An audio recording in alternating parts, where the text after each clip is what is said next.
I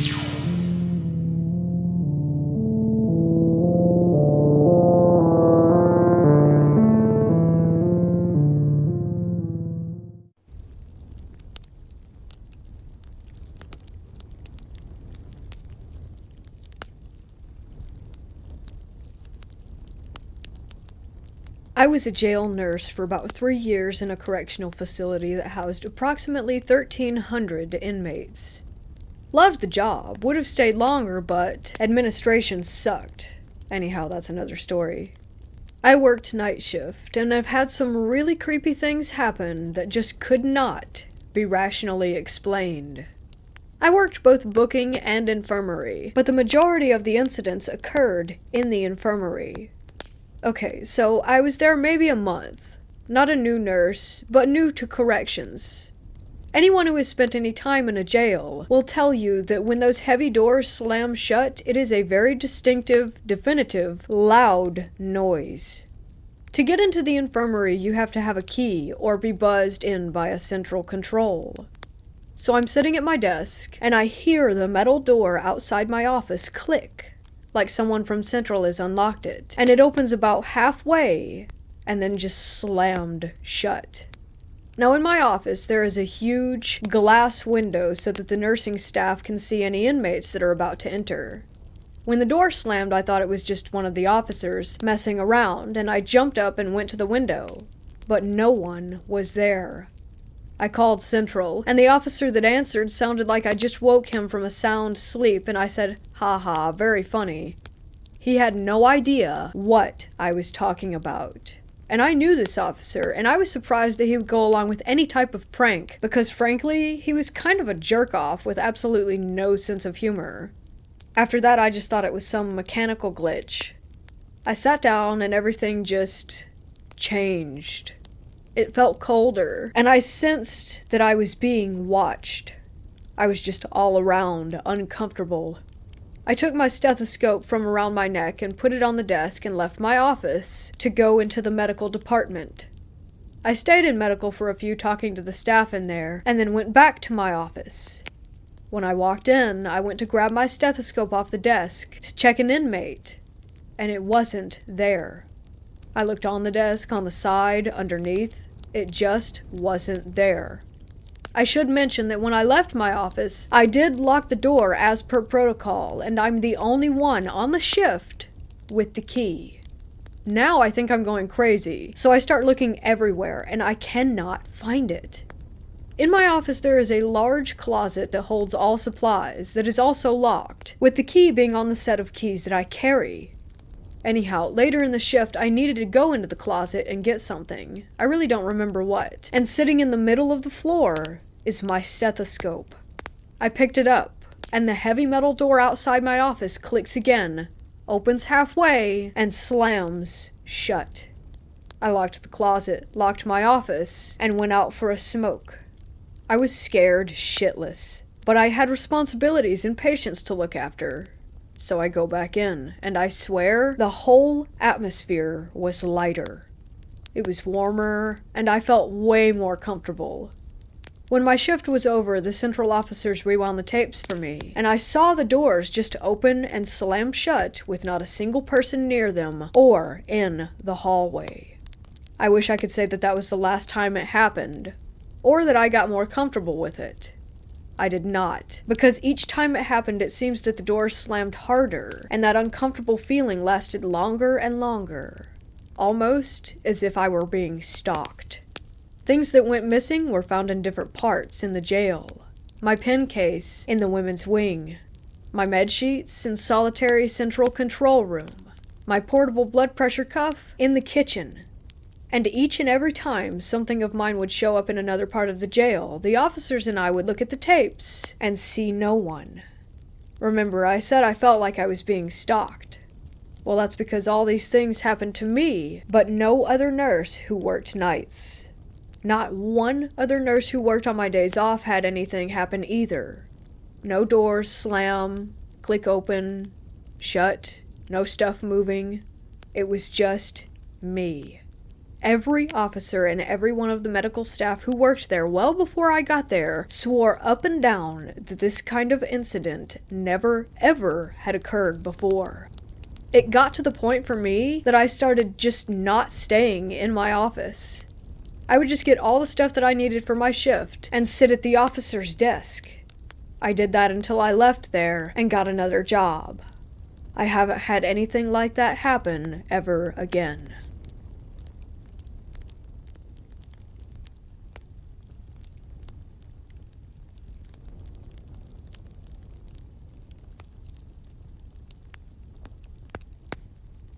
When I was 3 years old and living with my mom at the time, we bounced around a lot from house to house.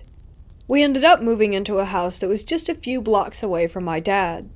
I just want to state that these are my very first memories. I don't remember anything before this house. That's how traumatic that it was for me. But I'll do my best to explain these experiences in an adult version because I was 3 at the time and still hadn't learned to talk very well. So we move in, and I don't remember anything out of the ordinary happening right away, but soon I would start seeing this red man or bad man or fireman. My mom told me that's always what I would call him, because I have very little memory of what I would call this thing. I vividly remember it wanting to hurt me. I don't know how I knew, but I knew that I wasn't safe every time I saw him. Sometimes he would chase me down the halls or come through the walls, and I would run to my mom trying to explain what was happening. My mom said that I would run up to her crying and shaking, saying that the bad man was trying to hurt me. This thing kept going on, and eventually something else started happening. Every time this red man would try and hurt me, this new entity would show up. I say entity because I couldn't tell its gender, and I don't remember it having a face, but it was like it was a glowing ball of light that would chase away the bad man every time he was around. This went on for months before I finally moved in with my dad. Because I was so scared constantly, I actually developed a stutter and my whole body would tremble. One day while living at my dad's, I was drawing and my mom asked if I could draw what I was seeing. I was drawing in a coloring book, and one page had an angel on it, and I started drawing circles around it because I couldn't actually see what it was. In my mind, it was just a big ball of white energy. I'm not Christian and don't believe in angels or demons, but I do believe in negative energies and positive ones that could maybe manifest into ghosts or spirits. So at this point, I had permanently moved in with my dad. I went to speech therapy for a long time to fix the stutter, and now, even to this day, my hands shake. Apparently, it's called trauma tremors. After moving in with my dad, my mom and brother, who had never seen anything weird like I did, just saw my reactions to it. Both started experiencing things. Not as bad as what had happened to me, but still creepy as hell.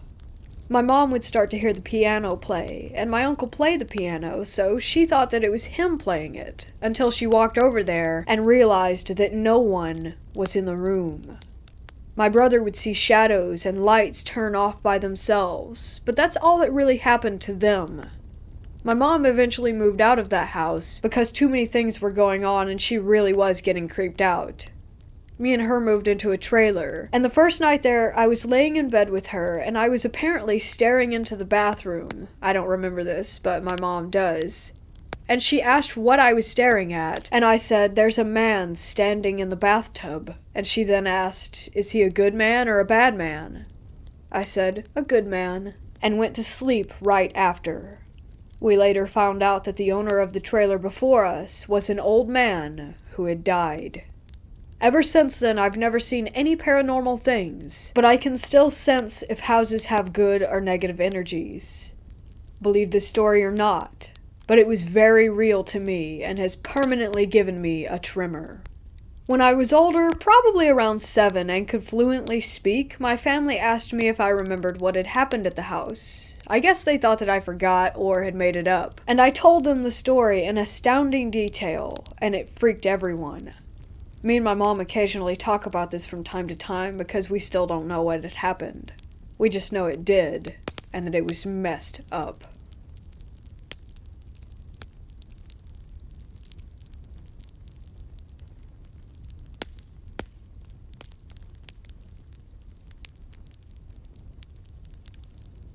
In 1999, I moved back to Washington State after traveling around the country for 4 years. My grandmother let me move in with her for a while so that I could get back on my feet. I hated the basement of her house. Always have. But it was free rent, and she was cool with Chuck, my 90-pound black lab. Plus, my Gramps and I got along pretty well. Late one night, about 3 months into me staying there, I woke up because Chuck kept moving around on the bed and was shaking the mattress. Then I heard him start grumping. You know, those grumpy groans that old dogs make when you scratch behind their ears and they love it. He started doing that. Once I realized what I was hearing, I sat up to yell at him to go back to sleep. That's when I discovered the reason that he was moving around so much. He was trying to get closer to the woman who was standing right next to my bed, scratching him behind the ear. I didn't scream, and I'm proud of that. But also, what the actual hell? Where did she come from? Who was she? Why was she standing in my room petting my dog at 3 a.m.? I was too afraid to ask. I did the only thing I knew how to in those situations. I hid under the blanket. Certainly she would be gone by the time I re-emerged from underneath it. That's how these things are supposed to work, right? I waited for a little while, but when I came out from under the blanket, she was still there. So I hid under there again 3 more times. Every time I came back out, she would still be there, smiling at me and scratching my dog's ears. The last time I was under the covers, I realized that I wasn't actually afraid of the woman. Chuck and I met under stressful situations for both of us, and because of that, he and I had a super strong bond. I trusted him implicitly. If she had meant me harm, he would have reacted to her negatively. But his reaction was clearly positive, so I figured that she probably wasn't there to kill me. So I came out from under the blanket one last time, intending to deal with the freaky woman still standing right next to me. Somehow I had decided that by turning on the light, it would make her disappear. I reached over and snapped on the bedside lamp. I don't know why I thought that that would work. Is that even a thing? Are ghosts supposed to disappear in the light? Well, I turned it on and she didn't, so I don't think it's a real thing. By then, she had been standing at my bedside petting Chuck for several minutes, and I was out of ghost-busting options, so I gave up on being terrified and just looked at her. Really looked at her. I can still see her right now in my mind, dressed up in a classy brown pantsuit with a cream-colored blouse. She had shoulder-length auburn hair styled beautifully with these big loopy curls. She looked like she had been on her way to work a party, and she had only stopped for a second to say hello. She was very pretty. She looked happy. I didn't have the nerve to talk to her, or at least I don't remember speaking. But I stayed present, and we both looked at each other for quite a while. I remember having the distinct impression of her knowing that I was there, of both of us being aware of the other. Then she stopped petting Chuck and walked to the end of my bed, stood up straight and proud, and dissolved away. I mean that very literally. First her clothes, then her skin, her organs, and her bones. Like that Nazi at the end of Indiana Jones and the Raiders of the Lost Ark. I remember what her blood looked like as it dissolved to reveal her skeleton. That should be a gross and terrifying memory, but I don't recall it like that. At the time, it felt like she was doing it on purpose. Like she had wanted to make the most dramatic exit that she could manage. I remember thinking, this should scare the pants off of me, but also, wow. Somehow, I did go back to sleep. In the morning, over coffee, I was going to tell my grandmother about what had happened, but she had just received an upsetting phone call. Apparently, her best friend from high school, Ursula, had passed away in the middle of the night. I'd heard stories about their teenage shenanigans, especially the one about the stolen birthday cake. But I never saw a picture of Ursula, so I asked what she looked like. I couldn't tell you what she looked like these days, but when she was young, she had the most beautiful curly auburn hair, is what my grandmother said. That's not the only weird thing that happened in my grandmother's basement, but it does remain the most vivid, without a doubt.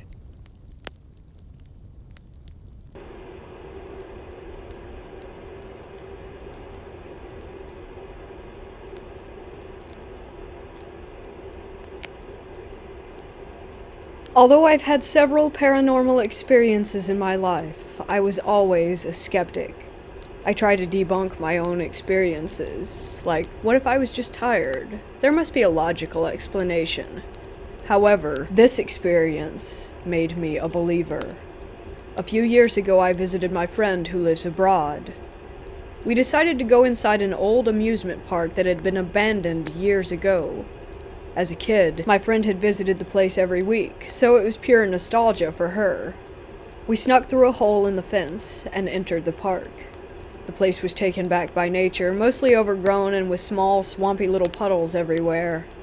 We were nervous about snakes hiding in the grass, and about the big pack of feral dogs roaming the property. But the paranormal hadn't crossed our minds. Upon entering the park, the dogs barked at us, warning us to leave them alone, so we avoided the area where they were and went on exploring. We seemed to be the only people there. After a good 30 minutes or so, we stumbled upon an empty karaoke bar. The place felt off somehow, not like the other buildings we encountered. My friend explains that this building is not what it seems. Karaoke bars in her country are often a cover for alcohol consumption, which was illegal back then, and prostitution. She doesn't recognize the place, which is weird since she spent a big part of her childhood at the park. We figured that it must have been a bit hidden away from the crowds, since it was most likely linked to illegal activity.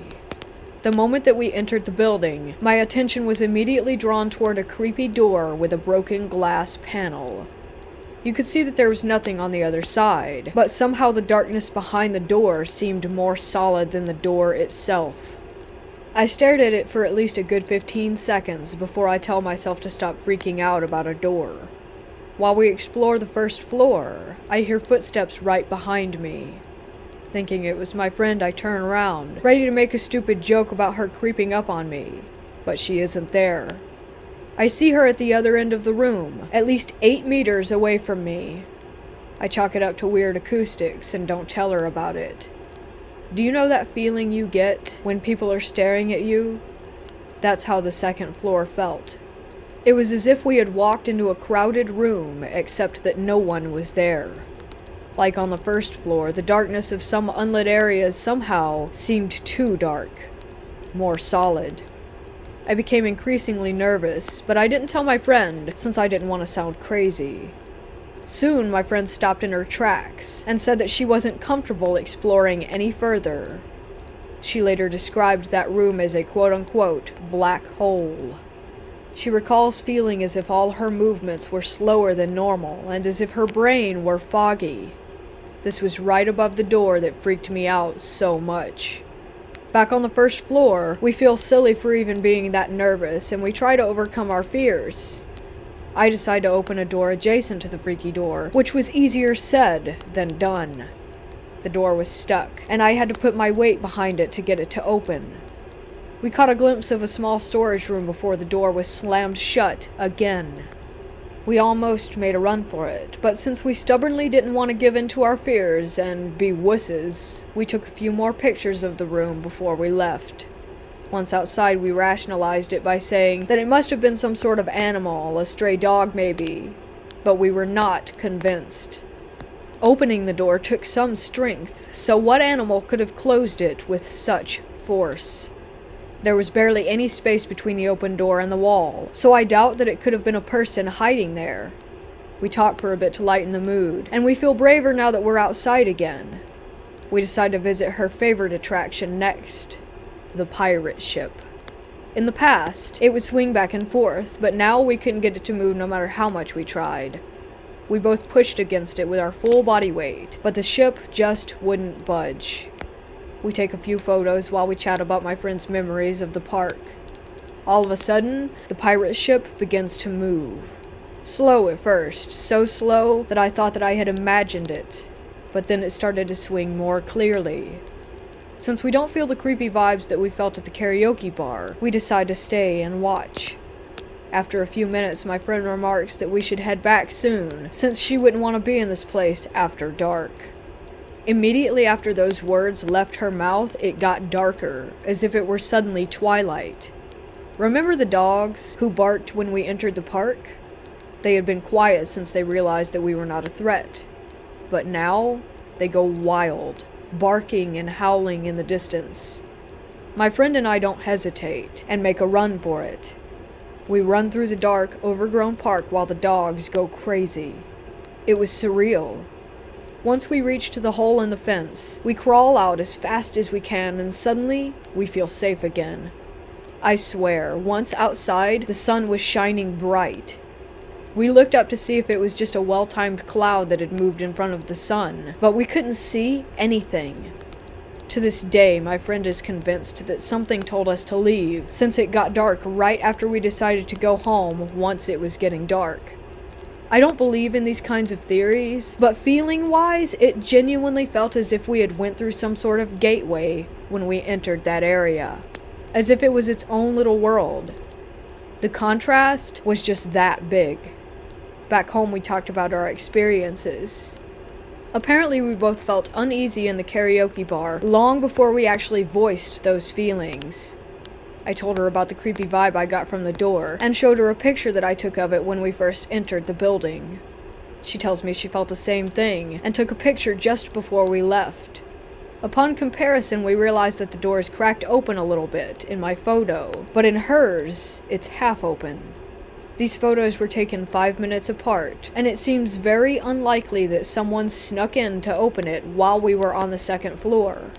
The dog pack was in a different area of the park, and there was no wind that day. I don't have an explanation, but given our other experiences at the park, this creeped me out even more. Like I said, I have experienced strange things in the past, but nothing like this. In the hour that we spent at that park, I went from a skeptic to a believer. I would love to go back someday and see what happens.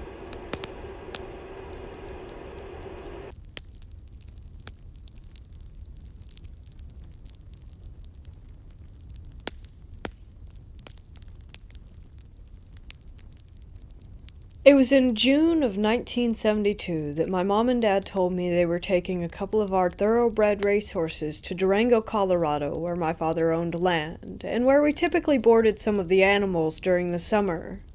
This trip was nothing unusual, as it occurred rather frequently.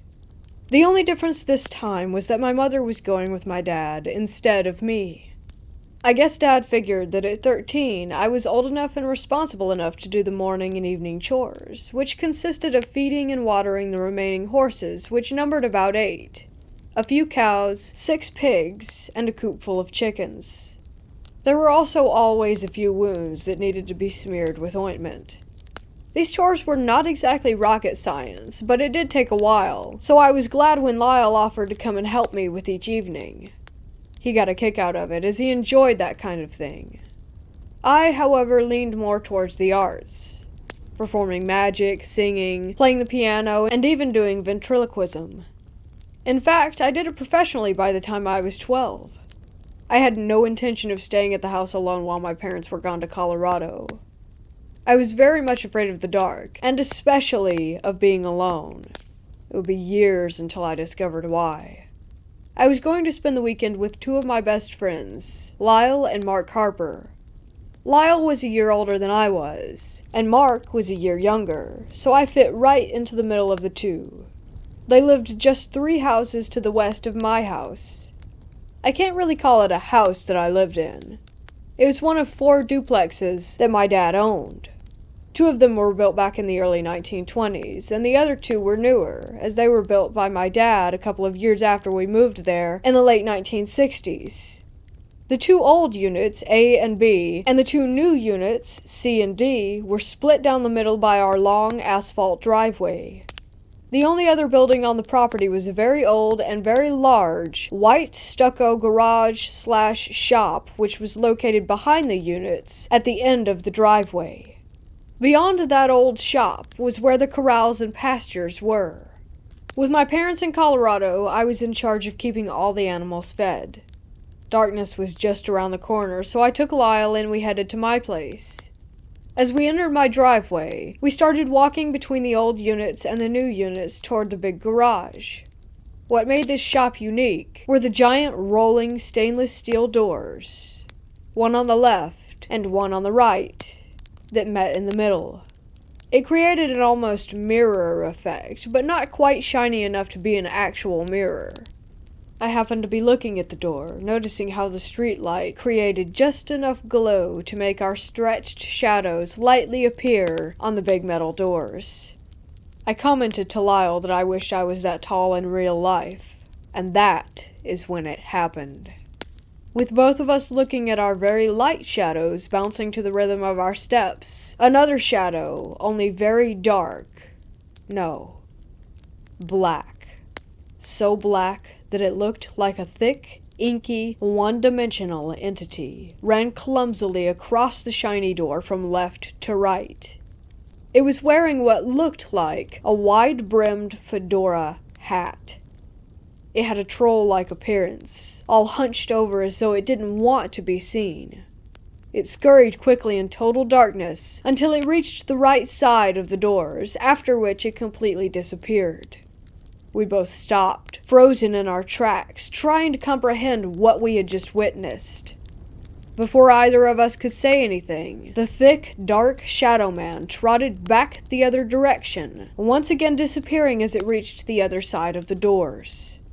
Both of our minds instantly realized that nothing solid had run between us and the doors, and that the only way a shadow could be that dark was, well, there was just no way a regular shadow could be that dark. Without uttering a word, we both turned in sync, as though the movement was choreographed, and took off running back onto 8th Avenue. Neither of us stopped until we arrived back at the safety of Lyle's house. Once inside, we ran to his father, Lloyd, who was watching the news on television, and told him that we needed him. We related our experience, and he said that he was sure that there was a logical explanation. I knew, though, that there was not. He walked back to my house with us, and we began to experiment, attempting to recreate a shadow that was as dark as what we had just seen 10 minutes before. It just wasn't possible. Mr. Harper agreed to stay with us while I did my chores in the now dark back pasture area. It would be years later that I would learn about shadow figures and how they operate. Since then, I have been blessed, or cursed, with several paranormal experiences, from full-body apparitions to simply feeling the presence of spirits. I'm not sure why me, but I am grateful.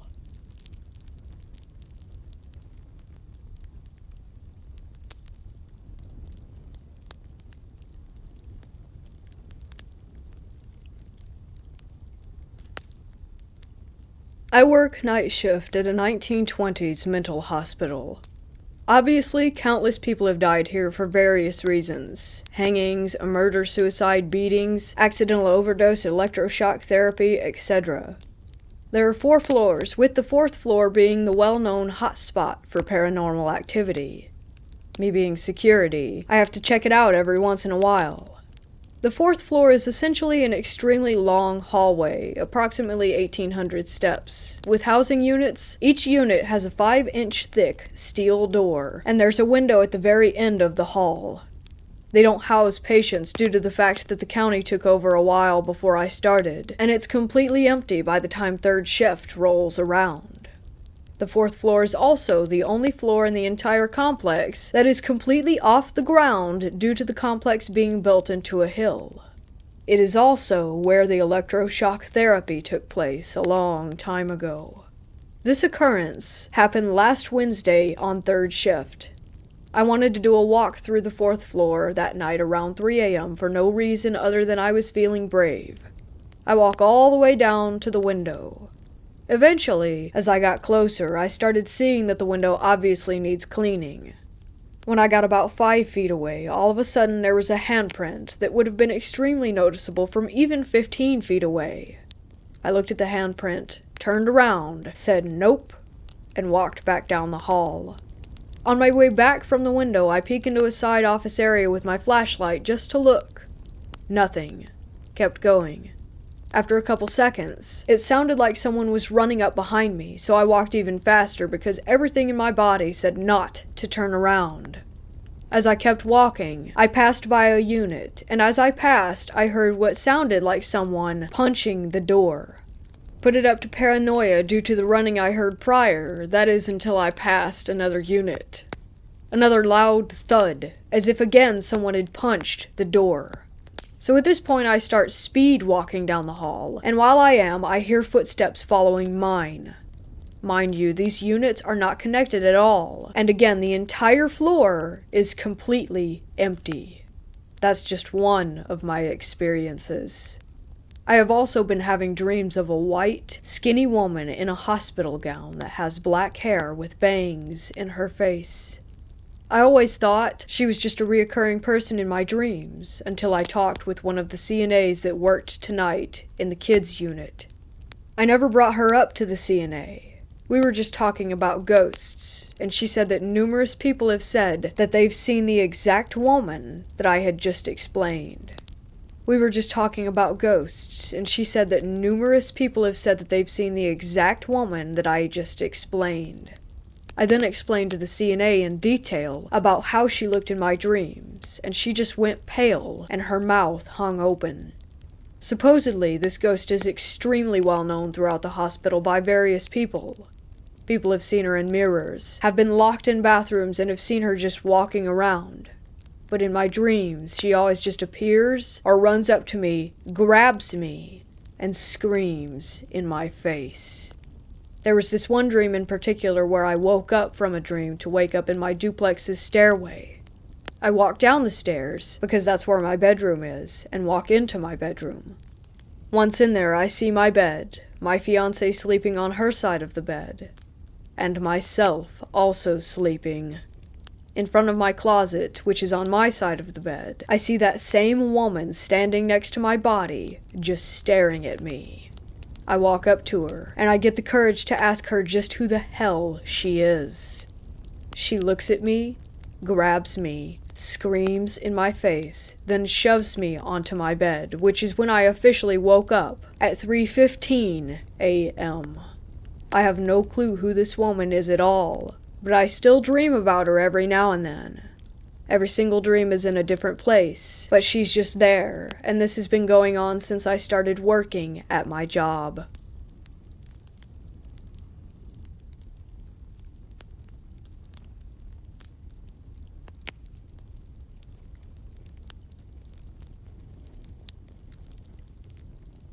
This isn't a scary story per se, it's more eerie and odd. Just a disclaimer in case you're expecting otherwise. I met David 18 years ago when I was just 14. He was an idol for me when I first met him. He did so many fascinating things. He was a special effects artist on several television shows that were filmed in Miami, Chicago, and New Orleans. He was a sword/bladesmith, and he would render 3D images to help work on historically accurate swords for museums when the original couldn't be displayed due to research. He was amazing, and through all the years, he never lost his shine. When I was young, I wanted to be just like him. He told me very early on that he hated his name, and went by Monkey. This made me laugh so hard, as he imitated a monkey as he told me his name preference. To his best friends Heather, Keenan, Pixie, and myself, he wasn't just a person. He was a shining star. Skipping forward many years to 2015, I bought a house in New Orleans. I hadn't quite lost track of him, but I was in my own world because of a death in the family. In late 2016, we reconnected at a club outside of Chicago, and I invited him out to visit me in New Orleans. In spring of 2017, he took me up on that, and he flew down, and it was like no time had passed. He was still the same exact shining star that I remembered. Still the goofy monkey that I remembered. In 2018, I went back to Chicago to help with family, and he stayed in New Orleans. In 2019, I was touring with a band, and we had a stop in New Orleans, and I had found out that our friend Carter had passed away. It hit us both very hard, as Carter was in his early 30s just like me, but we were able to console each other. That was the last time that I saw Monkey, at a funeral. I had brought him a necklace that Carter had made, but I never got the chance to give it to him. We kept in contact over the phone after that, as I needed to get back to Chicago and he chose to stay in New Orleans. 2020, COVID started and made it impossible to visit for a while, but that brings me to now.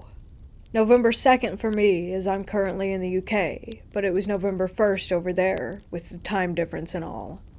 I was woken up by a mutual friend ringing my phone off the hook at 5 a.m. UK time. I answered it, and they didn't give me much info, just that he was in an ambulance and that they needed to get in contact with his parents. Enter Heather again. I called her immediately, and she got everyone in contact. As I was starting to fall asleep again, she called me and let me know that he hadn't made it. I don't remember how I took it over the phone. I think I was just in shock and disbelief. Later that day, I went looking for his social media, and it was all gone. None of us could find it. At some point that evening, I went scrolling through Instagram as one does. One of his deleted profiles popped up, and I clicked on it. How it reactivated after his passing, I have no clue. Immediately, I was drawn to a photo of him, so I clicked on that. The caption was, "Very alive and very well. I hope the same for you." And I know that he was trying to reassure me by leading me to that photo. The photo itself was from 2018, but I had never seen it before. I don't believe in coincidence, so I am damn certain that this was his way of saying goodbye and telling me that he was okay, wherever he is. It still makes me cry, and it will for a while, but I appreciate the message from him. The profile disappeared again the very next day. It might seem mundane to some, but I could almost feel him in the room trying to comfort me. Rest in peace, David Mad Monkey. Those of us still on Earth miss you.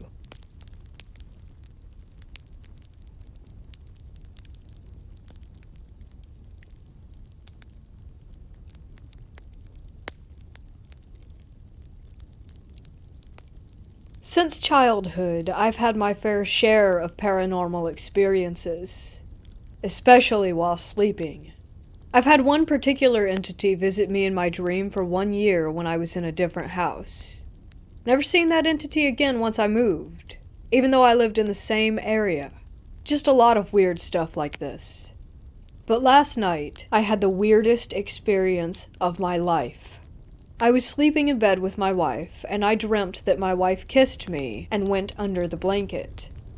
I woke up and sat on the bed with my lower body covered with a blanket. I checked on my wife, but she wasn't in the bed. That was so strange. So if my wife was not in the bed, then who kissed me? While I'm thinking about this, realizing that my wife was outside in the living room, something started moving under the covers. It was like a snake or a tentacle that started wrapping around my legs. I kid you not, I was freaked out, and at the same time I was very calm because everything was smooth and non-aggressive. It felt like something were cuddling my legs. I slapped myself to make sure that I was awake, and I was, white as day. Holy smokes, I thought, this thing is moving and cuddling in the sheets, and it was bloody real. As the thing moved from my thighs to my shins, I literally saw the blankets move with it. Then I freaked out a little more, but not enough to stop it. I couldn't help myself, I was still curious. I kept sitting on my bed while the thing moved to my shin. I felt it wrap around both my legs and just stay in that position, like a ghost hug. I moved my foot up and down, just to check to see if this was anything like sleep paralysis, but it wasn't. My foot was fine. Everything was moving. I was moving. That thing was moving, and I was wide awake. But now it was getting really freaky, and I had to get out of it.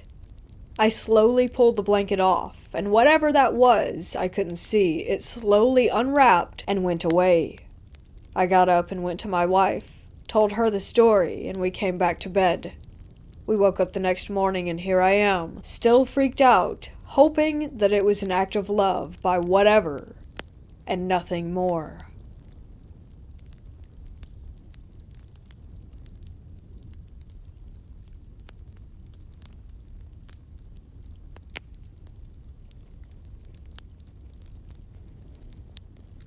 This happened to me a few months ago. I woke up in the middle of the night. I was on my back, and there was a man standing at the foot of my bed, staring at me. He was wearing black. He looked very calm. I think he was floating because he was high up in the air. I have always been freaked out about ghosts, but for some reason I did not panic, and I just stared back at him for a few seconds. After he seemed to realize that I was awake, he was surprised and appeared nervous. He then turned away as if he was leaving and disappeared. I never had any experiences with sleep paralysis, so I don't think that this was the reason that this happened. Also, my dog was sleeping next to me, and she did not wake up. Even after he left, I was not afraid. I truly do not understand why.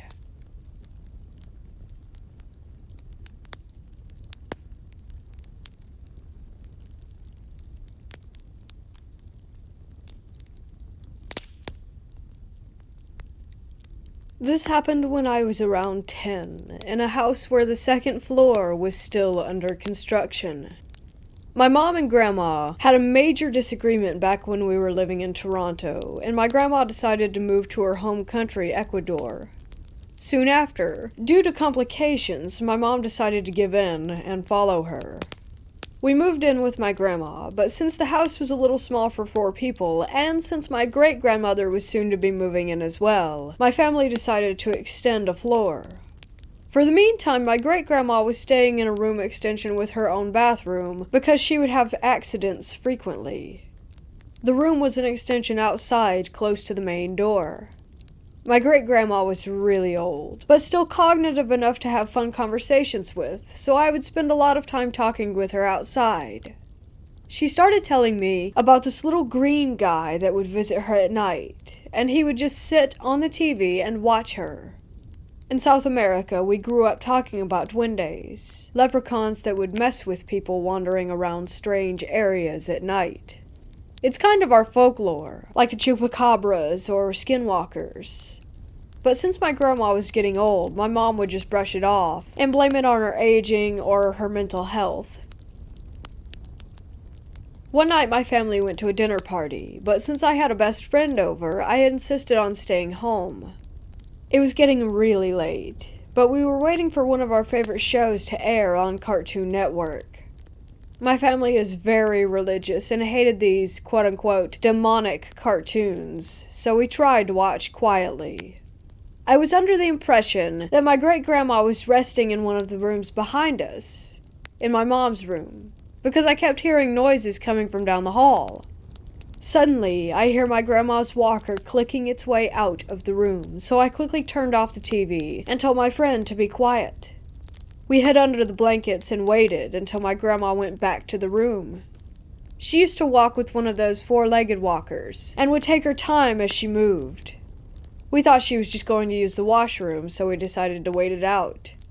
Her walking seemed very quiet though, which was odd, but I didn't think much of it. She went to the washroom, but didn't open up the toilet lid. There was no noise, no peeing or anything. And the weirdest part? No word or call to see if we were sleeping or still up. We just heard the walking go straight back to the room quietly. Then suddenly I remembered that the dinner my family went to was meant to celebrate her. She wasn't home, and we were supposed to be alone. As soon as I realized that, we heard small footsteps sprinting from one room to the other, and then a glass breaking. We were petrified. We didn't know what was behind us, if it was someone that broke in or an animal, but we were too afraid to look. We stayed under the sheets until my family came back home. Fortunately, they arrived only moments after. As soon as my stepdad came in, we told him what happened.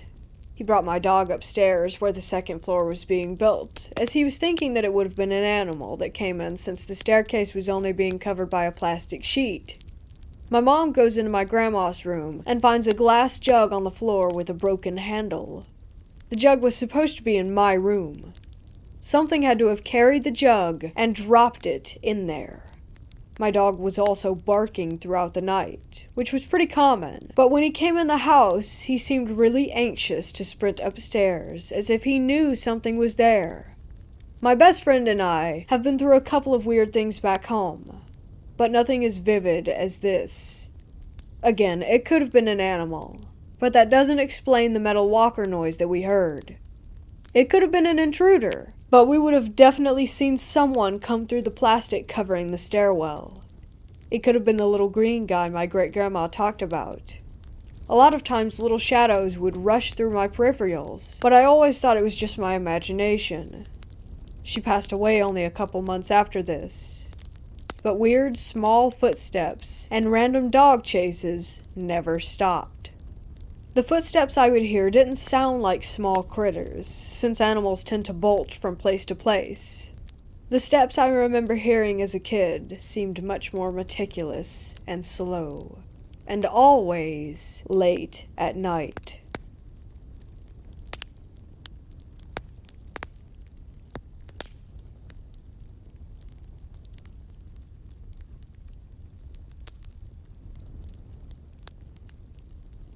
So I had to shut it off so that I could live a normal life again without seeing them.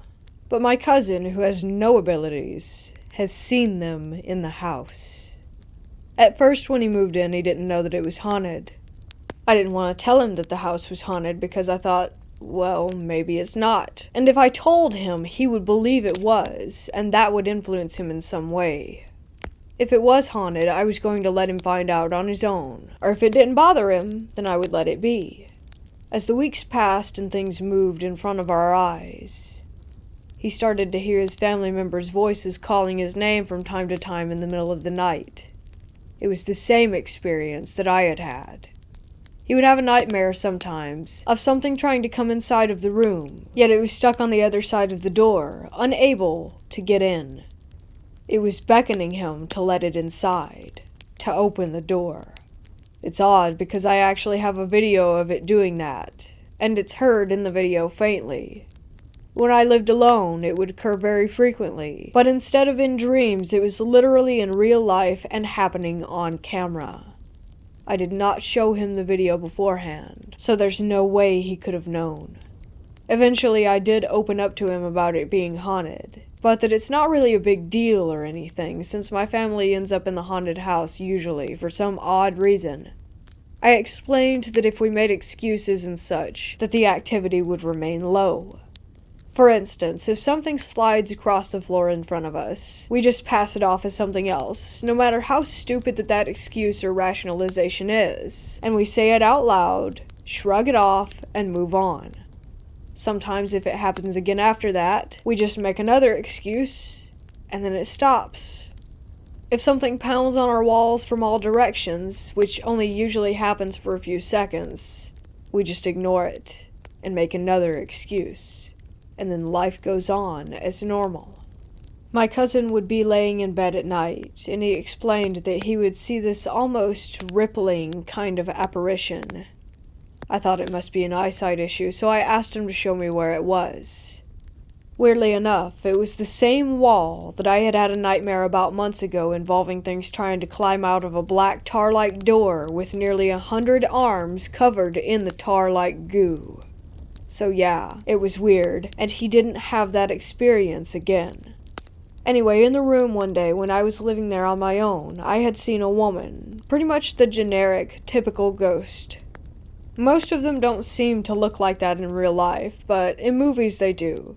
Just a young woman who floated through my bedroom door and then through the wall beside it. Nearly entirely see-through, and from the waist down, she looked as if she were made of mist or fog. No color at all, and also in a very old, almost wedding gown type of dress. Also in the room, I would often see glowing white, circular orb-like things that would float and then leave. Almost like a flicker, but I thought it was just, I don't know, a headache or whatever. But it was always in one spot of the room. Well, my cousin saw it too, again in the exact same spot that I would usually see it in. And then I told him that it happens sometimes. He's gotten used to the house, and most of the activity stopped happening after I shut it off. I also bought a little spirit box and would use it outside whenever the activity would go up. Soon after I went back inside, life was back to normal and the activity would subside for another month or two. Before the spirit box, the activity was nearly unlivable, dangerous almost. Now it's extremely silent, like we have an actual home now. If anything, it's just a house that happens to be haunted, but a house nonetheless. With all of the haunted houses my family and I have lived in, my only advice is to never let a haunting consume you.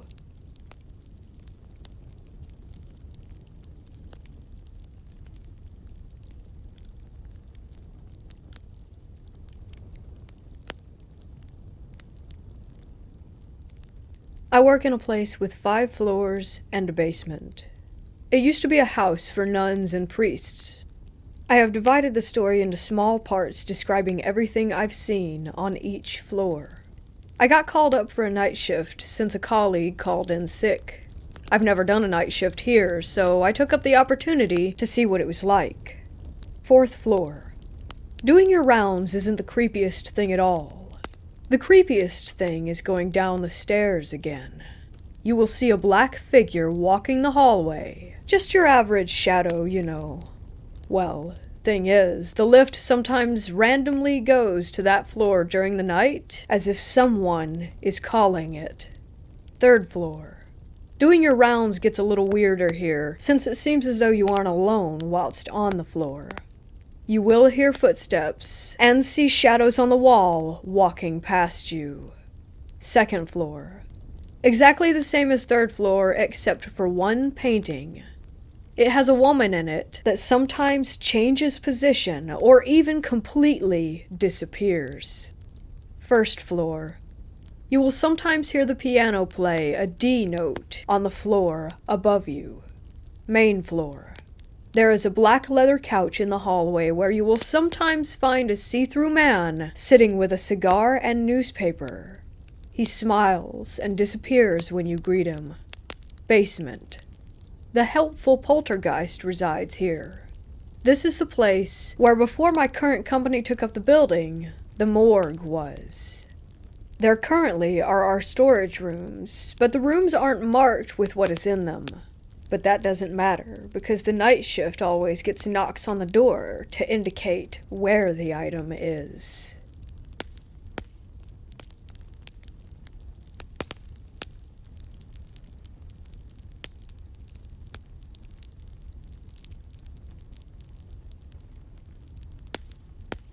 I had a weird series of encounters as a child in my hometown that I have since moved back to, and I just chalked it up to sleep deprivation mixed with having a vivid imagination. This first one happened when I was really little. I'd say in 2004 maybe, 2003? I suck with dates. This was one of the first experiences that I had, and it's pretty fuzzy. All I really recall is being at the top of a flight of stairs and jumping down the whole thing, almost as if I could float down. I looked back on this one and I thought that maybe I had fallen down the stairs and just didn't remember. But in that case, I would have gotten a ton of scrapes and bruises because it was a big wooden staircase. Likely not related to the other experiences I had, but still, weird. There was some weird stuff in between these two, but I'd rather just get to the meat of it. Anyways, here's the biggest one that really bothers me. When I was in middle school, I was incredibly rebellious, and decided to try running away from home in the fall of 2014. I got up in the middle of the night, and just decided to walk straight down the road. Not sure what my plan was there. Anyways, I ended up following the highway until I ended up around Thunderbolt, east of where I lived, and was stupidly proud of myself for not chickening out, and that I'd stopped crying. Anywho, I wandered some more, hopped some fences amid my adrenaline high, and ended up in these dense, really trashy woods. I started thinking over things, and crying again. Then I heard what sounded like my mom calling out my name from up on the highway, and instinctively ran away from it. I remember looking up to the highway and just seeing a person go limp and fall off the side and under the overpass in my direction, then start running toward me on all fours like some kind of creature. It was super dark, and I couldn't make out any features at all, and I wasn't interested in getting closer. So I just ran like the damn wind until my legs were shaking and I sat down in the underbrush. I was resting for a bit and still shaking and crying and all that. Then I heard my mom calling my name again. It sounded like it was the exact same volume, like it was from the same distance away. It almost sounded like a mosquito buzzing super quietly in my ear. I passed out for the night and then found my way back home in the morning. I thankfully ended up getting home safely, and all I got was bars on my window, scolding from my mom, and a sandal to the head. Oh, and sleep paralysis just about every night of my life since.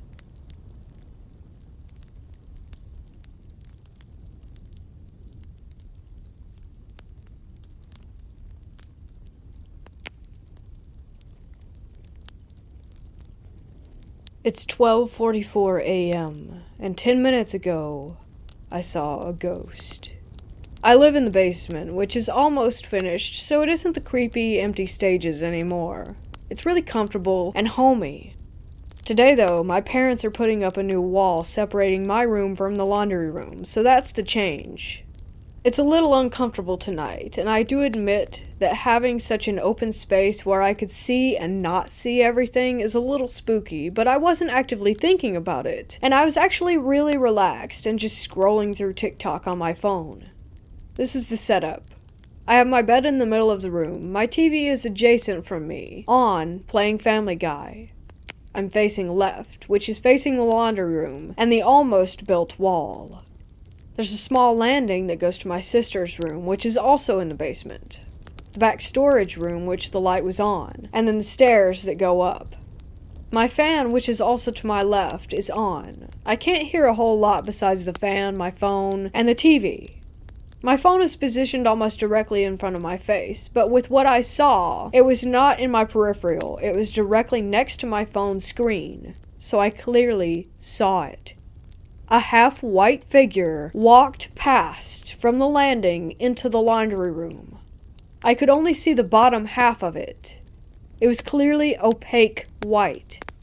I thought it was my dog at first, so I sat up and called her name a few times, but she didn't come. Then I thought maybe it was my parents and they just couldn't hear me, but I didn't see the laundry room light turn on, or the washing machine or anything turn on. So I turned on my flashlight and called my dog's name again, thinking that she might be getting into something.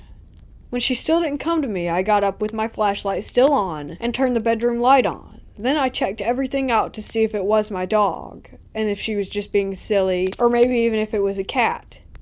Nothing was there, so I got freaked out and went to my sister's room, which her light was on, and the storage room light was on. My sister wasn't in her room, she was in the garage. So I told her what had happened, and she thinks my mind is probably just playing tricks on me since there's changes going on downstairs, and it's a little scary down there right now. Which, I admit, it is, but I was really comfortable, and about to go to sleep. I have been in those instances where I freak myself out, like watching a scary movie or something, and I convince myself that I heard or saw something, but of course nothing happened, and I sleep fine. But tonight it was different.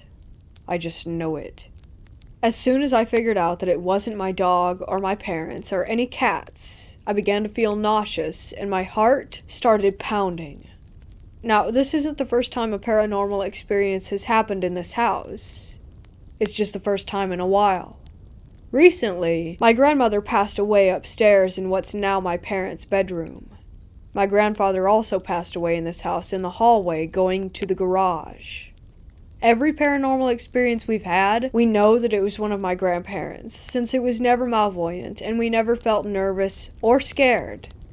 I'm not saying the spirit I saw was malvoyant. I do believe that it was my grandma, but it still did freak me out, and I did cry. It's only been a month and a half without her, so it's nice to know she's still around. But it was awful timing, Grandma. I'm now sleeping upstairs until my parents finish the wall. Good spirit or not, it's still nerve-wracking to have a paranormal experience.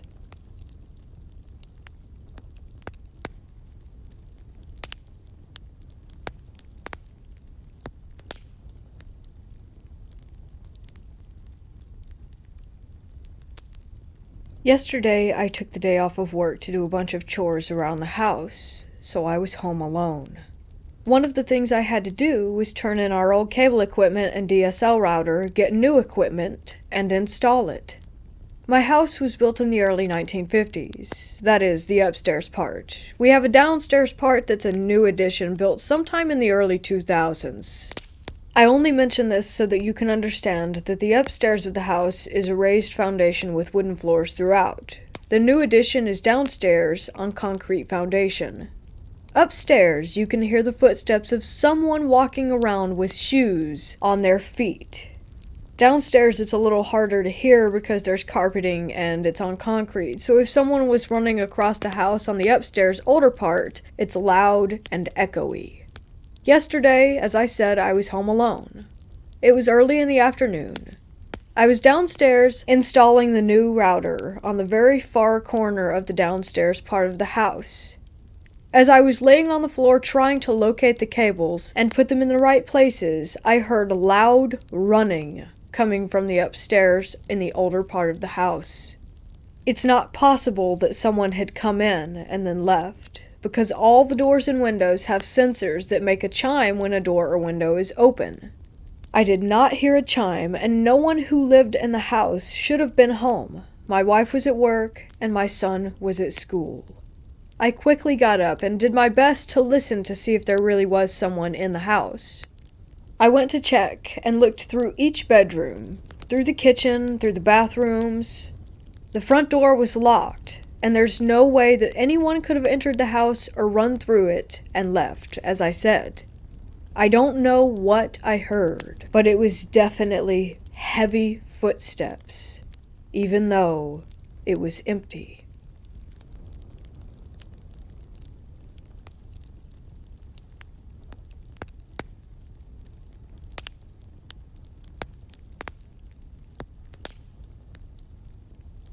You have no reason to believe me, and you probably won't. I don't care. I just need to speak my truth, as it weighs on me sometimes. Since it happened in July, I told myself that I would take it to my grave out of fear. Fear of my significant other, family, and friends thinking that I'm crazy and ostracizing me. I have no history of mental illness, and I don't take meds, but I also just don't want to scare them. In July, around 10 to 12 a.m., I went to the kitchen with a blanket over me to grab a fork and a drink. I was carrying the drink in my right hand and the fork in my left as I struggled to keep the blanket wrapped around me. As I was heading back to the living room, I realized that the downstairs light and the ceiling light were on. I turned off the downstairs light with my left hand and looked to confirm that it was off. The ceiling lights were closer, so I continued on to turn the ceiling lights off behind me while looking down the stairs. The ceiling light flickered and burnt out, and I froze. A blue light appeared at the bottom of the stairs, and I cried, but it wasn't out of fear. I was already in a good mood, and it felt comforting. I stared, and tears continued to pour down my cheeks.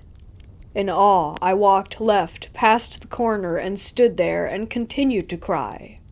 For 3 minutes I stood there like that, questioning what I had seen. It appeared instantly after the lights burnt out. Could it have always been there? Who knows? I doubted my sanity, and by the time I went back to look down the stairs, it was gone. As much as I try to forget, the emotional attachment to what happened always helps me remember. I had to make a decision that night. Carry on with my life, or keep asking questions that I didn't have the answers to and let it consume me and destroy me. I accepted that I may never know what it was, just that it is my truth, and I don't want to be afraid to share it.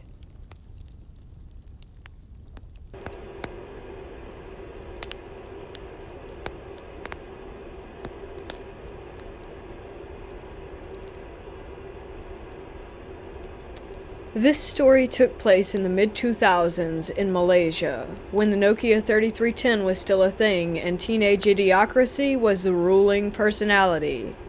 I was only 14 at the time, and while introverted, I had a group of friends who were mostly in their late teens and early 20s.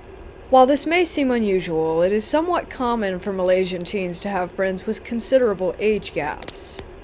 One day, this group of friends decided to visit some abandoned flats and condos from a failed development project. The reason? They wanted to try their hand at ghost hunting. Not wanting to be called a coward, I naturally took up on their little excursion. It was planned that we would visit these supposedly haunted buildings on a Thursday night. The night rolls around and there we were, 20 people including myself, arriving at the abandoned flat. The flat, darkened by grime with windows missing, presumably detached by junkies to be sold for some small change, loomed over them. Group by group, we entered, flashlights drawn. As I recalled, it was around 10 p.m. Slowly, we made our way up the floors, exploring each unit, calling out to whatever might be residing there. The men's group had splintered into their respective groups, their hushed conversations, callings, and the occasional bouts of snickering and laughter echoing throughout the apartments. I stayed close to my group, not taking the chance of losing sight of them for even a second. For about 2 hours we were exploring, calling out to whatever ghosts or spirits we believed were making this flat their home, but we received no reply. At this point we were tired, bored, but most importantly, hungry. After a couple of calls between the heads of each group, it was decided that we would end the night and go have something to eat. So off we went, a small convoy of cars to the nearest restaurant. As we arrived and settled in, again in our own little groups, we ordered our drinks and food and started shooting the breeze.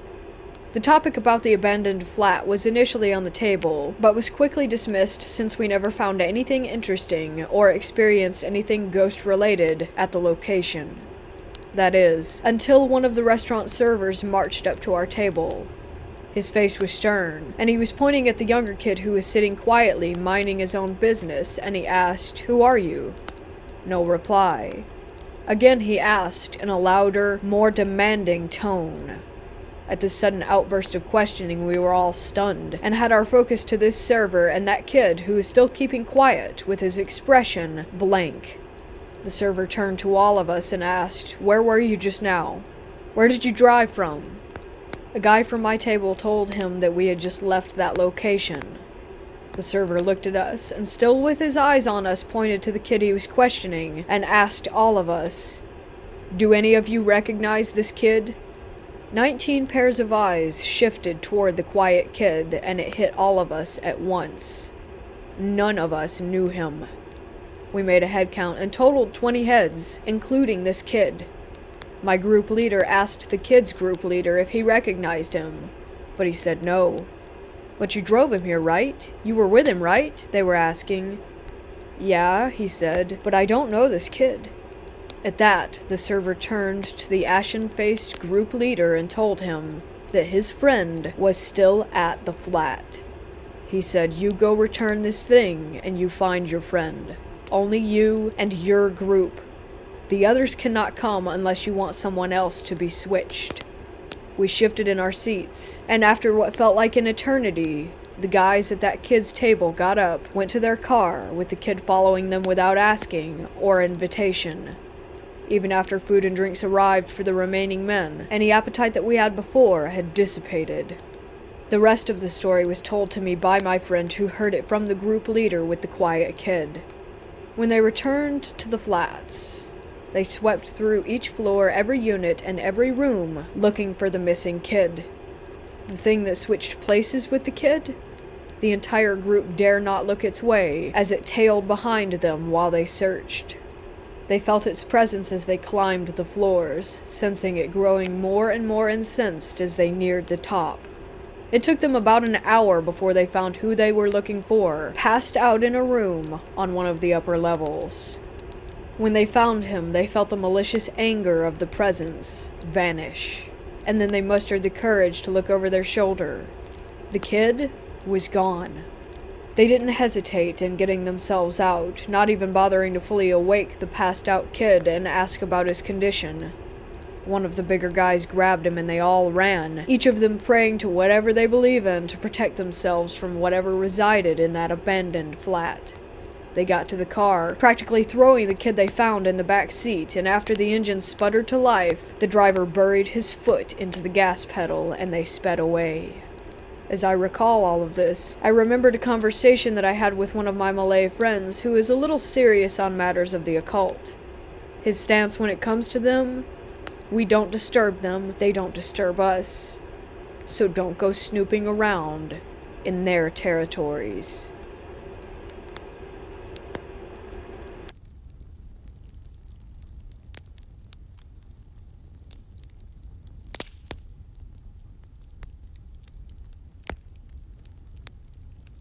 A couple of years ago, I babysat for a family friend. She and her husband lived with their 2 kids, a girl about 7, Kay, and a boy about 12, Jay. I babysat these kids so much that we became very close, brothers and sisters type deal. They weren't difficult kids. They had a hard home life because their parents were almost borderline abusive, but they were still good kids. I tried my best to be a positive adult. I was 18 to 19 during this experience in their life. The family moved around a lot. I've known them now for over 6 years, and they have moved every single year. This experience happened in 2015. I was halfway through my senior year when we finally moved into the house. It was nice. Just built in 2013, something like that. It was a nice neighborhood, and rent was pretty low. The mother often bragged about the steal of a deal that she got from the house. To put it in perspective, the average rent in this area is about $1,200 just for an apartment. These guys got a whole 2-story house, 3-bed and 4 baths, freshly built in a nice neighborhood for about $650. I thought it was odd and asked if there was anything wrong with the house, to which she replied that the inspection had come back clear. I didn't think much beyond that. I started babysitting, and immediately I felt that something was off. I have anxiety, so going to new places really puts me in a funk. I figured that's what it was at first. The way the home was set is important. On the bottom floor, they had a living room, dining area, and kitchen with some other rooms. I spent most of my time in the living room working on things for school while the kids were upstairs playing games or with their friends. While you're in the living room, there's a wall that blocks you from seeing the stairs. Upstairs, there are bedrooms. Immediately off the stairs and above the living room is the parents' room, which was off limits to the kids. Then there was a loft area that looks down over the front door to make a grand foyer kind of feeling. There's a light that can be on, which can be seen from downstairs because of the loft. Then the kids' bedrooms were down a hallway. Now, let's get to the experiences. Nothing really happened at first that was too mind-boggling. Little noises here and there, knocks on the walls, things being misplaced, lights flickering, but nothing that made me think ghosts right away. I figured that they had got what they paid for and that my memory was just garbage. A couple of months after that, things started picking up. The kids, who were usually very sweet and kind to each other, started becoming noticeably more snappy to everyone, especially Jay. He had complained about nightmares that he had started having about someone standing in his doorway, watching him. His parents wouldn't listen, though. Their behavior grew even worse as time went on. It was a weekend, and the parents were going to be gone for a while. The kids were upstairs doing their thing. I was downstairs in the living room, looking at pizza to order for lunch. Out of nowhere, I heard really loud footsteps coming from above me in the parents' bedroom. Thunderous, even. Thinking it was the kids being little dingus meats, I immediately headed upstairs to tell them to get out. But I was greeted with the 2 kids standing in their doorways, staring at the closed door to their parents' room. The footsteps and bangs were still continuing from inside. At this point, I thought it was an intruder and instructed the kids to get into their rooms and locked their doors. I called 911 and explained the situation. As I stayed on the phone, the footsteps continued to walk around the room. I could hear it moving to different locations. 2 officers arrived, so I grabbed the kids and we waited outside. The banging kept on as one of the officers escorted us out. They came out empty-handed and said that nothing was there and that it may have been something with the door because the banging stopped as soon as they opened the door. I had felt the shaking of the floor as the movement kept going around the room, so I knew that it wasn't the door. But I guess in my denial I ignored that and took the kids out for ice cream, trying not to think about it. Another time, the kids and I were sitting in the dining area eating dinner. It was only us 3 in the house, and from the dining area you could see the light upstairs was on, and it cast a shadow onto the front door. I was making a joke about how I'm the only one who knows how to turn a light off and on around here, and I saw a shadow of a hand from upstairs on the front door. And I think that's when it really started settling down with me, that the house was haunted. The kids didn't see it, and I didn't tell them. I figured it would just add stress that they didn't need. I told the parents that night when they came home, but they brushed me off, saying that they hadn't experienced anything. This continued on for a while. I would experience something, the kids would, but the parents would not believe any of us. It was the summer after I had just graduated high school. I remember it vividly because I was awake reading articles about a huge shooting that had happened in my town. That's when the banging from upstairs started happening. I was used to it at this point, but what I was not used to was the banging footsteps coming down the stairs. These steps were methodical and menacing. I felt terrible energy in the room, and it was cold despite it being in the middle of summer in the south. I counted the seconds between the steps, and it was 5, every single time. I called out to the kids and told them to stop joking around, even though I knew it wasn't the kids. I was absolutely terrified. The footsteps stopped at the bottom of the stairs, and I couldn't see who was there. Then I saw an apparition. It was of a little girl. She had brunette hair and a red dress. She looked innocent enough, but the energy in the room was so heavy that I almost threw up. She looked at me and I looked at her, and she didn't move. I figured that I was hallucinating, and I started rubbing my eyes, but when I finished rubbing them, she was still right in front of me. In that situation, I couldn't move or do anything.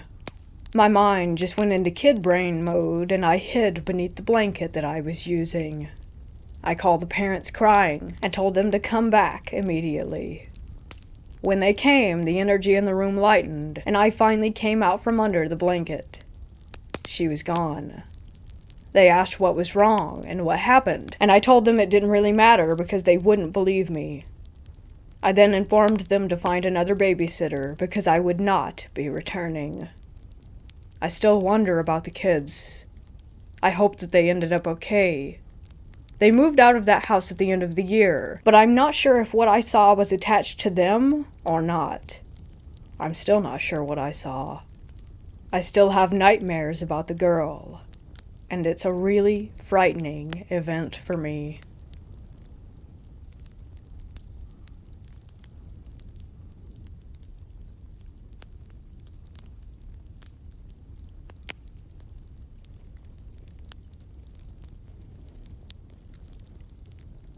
This past weekend, my boyfriend came over, and we were hanging out downstairs. I soon got tired, so I ended up going upstairs to my bedroom. I immediately felt a presence following me as I walked up the stairs. It felt as if it were following behind me, and there was something breathing on my neck, the feeling when you know that something is there. Me being scared, I refused to look back. I just plop into bed and face the wall, hoping that nothing happens. I still feel like there's something there, but this time it feels like someone is just watching me sleep. Then it starts to get hot. Even though I was scared, I turned to open the window, and there is a holographic type of ghost hovering over my bed. I turn around again, not getting up. I lay there facing my wall, so uncomfortable for a minute or two. I quickly get the courage to open the window and go lay back in bed, but before I get there, my LED TV starts flashing and changing the color mode. Mind, these lights only turn on when the TV is on because they're connected to my TV's USB, and I was unable to turn them on myself when the TV was off. I quickly grabbed the remote and turned it off. Then, all of a sudden, the empty Starbucks cup sitting on my nightstand table falls off in a weird way, as in it looks as if it were being pushed. I turned on my bedroom light, grabbed my phone, and yeeted out of there. I was so terrified.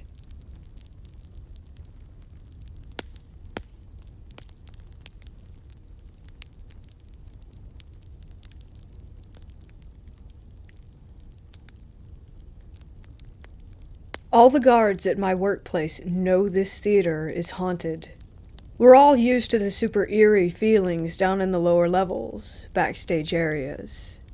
Most of it can be passed off as long work hour stress, but there is definitely some evil shit in this building with us. It's probably an entity that's latched itself onto themes like theatrics and whatnot. I don't know. We got all kinds of stories. We have all heard the grand piano playing on its own in the night, heard ghostly voices arguing every now and then as we walk through the halls. Sometimes I smell a harsh burning in the halls at night, like sulfur. We all know that doesn't mean well. Tonight has been the worst it's ever been. I heard a door slam shut nearby as I was patrolling, and as a joke, I yelled out, "Who it be?" Inside joke with me and my friends to lighten my nerves. And I heard a deep, almost unintelligible male voice saying, "It be me." Sounds kind of funny, but I did not enjoy that. My Bluetooth headphones blatantly refused to work tonight. I also walked through one of the function halls in the darkness. Once the building closes, we patrol without many lights on, other than the occasional safety lights here and there. And I saw something following me in the mirror. I refused to look behind me, or stare at the mirror too long, but it appeared to be a figure clearly dressed in the costume of like a king, with a fur robe and a black jagged crown. Its head was tilting side to side as it shuffled along behind me, kind of like a wind-up toy. It moved so soundlessly that I was pretty startled by it. I couldn't feel my legs out of dread, so I didn't even stop walking. I just stopped looking immediately, and calmly kept the same pace on my way out of the room, pretending to see nothing. I think this is happening due to the current performance of a really old and famous play called Faust. A very famous actor died performing it here in Melbourne a long time ago in another theater nearby, and his ghost allegedly haunts the theater to this day. It's not far down the road from our theater. There is also a secret warehouse on the site, the location of which, for obvious reasons, we do not share with the public. But this warehouse is basically a storage room full of really old and valuable artifacts that have to do with early modern theater and music. Authentic historical pieces like 18th century instruments and old chests and trunks that belong to people of fame. One-of-a-kind tapes recorded by famous rock and blues musicians, old stage set models, some dating back all the way to the 1800s. It's crazy. I know for a fact that some of these old artifacts bring with them the presence of beings potentially even older than they are. You couldn't pay me to open some of these creepy-looking trunks. Safe to say, I'm glad I'm casual now and no longer work full-time. I've been working here for almost a year. It's hands down the most haunting place that I have ever experienced.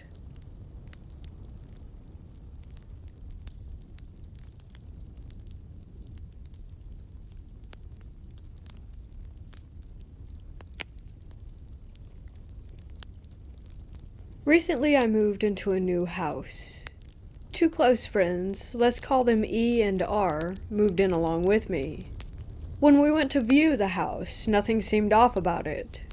However, about a week in, we screwed up. E had been cleaning out the attic and came across a wooden box. It looked fairly new and we didn't think anything could ever go wrong with it. E and I looked inside the box. All that was there was 4 candles, an old matchbox with no matches, and a small wooden doll. E and I set it aside, not interested. We ended up putting it back in the attic, apart from the doll, which R wanted to put in her potted plant. We proceeded with our sorting and forgot all about the box. That night, when I went to bed, I felt as if I were being watched. It was unnerving, but I eventually fell asleep. A few hours later, I heard something bang against the floor above me. I would have brushed it off as E, as his room was up there, if what had happened next didn't take place. For a bit of background knowledge, in September of 2017, R was in a car crash. The others were fine, but R ended up in a wheelchair. R called out for me. It wasn't calm as it usually was, but frantic. I moved into her room, and she asked me if I had heard the crash. I told her I had and thought that it was just E. She looked me dead in the eye and told me that E was working a night shift. It was unlike her to be so flustered, so I offered to stay with her, which she accepted. Soon after, we began to hear light footsteps and giggles outside R's room.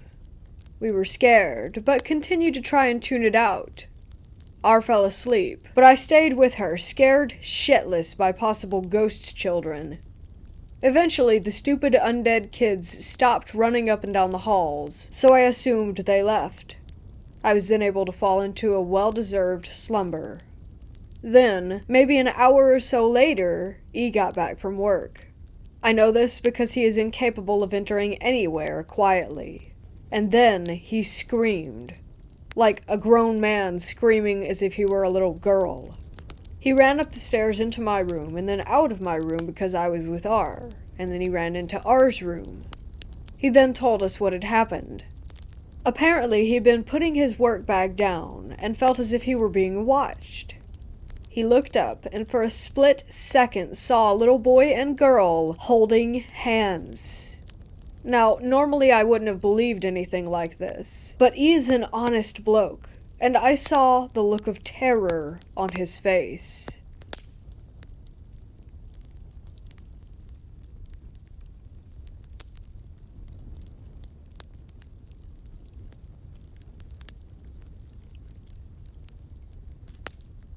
There's a ghost inside of mine and my girlfriend's new home. We've heard stomping in the kitchen in the middle of the night, among lots of other things. The issue that I have is that I wonder why it never shows itself or does anything in my presence. I've come home to doors open, and the animals in the corner shaking. Or I'll hear things in the other room falling, and sure enough, there will be something on the floor, but it never does anything while I'm in the room. My girlfriend, however, has seen the ghost, has had it open doors that she was next to, and heard it whisper. Is my energy off-putting to the ghost, or does my girlfriend attract it through her fear? I do not fear the ghost, and view it as more of an annoyance than anything, whereas she is terrified of it.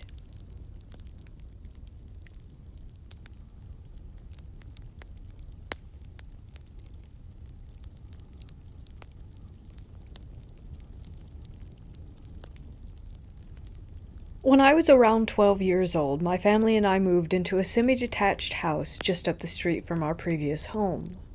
The house wasn't very big, and the floor plans for our part of the house were completely different from our neighbors.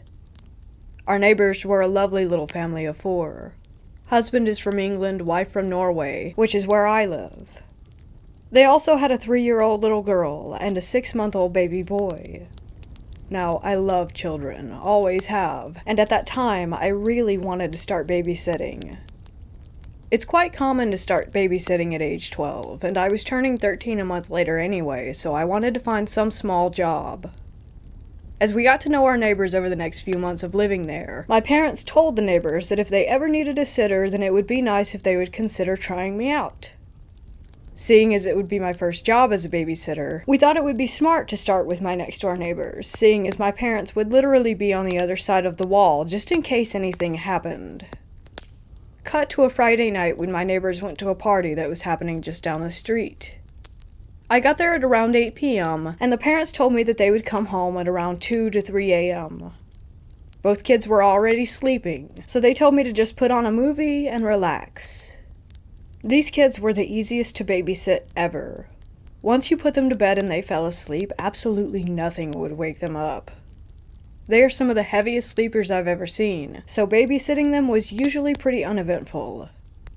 I was on the couch watching Avatar in the living room on the second floor. The kids had their own separate bedrooms that were just downstairs where the front door was. I could basically see their bedrooms from where I was sitting, as the place was quite small. Because of the hallway, I couldn't see the front door. Again, this house was very small, so as long as the TV wasn't on too loud, then I could hear everything that happened downstairs. At around midnight, I heard the front door unlock, and my neighbors walked in while talking. I heard them close the door, and I heard them start taking off their jackets and their shoes. I thought it was a bit weird that they hadn't called to let me know that they were coming home early, but I just assumed that it must have slipped their minds, so I went downstairs to greet them. I could hear them talking up until the point that I came around the corner to the hallway that led to the door. There was no one there. The talking fell silent the second that I turned the corner. The only sound was from the TV upstairs. My heart started beating so fast and my head was rushing. I ran to the bedrooms and checked the kids before I searched the rest of the house. I opened every door, checked every cabinet for anything that would explain what had just happened, but there was nothing there. The kids were still sound asleep. Eventually, I convinced myself that I was just imagining things. I checked the kids one last time and made certain that the doors were wide open so that I could see them from upstairs. I sat down to finish the movie whilst trying to process what had just taken place. But when I sat down, I noticed that the TV had been shut off, even though I had left it on. When I turned it back on, there was just snow on the screen. I couldn't for the life of me get it to work again. That's when the talking downstairs started up all over. Not only that, but the baby started screaming bloody murder. This baby never woke up from naps, and definitely wouldn't ever scream the way that it did that night. I have never in my life run down a staircase as fast as I did then. I rushed toward the baby's bedroom, only to find the door closed. I ripped it open, picked the baby up, and rushed to pick up his sister. I took them both upstairs and held those kids for almost 3 hours before the parents came back home. The talking and sounds downstairs came and went as I had the kids with me on the couch. I held them as close to me as I could and tried my best to help them stay asleep. As the parents came home, I was too scared to walk downstairs to greet them. I couldn't be sure if it was even actually them or not until they walked up the stairs where they found me clutching their children. Obviously, they noticed that I was upset and asked me what had happened. I honestly felt like I had lost my mind at that point, but I told them the story anyway. After I was finished, they told me that it wasn't the first time anything like that had happened there. Apparently, they heard voices all the time at night. I was kind of mortified that they didn't think to warn me before, but they said that they were sorry that this had happened to me, and the mom walked me home to my house. I slept with the lights on for almost a month after that. Believe it or not, I did go back and babysit those kids again.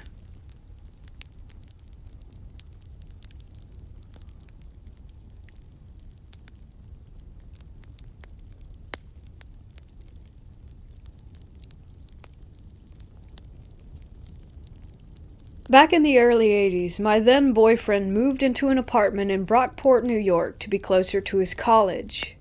It was a nice 2-bedroom. The building was about 5 years old. It overlooked the parking lot of some plazas, with a burger monarch that he worked part-time at.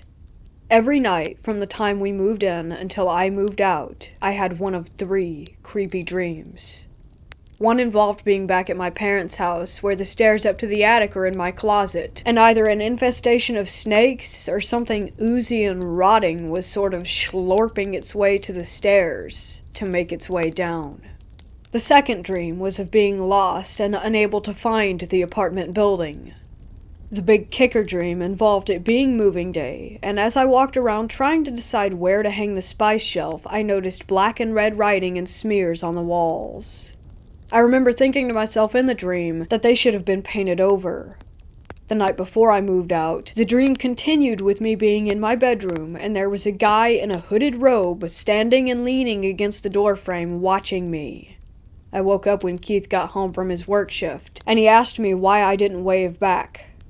See, he had one of those great hooded velour bathrobes, and he had waved at a hooded figure in our bedroom window thinking that I had gotten up to watch for him coming home.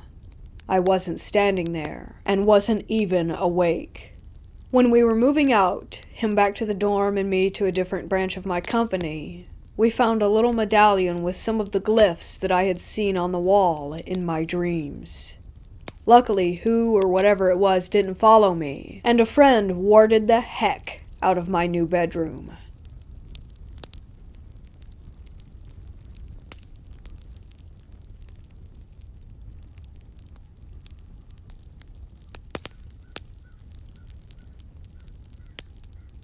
So for some backstory, my mother has breast cancer, and before our town got a cancer treatment center at the hospital, my mother would have to travel to a city 4 hours away to get treatment. At times, this would be 3 days. She would leave, get treated, and then come back on the 3rd day. At this time, my brother was in his early teens and was going through that rebellious stage of his life. So guess who gets called to look after him when my mother does her treatments? Day 1. My mother leaves early, about 6 in the morning, and tells me that she would send me a text message once she gets to her hotel. I came around yesterday so that my mother could leave early and told her to have a safe trip. Eventually, my brother wakes up to get ready for school. This is on a Friday. I give him his lunch, and he's off. I spend my day just sitting around my mother's house, giving her cat some attention, giving the dog some food, watching TV. The basics, really. Sure enough, my brother returns back from school and we do the typical brother things. Night comes, he goes to bed, and I stay up for a little while watching TV. About 10, I turn it off and make my way to the spare room where I was staying while Mom was away. I get underneath the blanket and close my eyes. As I could feel myself on the verge of sleep, I hear it. Thud, thud, thud, thud. It was the sound of footsteps, as though someone was quickly moving back and forth through the living room. My eyes shot open, and my thoughts quickly went to burglar. Someone was in my mother's house, moving around, trying to find something to steal. But as I listened, I noticed something else. I would hear it, then a pause, and then again, like someone was running back and forth, only stopping for a moment just to do it all over. The sound was too light for a grown person, but sounded more like that of a child. I sighed, believing this to be my brother. My mom had told me before she left about how my brother would sneak out of his room to grab his phone or Game Boy and play it when he was meant to be sleeping. Thinking this was the case, I get out of bed and make my way into the living room. As I did, the noise stopped. I continued on up to my brother's room. I opened the door and peeked in. He looked like he was sleeping, but looks can be deceiving. I returned to the living room and I decided to pretend to have fallen asleep on the couch so that I could catch my brother in action. Somehow I actually did fall asleep. I awoke to something brushing my nose. Turns out it was the dog. I look around to see the slightest of light coming in the windows. If I had to guess, it was maybe 2 or 3 in the morning. Tired, I get up and make my way back to bed. Once again, as I felt myself about to drift off, the noises started up again. In my tired state, I just concluded that it must be possums in the roof, and went back to sleep. Day 2. It was Saturday, so I let my brother sleep in. The lazy butthole didn't get up until 11. It went well. We hung out, had lunch, played some games, nothing really major. Well, not until that night. Once again, I stayed up while my brother went to bed, and again, around 10, I turned the TV off and went to go to sleep. Sure enough, just as I was about to drift off, thud, thud, thud, thud. Those darn possums, I moaned to myself. Then I heard a little girl giggle. My eyes shot open after hearing that, and the running resumed. I sat up, hearing the playful running back and forth in the living room. I just sat there trying to figure out where this little girl's giggle had come from. It sounded like a 7 or a 10-year-old. I turned to the window, seeing the next-door neighbor's light still on. I began to think that the noise I was hearing was coming from them, that maybe they had a little girl over and she was just being a pest. It was a good possibility, except for one thing. The couple who lived there were old and didn't have any grandkids. I heard that giggle again, much clearer now, like it was just in the living room, which was just outside my door. Needless to say, I didn't sleep well that night. Day 3. That morning I was uneasy, but was glad that my mother was returning. About 1 p.m. she got back home, and I began to pack up to return home myself. But the events of the past 2 nights still stuck with me as I returned back to her. Getting the courage, I asked her if she had ever heard a little girl in that house. "Oh, her?" my mother states. "Yeah, she's quite a mischievous one, isn't she?" I just smiled and left. I spent other nights there looking after my brother, but never heard from her again, and when my mother moved to another house with another ghost, I felt like she traded one for another. But that's a different story.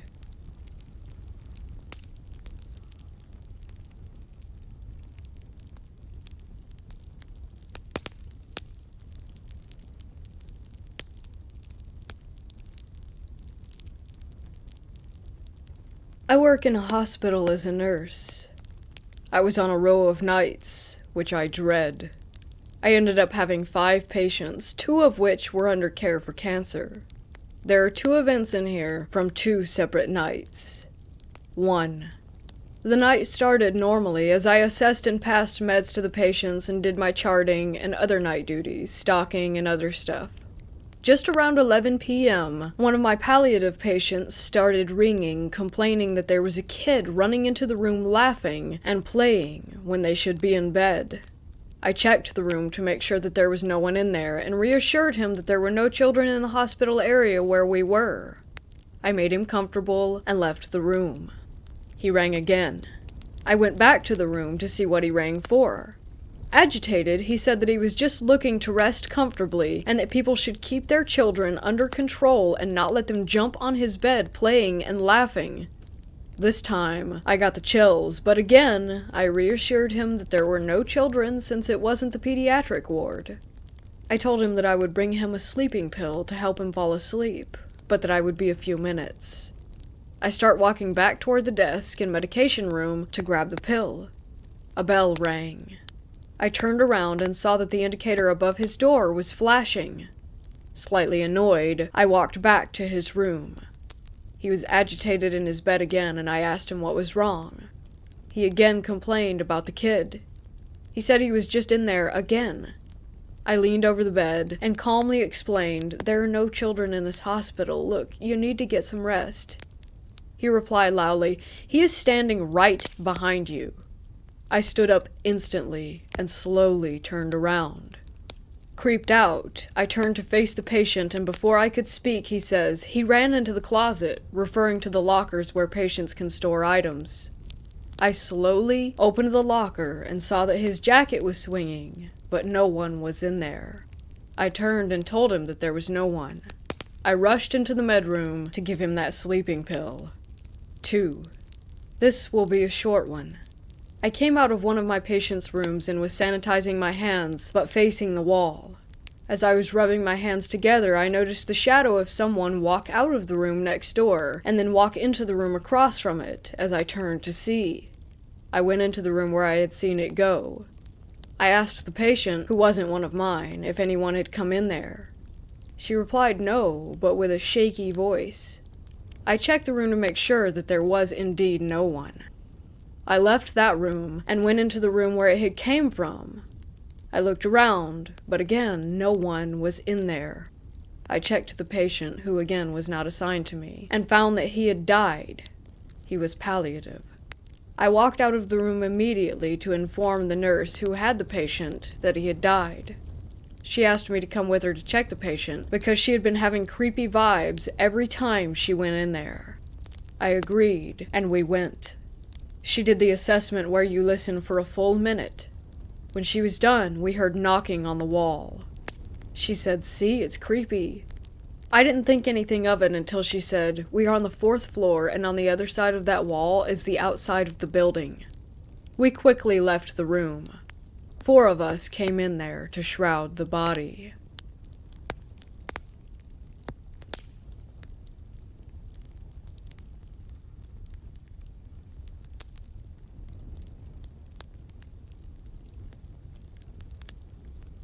One early summer morning in 2000, I got up and ready to drive my mom to her job at a local retirement home.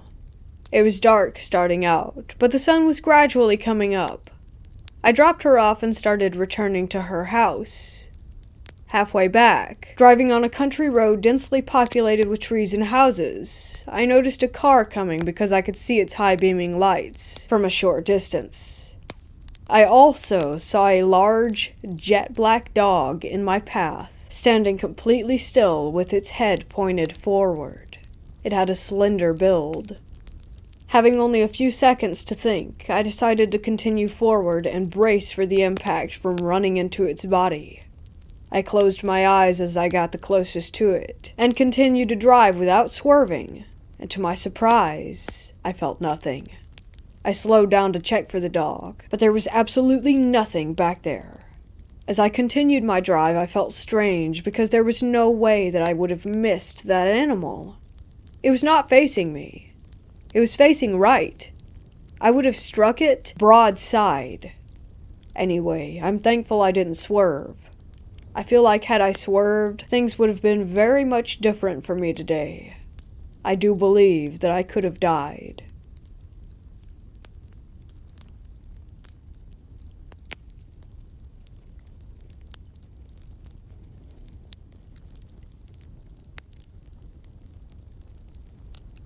Unfortunately, my dad died earlier this year, and the way he died was terrible, in which my whole family has to go to therapy. Yet, I still miss him and love him always. To get into the experience, I've moved around a lot this year due to personal problems since my dad's passing. I also got 2 puppies this year from the same litter. Lost my dad and dog on the same day. Kind of like a replacement for the 2 loved ones that I did lose. One of the dogs was quiet and usually pretty chill, except that he had these moments where he would start staring at a wall or something in the room randomly, when he wouldn't normally do this. I know that dogs have a 6th sense about paranormal stuff, as well as cats and other animals. This behavior would happen about each month, around 2 to 3 times since I got him in May. Then I moved again to my godfather's house, which he's my dad's older brother. There are still some tense feelings here and there because it's a very sensitive topic for my godparents and dad's side of the family to talk about my dad, or even to see videos or pictures of him. Around the same time I started my new job, where it would require me waking up at 2, 3, sometimes 4 in the morning to leave for work. In front of my room, there'd be like a tiny light that's usually on sometimes when people forget to turn it off. There's nothing in the way of that light that could ever cause a shadow. One day I was leaving for work. It was about a week ago. I go to get my shoes, and I'm about to leave through the front door when I look up, and in front of the light, there is a shadow of a person. I immediately recognized who it was. It was my dad. The only reason I know him is because of his shoulders and height. I looked and saw his big shoulders and his head. I blinked, and then it went away. I closed the door to the house and went to my car. Until about 10 minutes later, it hit me again that I had just seen my father. I think I cried about it after work, but I couldn't tell anyone for fear of them thinking that I've lost my mind.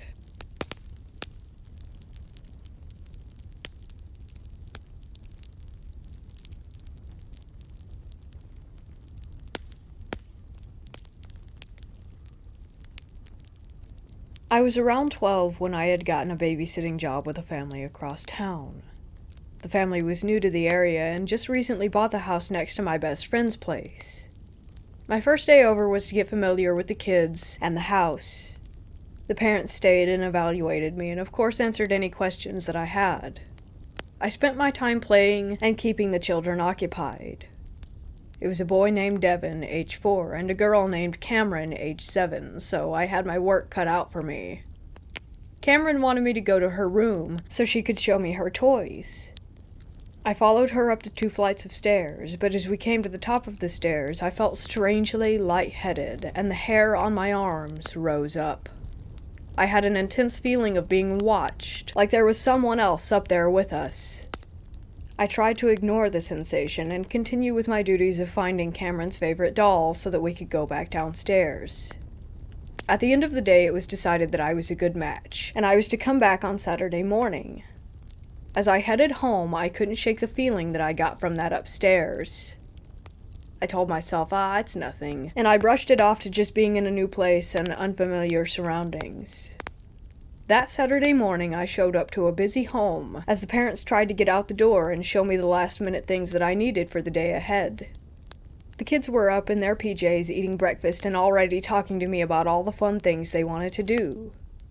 After the parents left, I ushered the kids off to get changed. As I was cleaning up the breakfast dishes, I heard a loud bang come from the dining room. I ran back into the room and found one of the false ceiling tiles had fallen from its place. Puzzled, I tried to put it back, but it was not an easy task.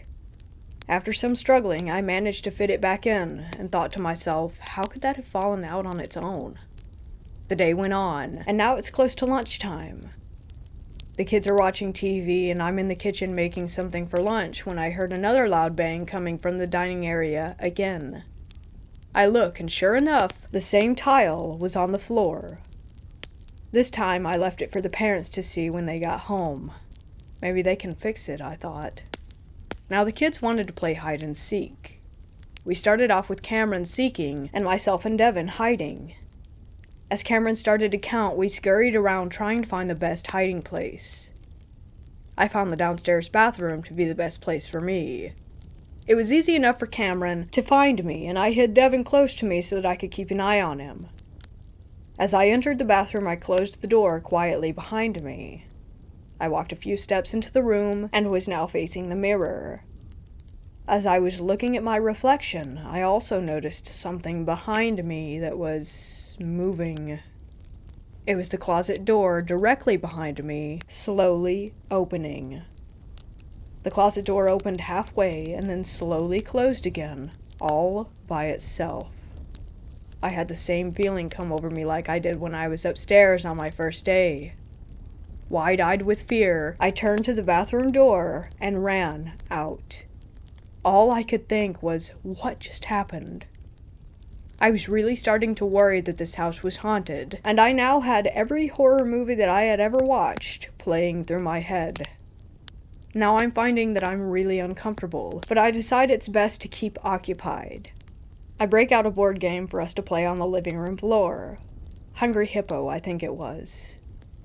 We were playing for around 20 minutes before I noticed something again out of the corner of my eye, moving. I turned my head to see what it was. A child's shoe was tumbling across the floor all by itself. The kids stopped and watched in confusion. I was in disbelief. Cameron let out a scream and she ran for the door. I grabbed up Devin and followed. We went to my friend's house next door and told her mom everything. I'm not sure if she believed me, but we stayed over there until the parents got home. When they showed up, we told them what we saw. I don't think they believed me either. I showed the panel that fell out. Apparently it's been an issue since they moved in, and as for the rest of my accounts, they chalked it up to an overly active imagination. I know what I saw and what I felt. I wasn't imagining anything. I later found out a bit of history on the house. Apparently, a man died in the house after a heart attack upstairs in a room above the dining room where the paneling kept falling out. I think that his spirit is still in that house, and that maybe he was just trying to play with us.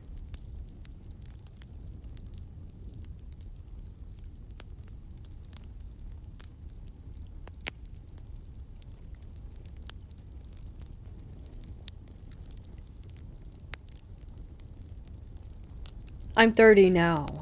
When I was in my teens and early 20s, I was into really weird stuff. There's a few local shops that sell unusual oddities and antiques in my town, like art made from dead animals, skulls, pickled specimens, things like that. I started pickling my own specimens around age 20, when I figured out that it wasn't that hard. I had some articulated skeletons, but stuff that I was really interested was supposedly cursed stuff. I bought things people claimed were cursed on eBay, and even drove to different states to buy things from people that they claimed were haunted. I bought 3 different diebuck boxes supposedly cursed from eBay. I bought numerous haunted dolls, whatever I could find. I had some weird taxidermy items too, like a couple 2-headed baby chickens, a 2-headed snake, stuff like that. I had a few things that I wasn't supposed to have either, but I won't get into that. Long story short, nothing weird ever happened. Not a thing. I never had one unusual, creepy experience with any of this stuff. I should start this off by saying I've never really believed in the paranormal or supernatural. Like, I wouldn't say that I'm a skeptic, because I think to use that term you have to go into something deciding that it isn't real and operate from that perspective. I'm fine with saying I have no idea what it is and I can't explain it. I won't say that I don't believe in ghosts, because I really don't know what a ghost is or what it's supposed to be.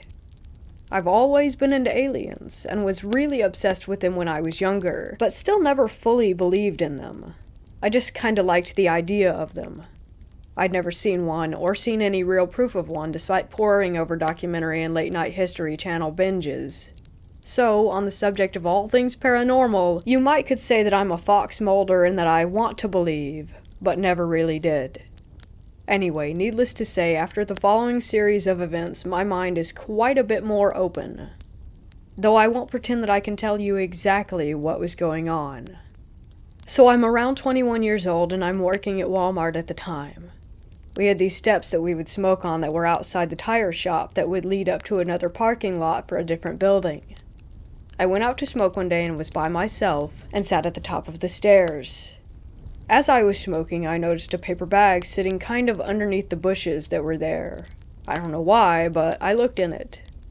I was expecting to find some empty beer bottles or something, but inside of the bag was a porcelain lamb. It wasn't particularly creepy looking, to be honest. It didn't have bleeding eyes or whatever. It just looked like something that would be on your grandma's shelf. There was a red ribbon around its neck, and it looked really new. When I picked it up, there was a note underneath it in the bag. The note said, "Take me home. I'll be a good little bitch, I promise." I'm not even kidding, it really said that. It was written in red ink and looked like female handwriting. Really neat. It was written on a piece of torn out standard notebook paper. I know how stupid and cliche that it sounds, but that really is what it said. Of course, being me, I brought the thing inside Walmart and stashed it under a register because I was totally gonna take that home. I showed it to my friend who was working there and was kinda like, "Dude, look what I just found outside. Look at this note." And he was like, you should definitely not take that home."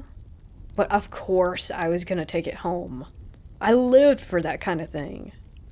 Anyway, as soon as I set it down, I realized that it was actually a music box, because I jarred it enough, I guess, to make it start playing. I looked at the bottom of it, and it had one of those metal twist pins that you wind up and it plays a tune. I turned it, and it was the least intimidating melody ever. It wasn't creepy at all. I was actually getting legit disappointed because if you wanted to pull a prank on someone with some scary object, this thing was doing it all wrong.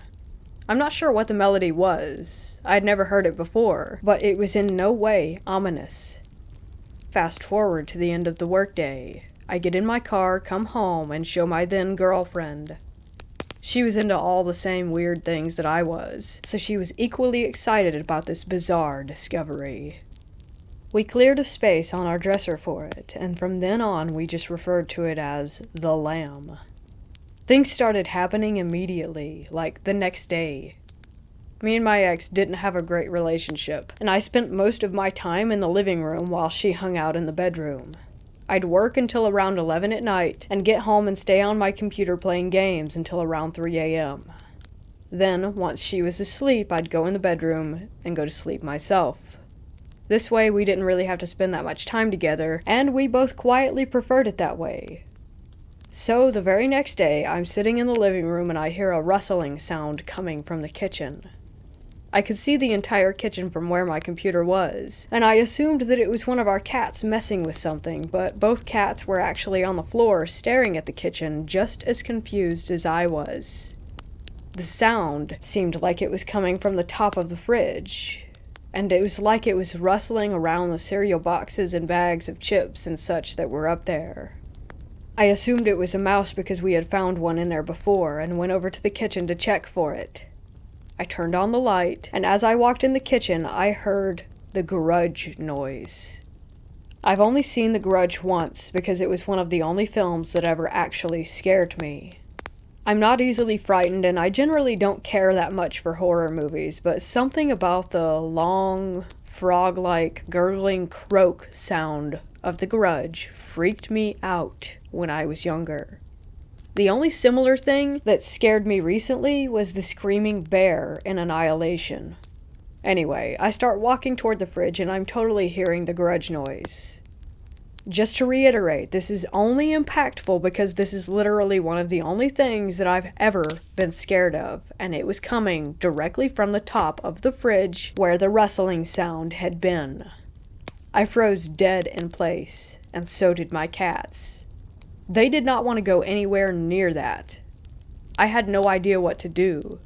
I was literally on the verge of passing out. So I tried to articulate this in my head, and I decided that the fridge must be broken, that a fan or something in it must be grinding. I crammed that thought into my head, and I sat back down in my chair and put on my headphones.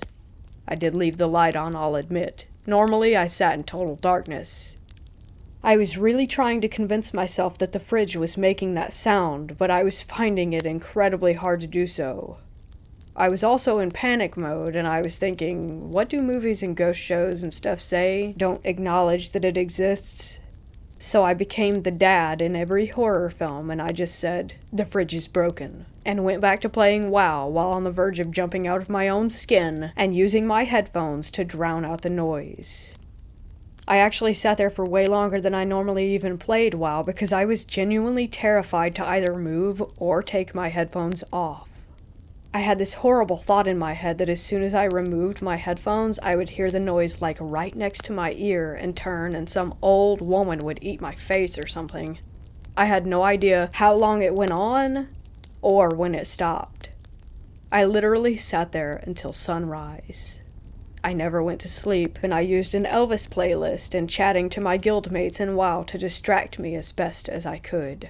But I literally just sat there frozen in terror the entire night until the sun came up and my girlfriend woke up. She came in the living room around 8 a.m. and was pissed off at me because I never went to bed. She complained that I played games too much, even though we both knew she didn't want me around any more than I wanted to be around her. But our relationship issues aside, she was badgering me about being on the computer all night, and I just said, I don't want to talk about it. And she let it go. She softened up quite a bit, looked a little confused, but I think that she could tell I was freaked out. Then she proceeded to freak me out even further. She showed me her arm and said the cat scratched the hell out of me last night. And she did indeed have what appeared to be a cat scratch running down the length of her forearm.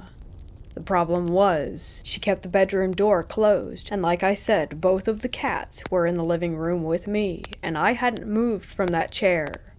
No one let the cat in the bedroom.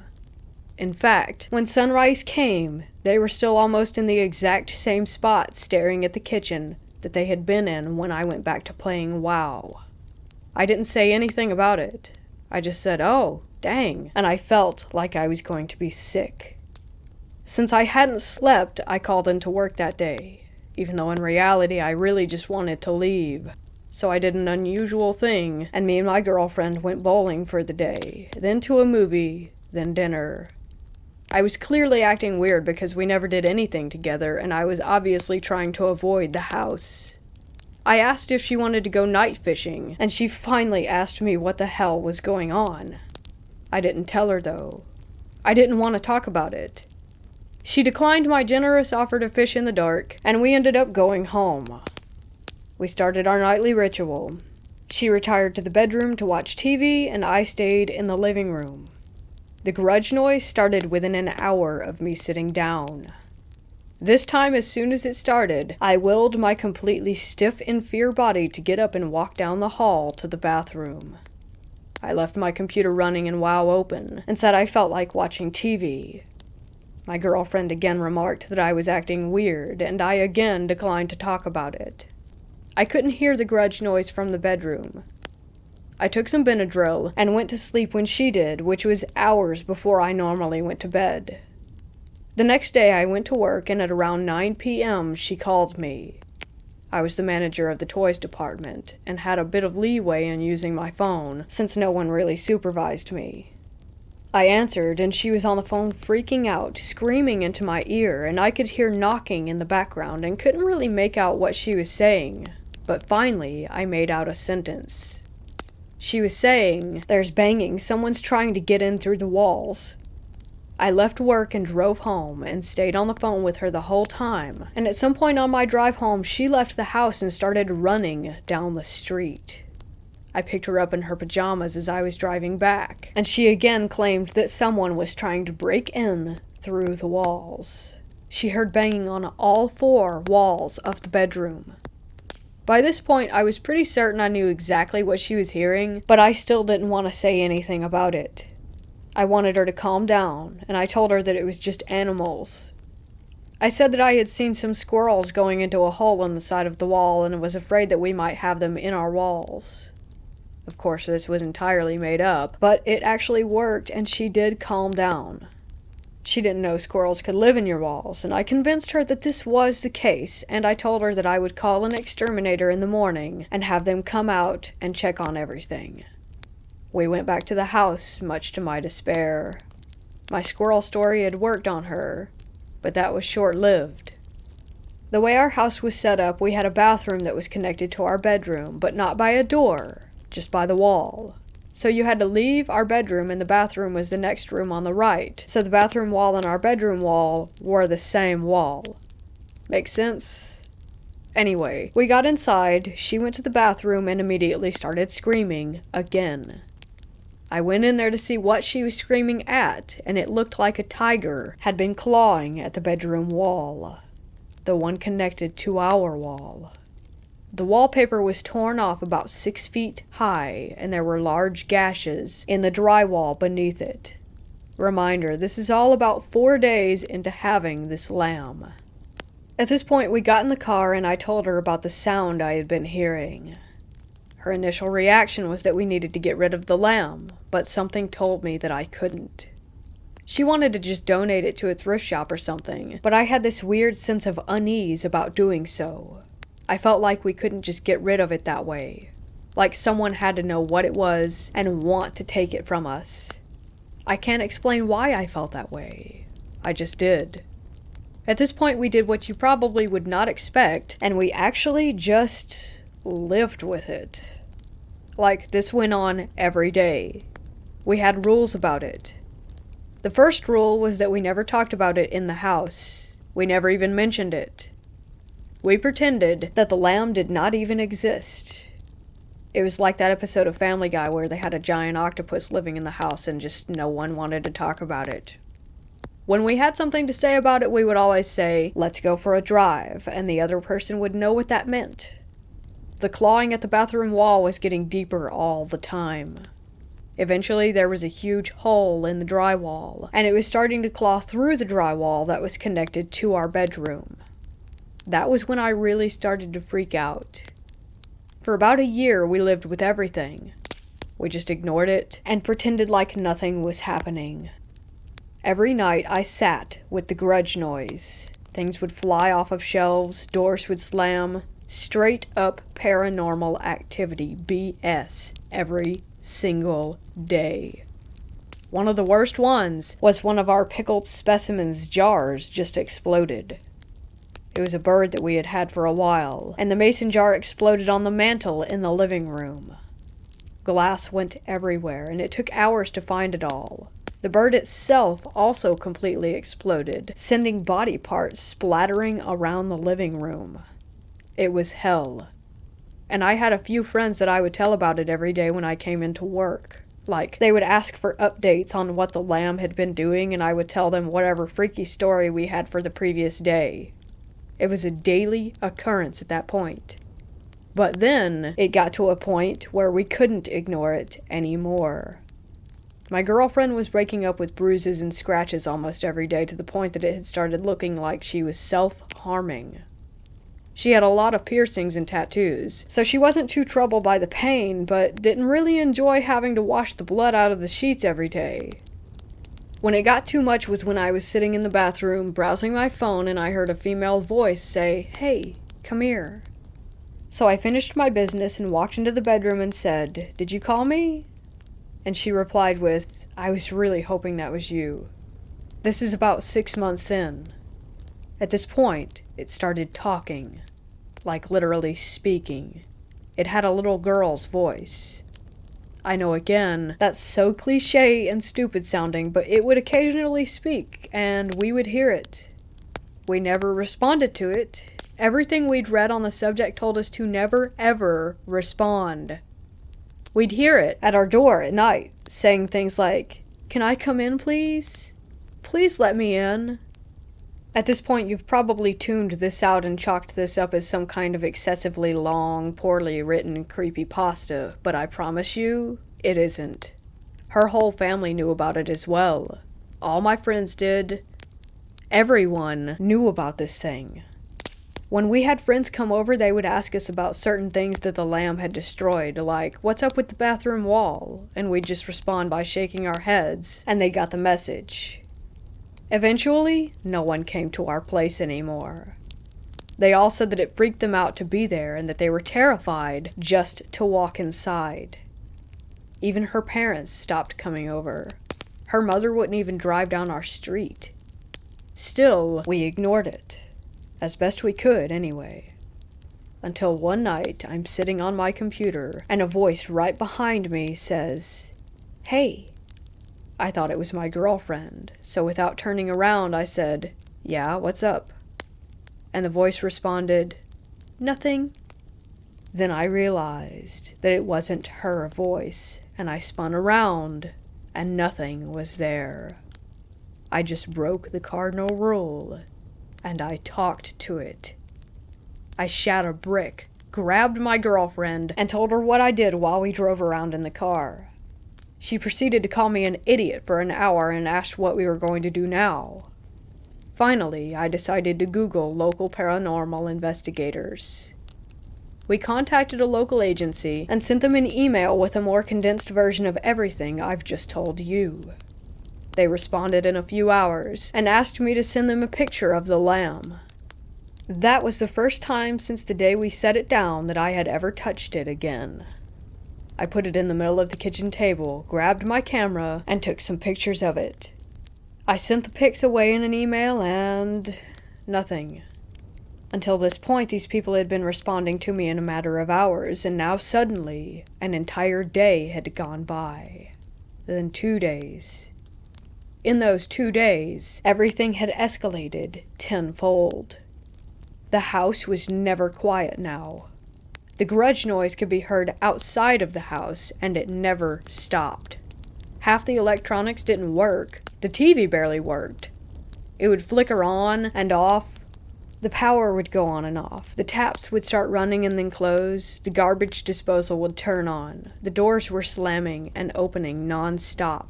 It was completely out of control, and we couldn't stay in the house anymore. Mind you, I wasn't rich. I'm living on a Walmart salary here, but we got a hotel room. I brought a laptop, and I emailed the paranormal investigators again. They replied to me this time and told me the lady who answers the emails was also their, medium or whatever, and that when I sent her the pictures, she locked herself in her house and has refused to come out for the past 2 days. They told me they were sorry, but that whatever I had was out of their league. So great, right? My house is possessed, and now it's gone apeshit because I talked to it, and the paranormal investigators don't even want to mess with it. I contemplated calling a priest or something, but I'm not religious, and I didn't know if I would have to have faith in the Lord Jesus or whatever for it to work. I contacted another paranormal investigations company in the area and sent them the same pics and basically begged them for help. This time they actually responded and were helpful, and they drove down from about 2 hours away just to talk to us. When they showed up at our house, nothing was happening. It was quiet, and everything looked normal. The doors were all closed, no sounds, nothing. Worse yet, they busted out all these gadgets that I'm not going to pretend I knew what they did or what they were for. Some had lights, some made beeps, some buzzed, one made little lasers all over the house. They had recorders, microphone equipment, they saged everywhere, walked around waggling electronics at various locations. I don't know exactly what the hell they were doing, but I at least appreciated that they seemed to be trying. But they weren't getting anything. Nothing was happening. I even recorded bits of it on my own camera. Then all of a sudden, stuff did happen. My camera quit working out of nowhere. The battery just KO'd. All their noisy equipment started making noise, and something was over 9,000. There were 3 people, and they started talking to it like, "If you're here, give me a sign." And then they asked it to knock on stuff, and this went on for 2 hours. Eventually, they wrapped up, and the woman who was with him said that she believed the thing who was inhabiting our lamb wasn't a spirit. She said it wasn't ever a person, and that it was something else. She said that it was pretending to be a child to try and trick us, and the fact that we weren't being tricked was angering it. They left and told me that she would call me the next day. She said she knew someone who might be willing to take it. I couldn't fathom who would want this thing, but my girlfriend and I spent the night in the hotel room again, and I did indeed get a call from the woman the next day. She said that she had spoken with someone called John Zaffis, and that he was excited and wanted the item. I didn't know who that was at the time. She told me he was the haunted collector, but that meant absolutely nothing to me. They said he had a paranormal museum. They came back to the house, got the lamb, and mailed the thing off to him. Later I realized that the dude had a TV show and is the nephew of Ed and Lorraine Warren. And that's basically it. Once this Zaffis dude had agreed to take it, everything stopped. We never had another weird incident happen again. I never fixed the bathroom wall, though. We moved out when we split up, and left it like that for the people that we sold the house to. On a side note, I recently, in the last 6 months, watched the Conjuring movies. In a very short scene, I believe, in The Conjuring 2, there's a shot of the Warrens' daughter sleeping in her bed. On her nightstand is an identical lamb to the one that I had. When I saw it, I almost started crying in terror.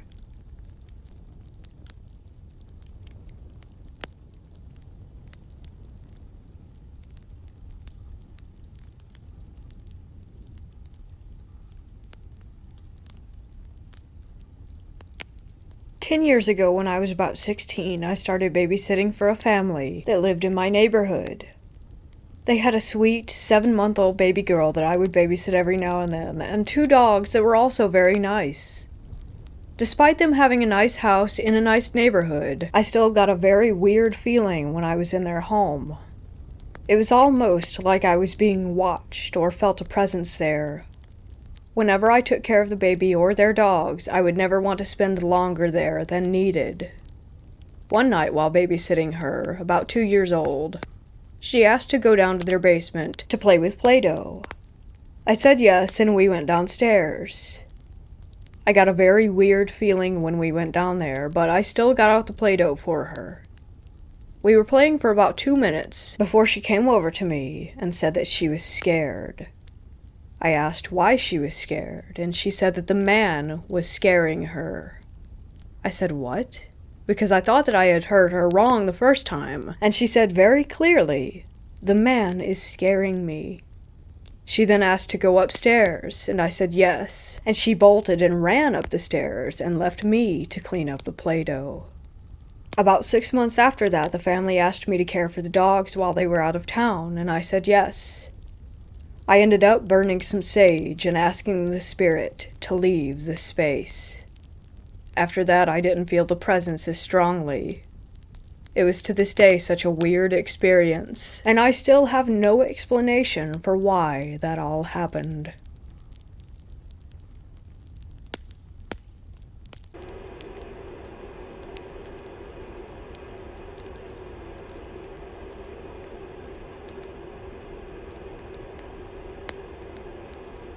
When I was 16 years old, I'm female by the way, my friends and I decided that it would be fun to go out to an old abandoned farmhouse that was rumored to be haunted.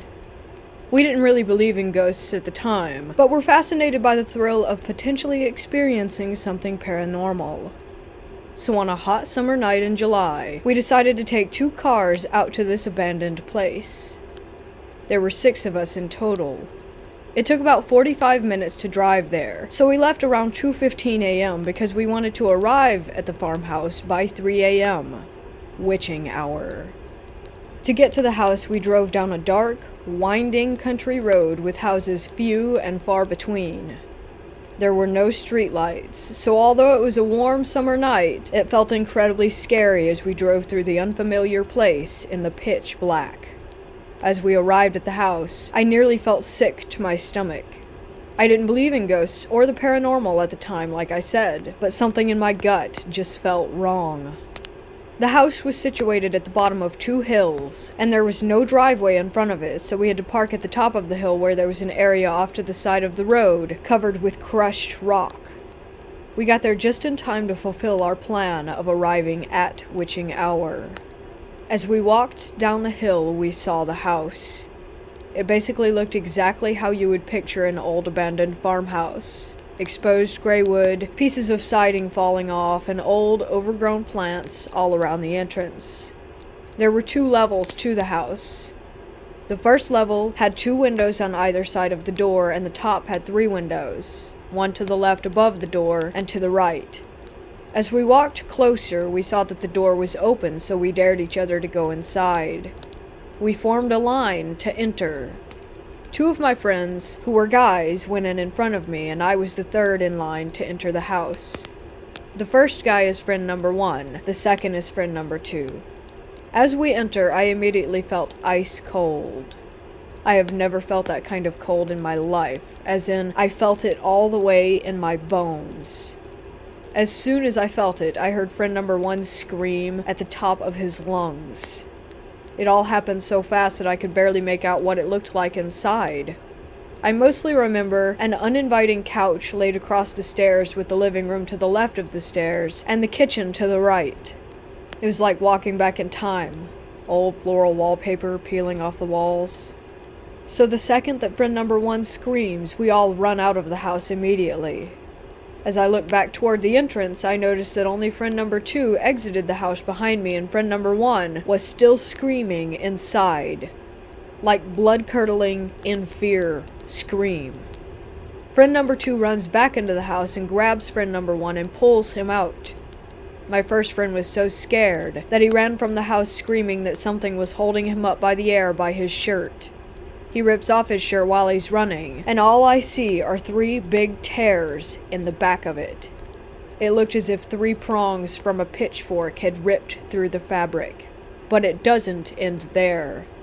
As my second friend stepped foot outside the door, he begins yelling in pain. I looked back, and he had blood dripping all over his face. I literally felt like I was in a horror film. He came toward me, and I was in full instinct mode. I took my sweater off and gave it to him to try and stop the bleeding. He just yelled at me that something had hit him in the nose, and that he needed to get to the hospital. So we run back up the hill, which felt like 1,000 years, to the car.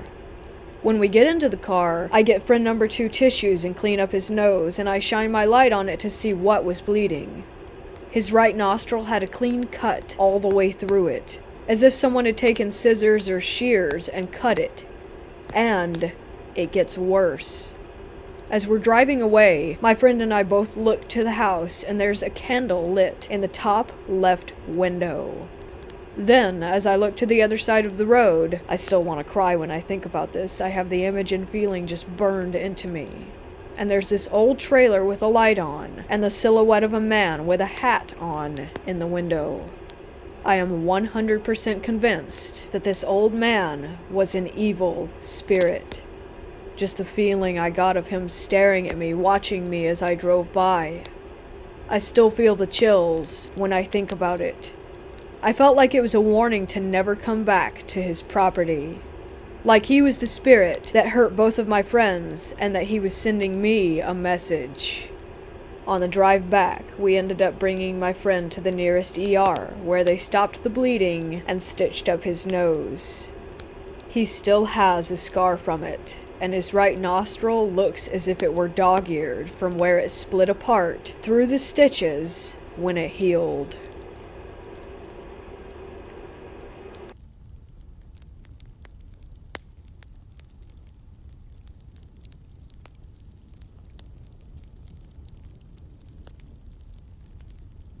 I recently had an experience that I'm just not sure about. I tried explaining it to my sister, and I can't even begin to put into words everything that happened and how I felt. So recently I went on a bit of a road trip and visited a bunch of places in the Southwest, Utah and Colorado, Arizona, and Southern California. I stopped at a park in Colorado that I hadn't initially planned on going to, but had never been to, a place well known for its Native American history. It was absolutely beautiful. Honestly, it was amazing and humbling to see the history of the people there. It made me realize that there was so much more about American history than the rather Eurocentric view of colonialism that I was taught. Anyways, like I said, it was amazing. Given that this was November and very off-season, half the park was inaccessible and attendance was minimal. There were other people, but overall it was very quiet. I had been viewing some building ruins atop the mesa, one huge multi-room building, and not that far away another large building with a very large kiva in the middle, and on the southern side of the building, number 2, was a solstice carving on the wall. I was walking around the smaller solstice building, as there was a couple walking around the large building, and I enjoyed the quietness of being alone. And when I went to the large building, they went to the solstice building, and then they left, and I was going back to the solstice building to get some more pics of the solstice marker. I was now alone. It's hard to describe exactly what I felt and how everything went down, but I'll try. It was a pretty nice day, temperature in the upper mid-50s. I'm from the Midwest, so that's still shorts weather to me. Some light, small clouds, but not many, pleasant breeze, and a few birds chirping away, and more than a few chipmunks all over the place. As I walked around the solstice building, everything just became still. Like the wind stopped, the animals went silent and disappeared. It was just weird. There was a large, darkish cloud that came kind of out of nowhere and just hung there. There was a weird heaviness all over. And then there was this smell like what I thought was just a dead animal. Like that sickly sweet smell of rotting meat. I assumed that there was just a dead deer or rabbit or something nearby that the wind had been blowing the smell away, but the wind was gone and everything was just still and heavy. As I reached the solstice marker wall, I noticed that on top of the wall, mind you, the walls are only 2 foot high or so, there was a piece of pottery.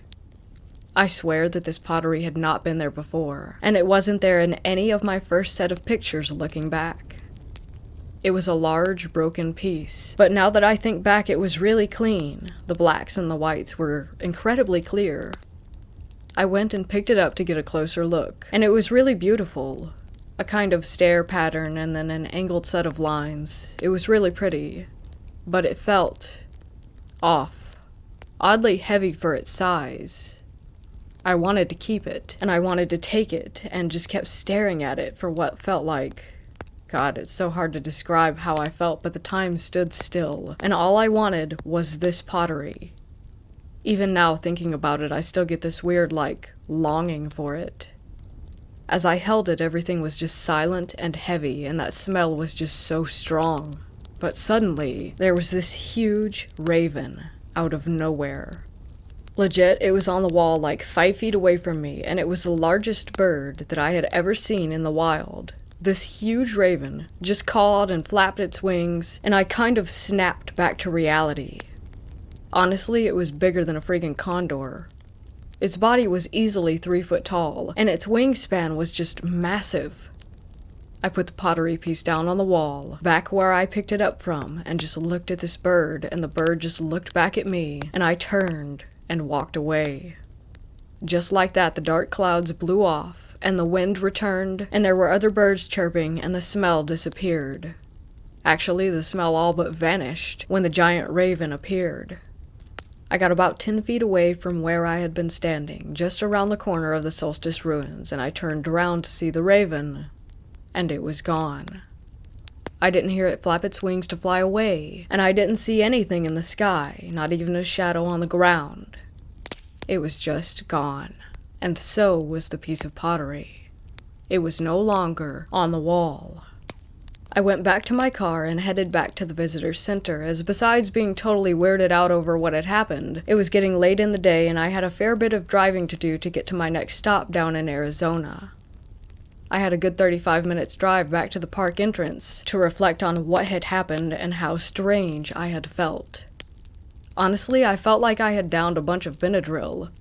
I was so foggy until the raven showed up. Even now, I just really can't explain everything that I felt. When I got to the visitor center, I was the only person in the visitor center proper besides the employees, and one guy was just leaving as I entered. In the gift shop, I was getting a mug. I get a mug from each park I visit, and was talking to the park ranger and the cashier, who was an older American Indian woman, about how awesome that the park was, and how I wished that I had learned more about these cultures in school, etc. when I told them about the piece of pottery. I also said something like, "Oh yeah, up at the far view sites, there's a dead animal too. When the wind dies down, you can smell it." And the park ranger and the cashier quickly looked at each other, and then back to me. The cashier asked me if the smell had come before the piece of pottery, and I said yeah, that the wind had stopped and that the animals were all quiet, and I basically told them everything I said above, minus the intense urge to steal the piece of pottery, and they just looked at each other a few times and kept quiet, except when I told them about this huge raven and how it appeared. The cashier let out a gasp. When I finished my story, they had a few questions about the timing of things, how long everything lasted, and in what order everything had happened, and they asked me to describe the pottery and stuff, and all of a sudden the cashier said, "Would you like some tea?" I love tea and was like, "Yeah, actually that sounds wonderful, thank you," and she went and got some. The ranger and I walked back towards the employee break room down the hall past the artifact restoration exhibit, and she asked where I was and what I knew about the area, and I told her about how truly minimal my knowledge was about the native cultures, even those closer to my Midwestern home. When the cashier returned, she handed me a cup of sage tea, and she asked if I was honest about what had happened. I was really confused, and said yeah, and she told me to drink. The tea kind of tasted like a no-salt vegetable stock. I wished then that I had had some honey and lemon. Then they told me about what they think that I had been near. Apparently they hear a few different stories concerning skinwalker activity throughout the year, but none where someone sees the raven, and that's why they're telling me this. The cashier proceeded to tell me a bit about skinwalkers and how sometimes they curse objects to lure unsuspecting people in. She also said that the fact that the raven had appeared and removed whatever enchantments that I felt was very important, that someone greater than us was watching out for me at that moment, because even though skinwalkers can choose many different animal forms, they would never appear as a raven due to the spiritual importance of these birds. She said that if the raven appeared to me, they could share certain information with me that they would never share with anyone. She told me that the sage would help cleanse me of any remnants of the skinwalker's tricks, and suggested that I see a shaman. I had already finished the cup of tea and was getting a little freaked out, but oddly felt more calm after hearing her speak, and I thanked them and left. I tried not to run to my car, but walked very quickly and got out of there. That night, and a night or two later, I had some very vivid dreams, but I can't remember anything of them, which is odd. I usually remember my dreams when I wake up, at least long enough to write them down. But these dreams, even though they woke me up, I couldn't recall them. I don't really know what happened, or if they were just pulling my leg, but once I got home and really started looking into these things, I kind of feel... I don't know. I feel like I'm crazy, because I can't rationalize what happened. Even when writing this, I realize how insane it all sounds, and I still can't even fully describe it. How weird everything got. It's just hard to put it into words.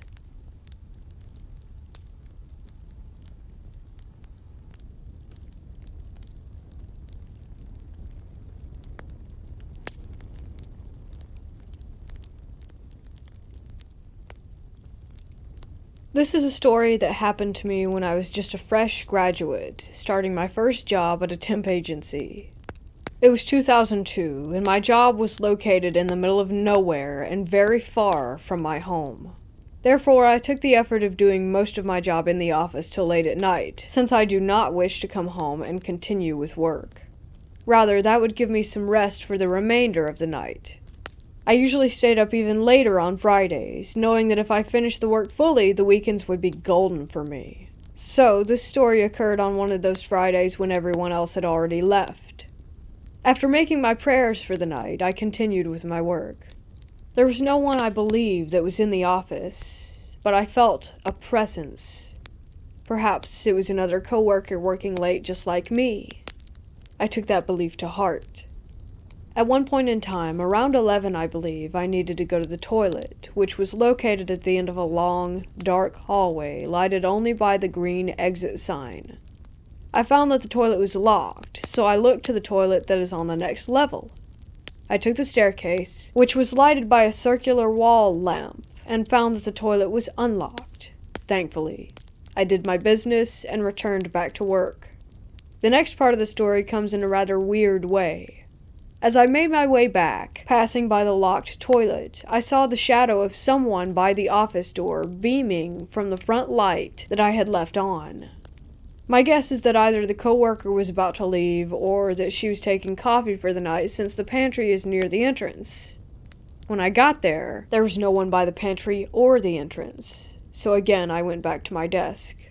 I was trying to finish up that last bit of work when I started to peek through the gap between each desk, trying to see the other person who was working late at night, but somehow, no matter what, I was unable to spot him or her.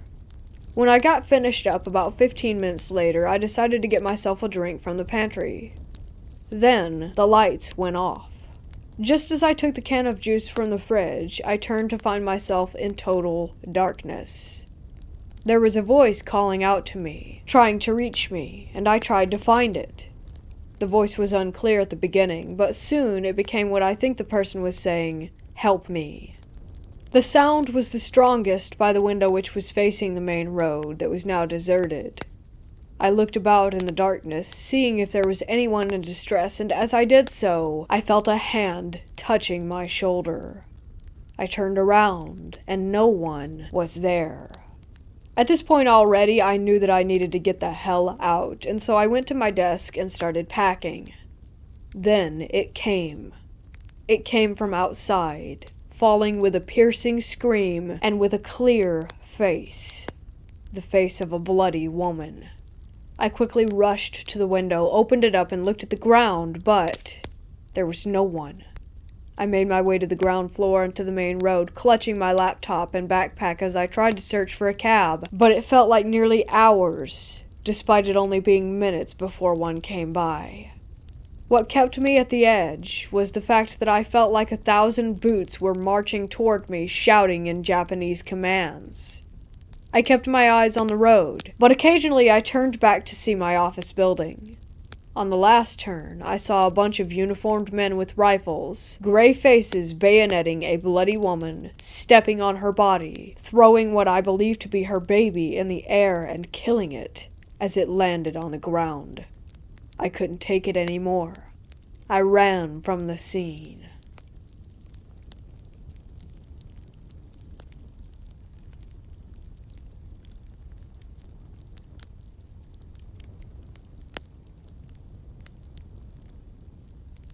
I've worked 3.5 years now as a psych tech at a unit that covers the southeast portion of my state. The unit I work on you can think of as the ER for psych. We admit individuals who are having mental breaks or who need help for self-harm, being disabled from their psych disorder, or harming others. The unit is freaking old, and has been around since the time of Moses, it seems. Even though weird events go on, it's a pretty awesome job helping others, and I love working here while I finish going to school. I will say to start out with, that most nights on the unit are really quite boring. Naturally, with the type of individuals that can stay here, the unit can have a change in its feeling rather quickly, though. I've had individuals who I've never met before know strange things about me or other patients, such as where I've buried my dogs, names of family members, or the streets that I've grown up on. You'll get a weird vibe walking by certain patients. At times, my patients will say creepy stuff, such as being told the devil has sent its demons to watch me and not mess up. I witnessed a lady who came in for suicidal thoughts slowly progress to sitting in a corner and screaming "no, stop," till she couldn't talk. This lady shouted and shrieked the same phrases over and over in an empty room. The unit also has one room that I dislike because no matter who gets assigned to stay in that room, they always seem to get much worse before they get better. The room is always cold, even when the heat comes through the vent. I can recall 4 patients asking to switch rooms because the shadows in the room surround them when they sleep and buzz at them at night. My most recent experience was while doing my safety check in an unoccupied room which had the door open. Previously in the shift I knew it was locked because I had checked all the unused rooms to make sure that they were indeed closed and locked. I thought housekeeping had come up to clean the room possibly, since a patient was discharged from in there the night before. Next thing I knew, I had a soap bar and a shampoo bottle thrown at me. It wasn't a joke throw either, but a rip right at me. The door slammed shut. I think a patient is in there now. I open the door to a completely empty, clean room. I lock it up, pick up the soaps, and try to tell the other tech that I'm working with what had happened. We pull up the camera and sure enough you can watch that event unfold in the hall. Not all experiences are bad or evil on the unit. The patients will sometimes tell me that they had family that's passed on stay the night in their room and visit with them until they fall asleep. Another time I had one patient tell me that a giant white figure stood guard by their door and kept the shadow figures from coming in until they were finally able to doze off. We do have regular figures that walk the yard and hang out in the rooms. One we call the engineer because the figure is always being seen in the utility closet. The mysterious stranger resembles a character out of a game. He's a tall guy in a tannish trench coat and business hat walking the same path around 3 in the morning and disappears after he passes by a big elm tree. Before you come onto the unit, there's a fairly large gym to play basketball, lift weights, or exercise, which low-risk patients can use with a staff member. Before you come onto the unit, there's a fairly large gym to play basketball, lift weights, or exercise, which low-risk patients can use with a staff member. On my 4th meal break, I usually eat and do a little working out. The gym also has a radio to hook up your phone to and to jam some music. This particular time, I'm shooting hoops and listening to Metallica. My break ends, so I put the ball away and unplug my phone to leave. As the music cuts, I hear a soft voice say, "Keep playing." Similar story from a coworker from the same place. When she turned the music off, she heard someone picking up singing where the song had stopped. Apparently, they also enjoy music just as much as the rest of us.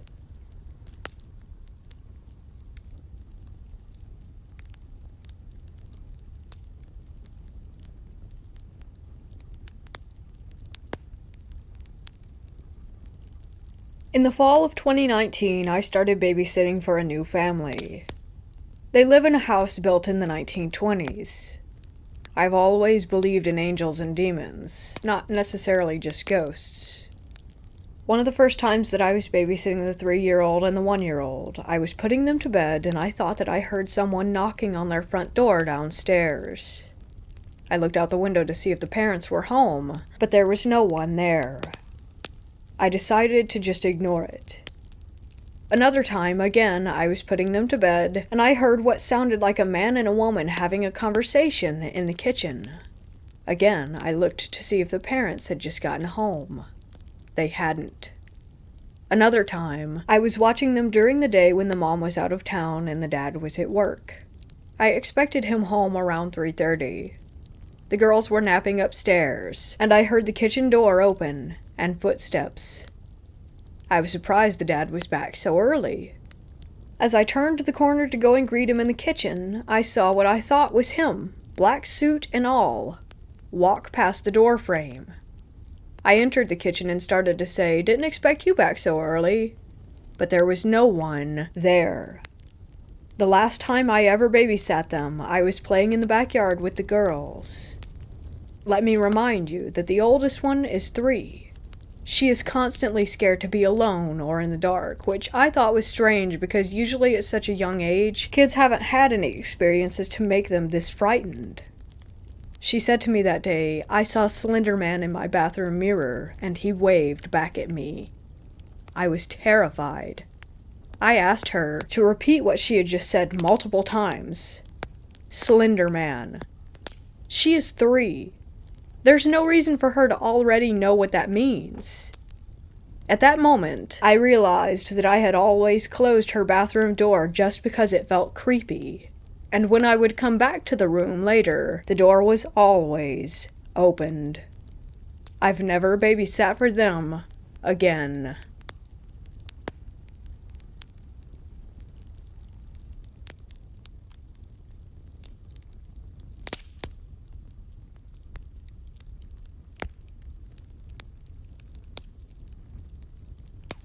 Believe it or not, my story is true. My name is Brandy, I am 56, and I live in Washington. All these years, my kids wanted me to write down events that happened to myself and my loved ones. Quite a few members of my family have recently passed away, leaving so many untold stories that I didn't want these experiences to die with me. So for my children, here it goes. A lot of messed up and supernatural things have happened to us in our lifetime, most with witnesses. This is one of them. About 27 years ago, while house hunting for a rental, I met the former renter of this run-down but livable house. She warned me not to live in this house because I have small children. And not only was it run down, it was very haunted, and never, she was stern, never let a man live here with you because he will be taken over by the evil that resides within. Now, I'm thinking she's either crazy or she was just mad at the landlord for something. We needed a home incredibly desperately. I was also thinking that I had lived through worse, and houses could always be cleansed, so I blew it off. I ended up renting the house, but I soon realized that I should have heeded her warning. The house was musty and old, made of wood. The walls, the ceilings, and the floors were all wood. Even the bedroom doors blended in with the walls, but the bedrooms were painted on the other side. There were French doors all along the front of the house going into an enclosed but open-viewed screen porch with a front door. The main living space was long and open. The living and dining area were stretched into one long room, and it was always cold despite having the heater on and it being in the desert. It was located in the high desert of California on the corner of an acre lot of barren desert, and across the street there was a popular grocery store and a few small shops too far away for anyone to hear us. It served as a town hall back in the day, and I think a turkey ranch before that. It was 6 a.m., and we had planned a 3-day trip to the happiest place in the world, Disneyland. My kids, Michael age 1, Penny age 4, and Jenny age 3 were all sleeping on my bed in our bedroom at the other end of the house so I could pack in peace for the trip in the dining room and not wake them. I could see the bedroom door though, and it was closed. I was standing up folding clothes at the table. My boyfriend's mother, Opal, was sitting across from me when we heard the bedroom door creak open slightly. We both looked up, and it was my daughter Jenny in her little pink and white flowered onesie. I said, "Now you know it's too early, go back to bed." And she replied, "Me up now, Mommy," in her little sweet voice. It made us both chuckle, and I told Opal that I thought she was just excited. I told her no, that we weren't going right now, so please go back to bed. She stomped her foot, which we could feel vibrate through the floorboards. Opal then told me that I had better go and put her back, and I agreed.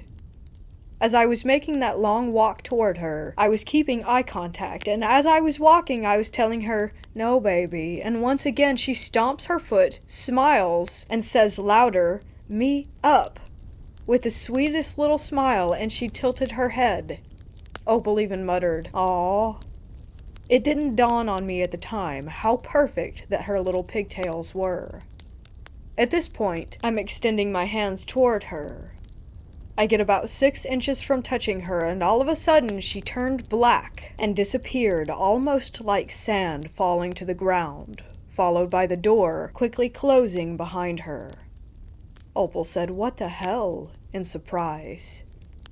Shocked, I stood there with my hands still extended, and then the fear ran through my body like hot and cold needles. My kids were all sleeping behind that door. I grabbed the handle and swung open the door, fearing the worst, only to find my little Jenny fast asleep with her sister's leg over her. Whatever we had seen, it couldn't have been her. Although unsettling, Opal and I didn't talk about what had happened, and later that morning we all piled into the car and went on our trip.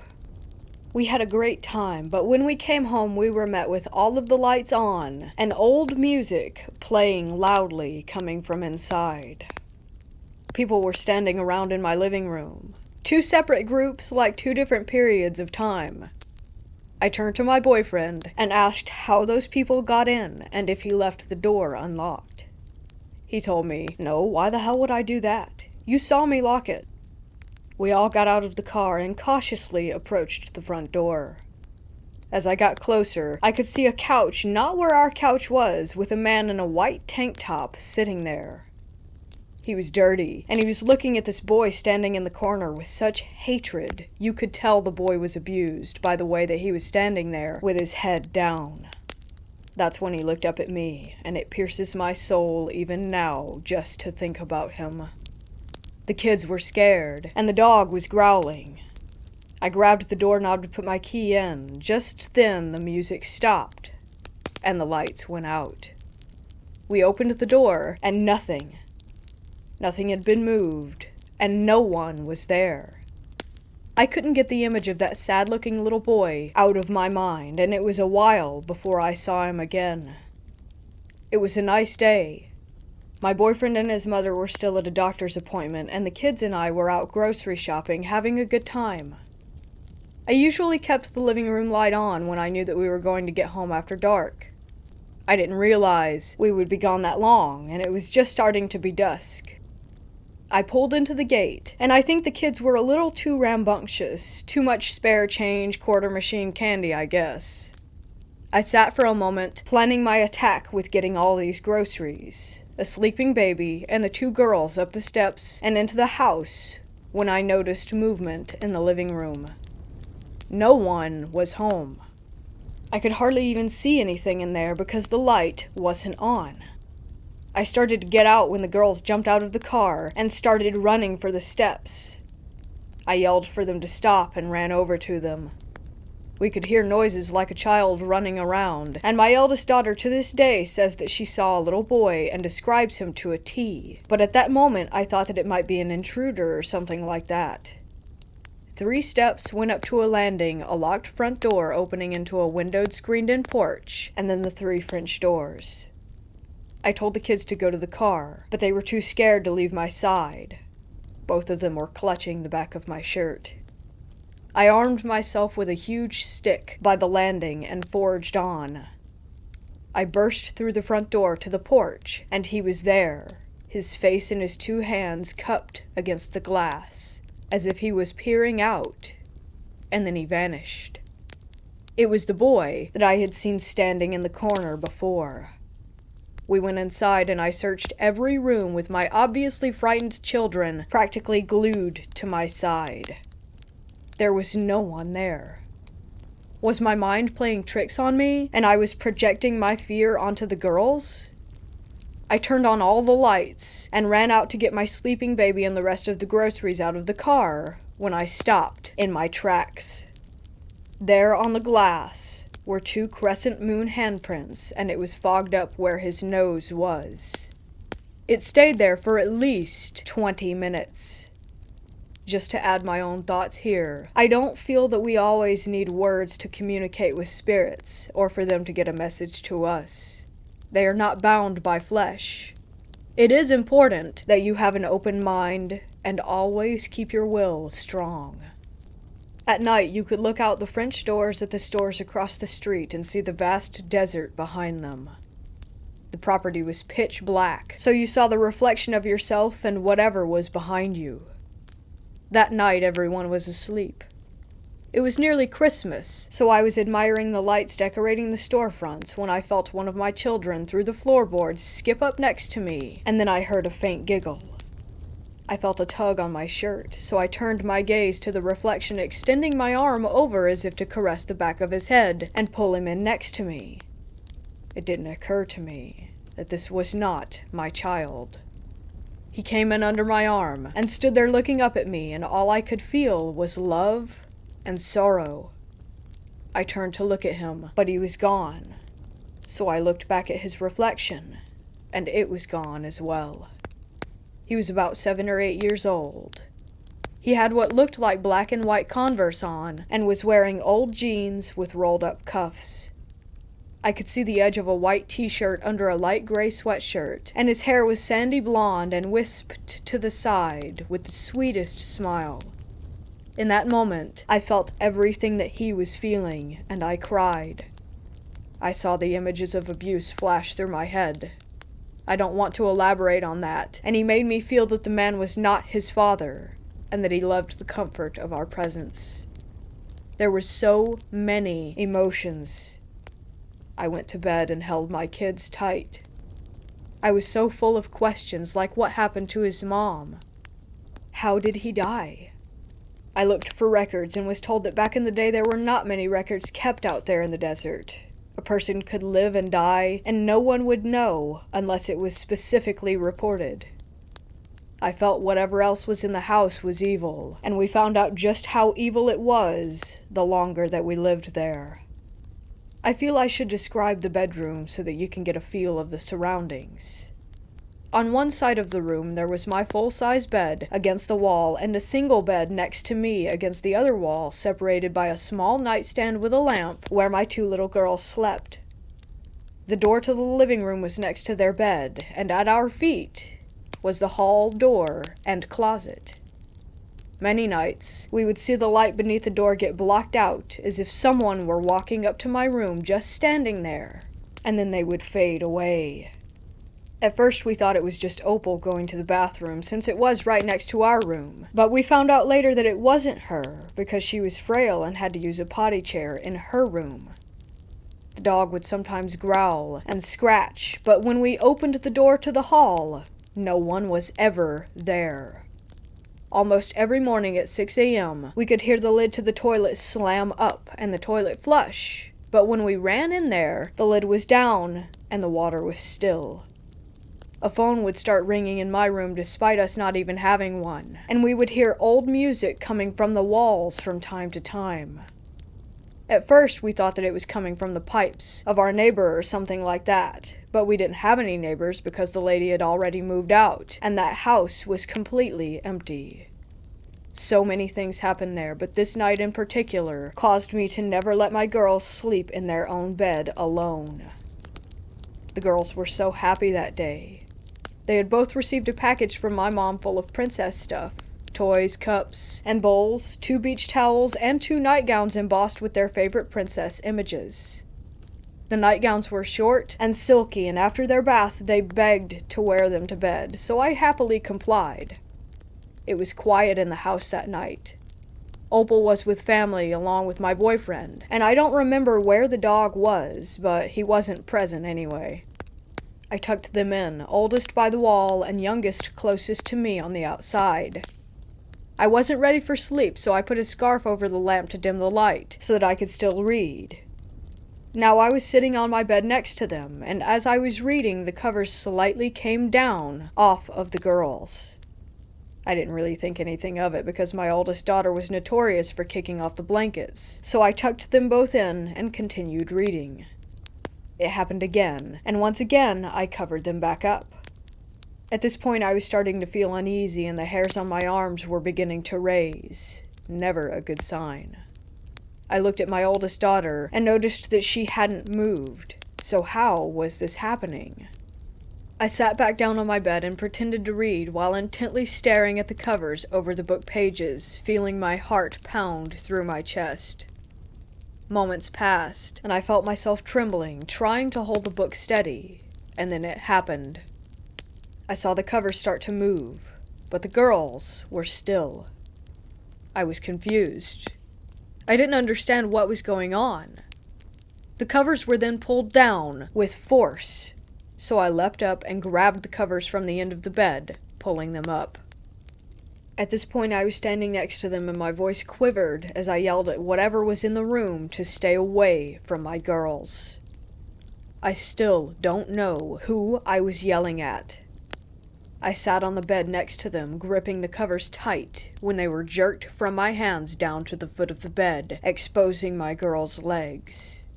My youngest daughter's nightgown started to rise up to the top of her thigh. She started to scream and grabbed at her leg as if she were feeling pain, waking her sister. I threw my body over both girls and screamed at whatever it was to get out and leave us alone repeatedly. I tried my best to calm the girls down and protect them. We stayed huddled together all night. This was the last time they slept alone in that house. I was able to get a bigger bed, and we all slept together from that point forward. At this point, I'm sure you're wondering, why didn't we just leave? Believe me, I wanted to, but I felt trapped. Not just by the house, but also by my boyfriend. Let me start by saying that Bill was not the nicest man. Oh yeah, from the outside he was great. He had a charming voice, and he made people laugh. Nobody thought that he was capable of doing the things that he did. They didn't know him like I did.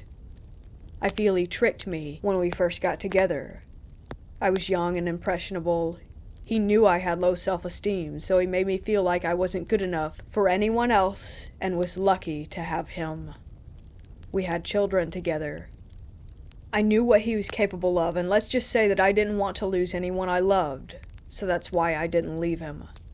But this was different. This was not him. This was an entirely new level of evil. I started noticing a shift in him the longer that we lived in that house. We stopped going out as a family, and he stopped working. He put bars on the windows and one-way locks on all the doors with only one key. Not even his mother cared. She would go into her bedroom and shut the door so that she didn't have to hear me scream or our children cry when he sometimes hit me.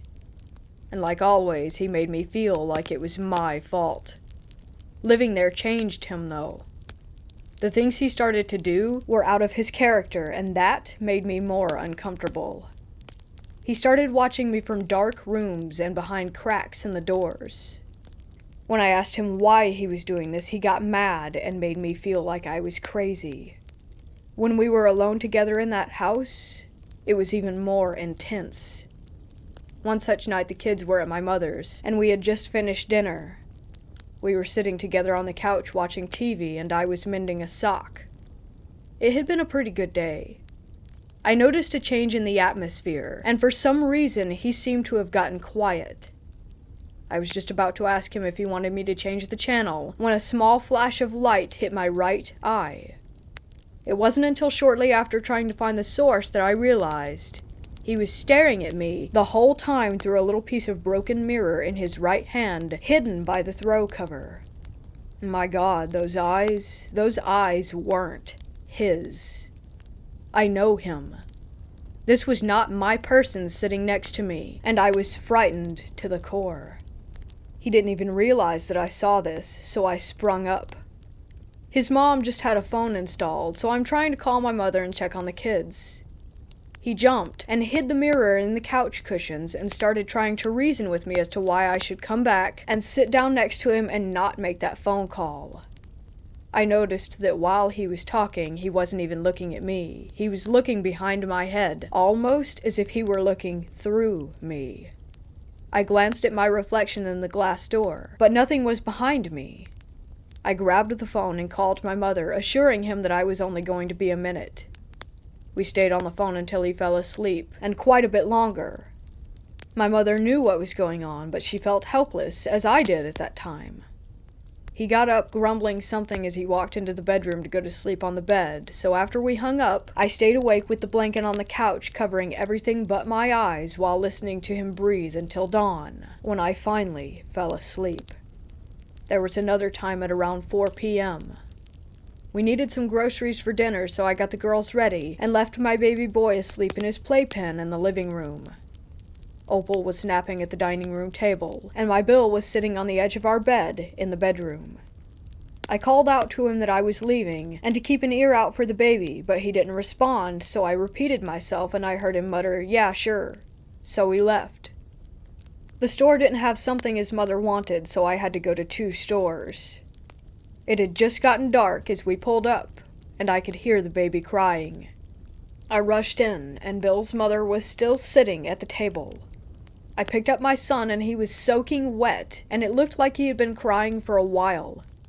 I was changing his diaper, trying to calm him down, and the whole time Opal was getting mad at me for leaving her alone with the baby. I was furious, and I told her I didn't. I left him with your son. She looked surprised. She didn't even know that he was home. What the hell? Where was he? I put my son down and told the girls to go play. Something wasn't right. I didn't think he was still in the bedroom because the lights were off, but someone was in there. It was abnormally dark. I slowly went up to the door and walked in. There was a dim light coming in through a crack in the blinds, and I saw his silhouette still sitting on the bed. He hadn't moved. His feet were on the floor, and he was slightly hunched forward with his elbows resting on his legs, cupping his hands together. The room smelled stuffy, and the air was thick. I called out his name, but he didn't reply. Once again I called out his name, adding, "You're scaring me." I moved closer, saying, "Why are you not answering me?" I saw that he was sweating and that it was glistening in the light and dripping from his head to his hands and then his hands to the floor. I could hear it as it dripped.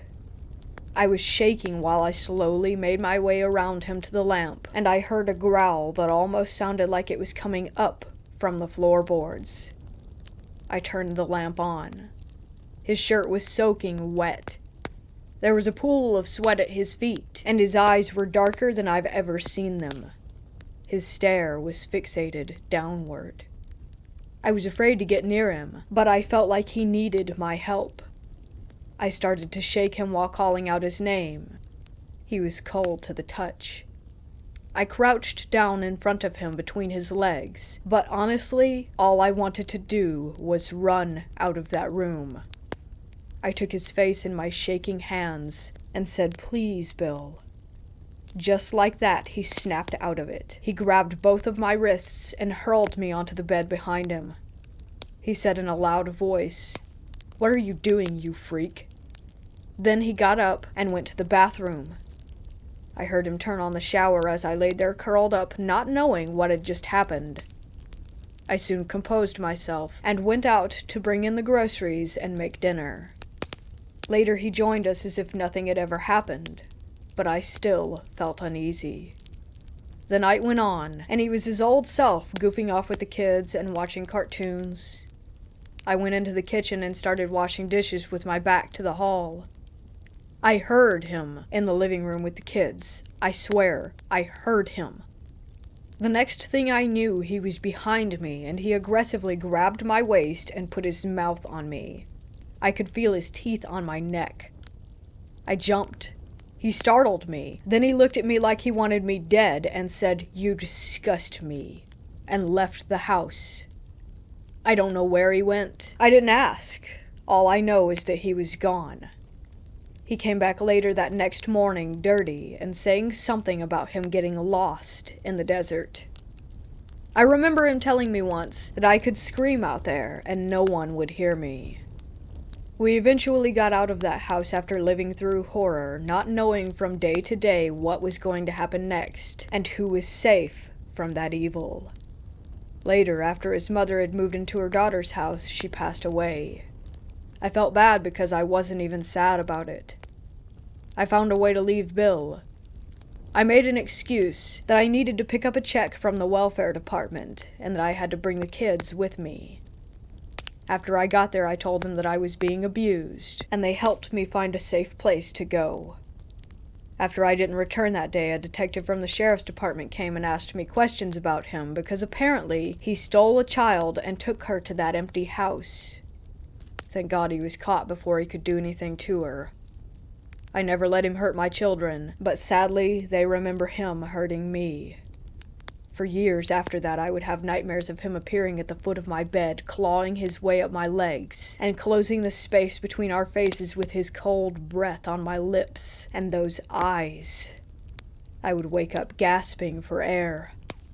About 9 years ago, I looked up his name and found him on a website exposing predators. I still shiver when I see small mirrors or broken glass. A few years after we moved out, I ran into the former renter, so I asked her if she knew anything about a little boy ever living there, or did someone die there, and she said, now this is not fact.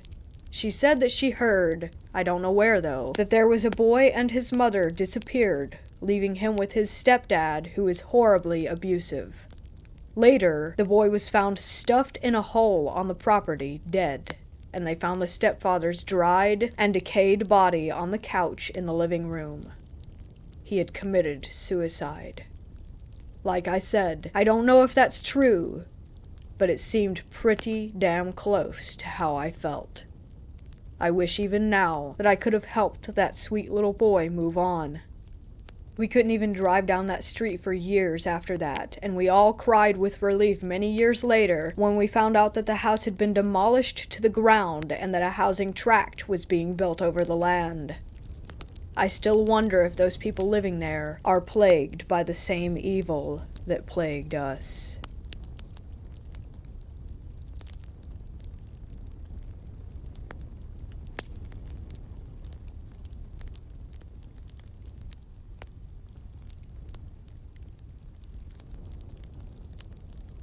I worked at a small, old hospital for a couple of years.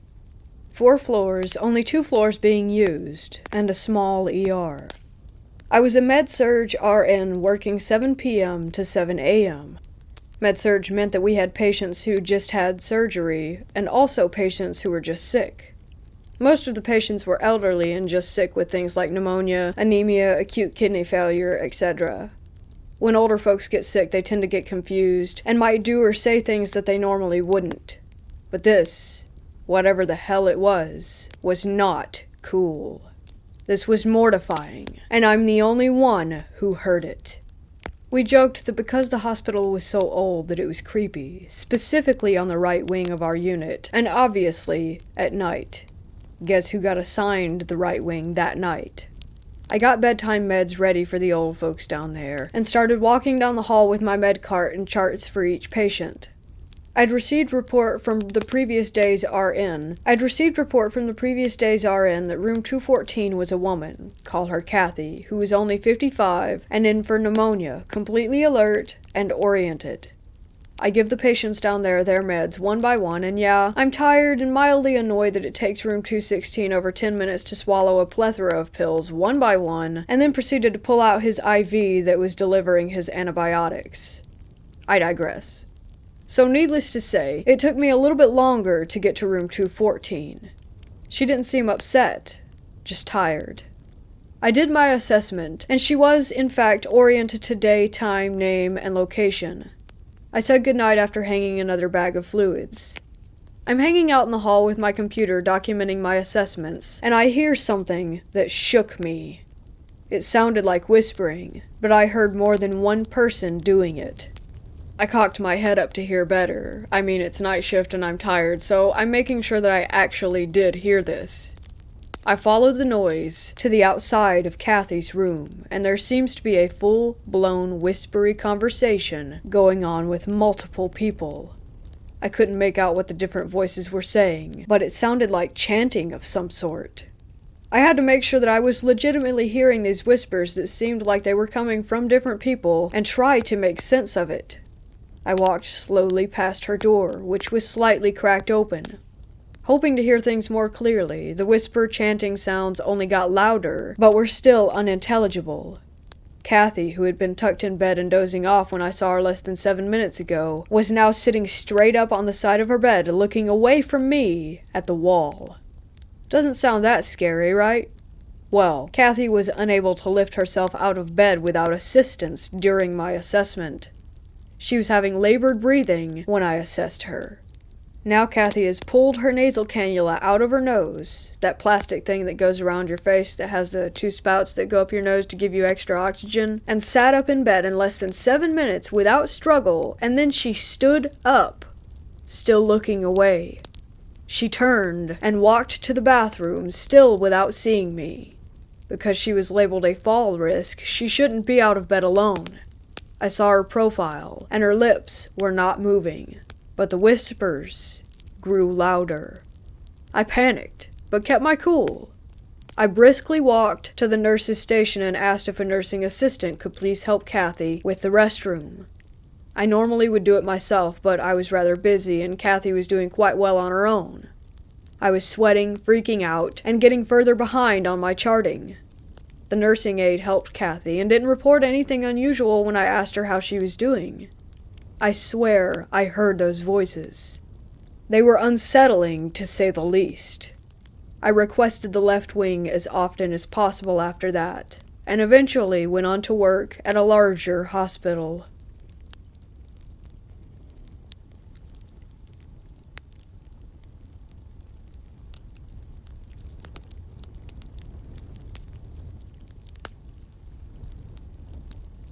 I work for a nonprofit that helps mentally and physically disabled people live fulfilling lives. J and C are brothers. I work for the same company as C, but at a different house.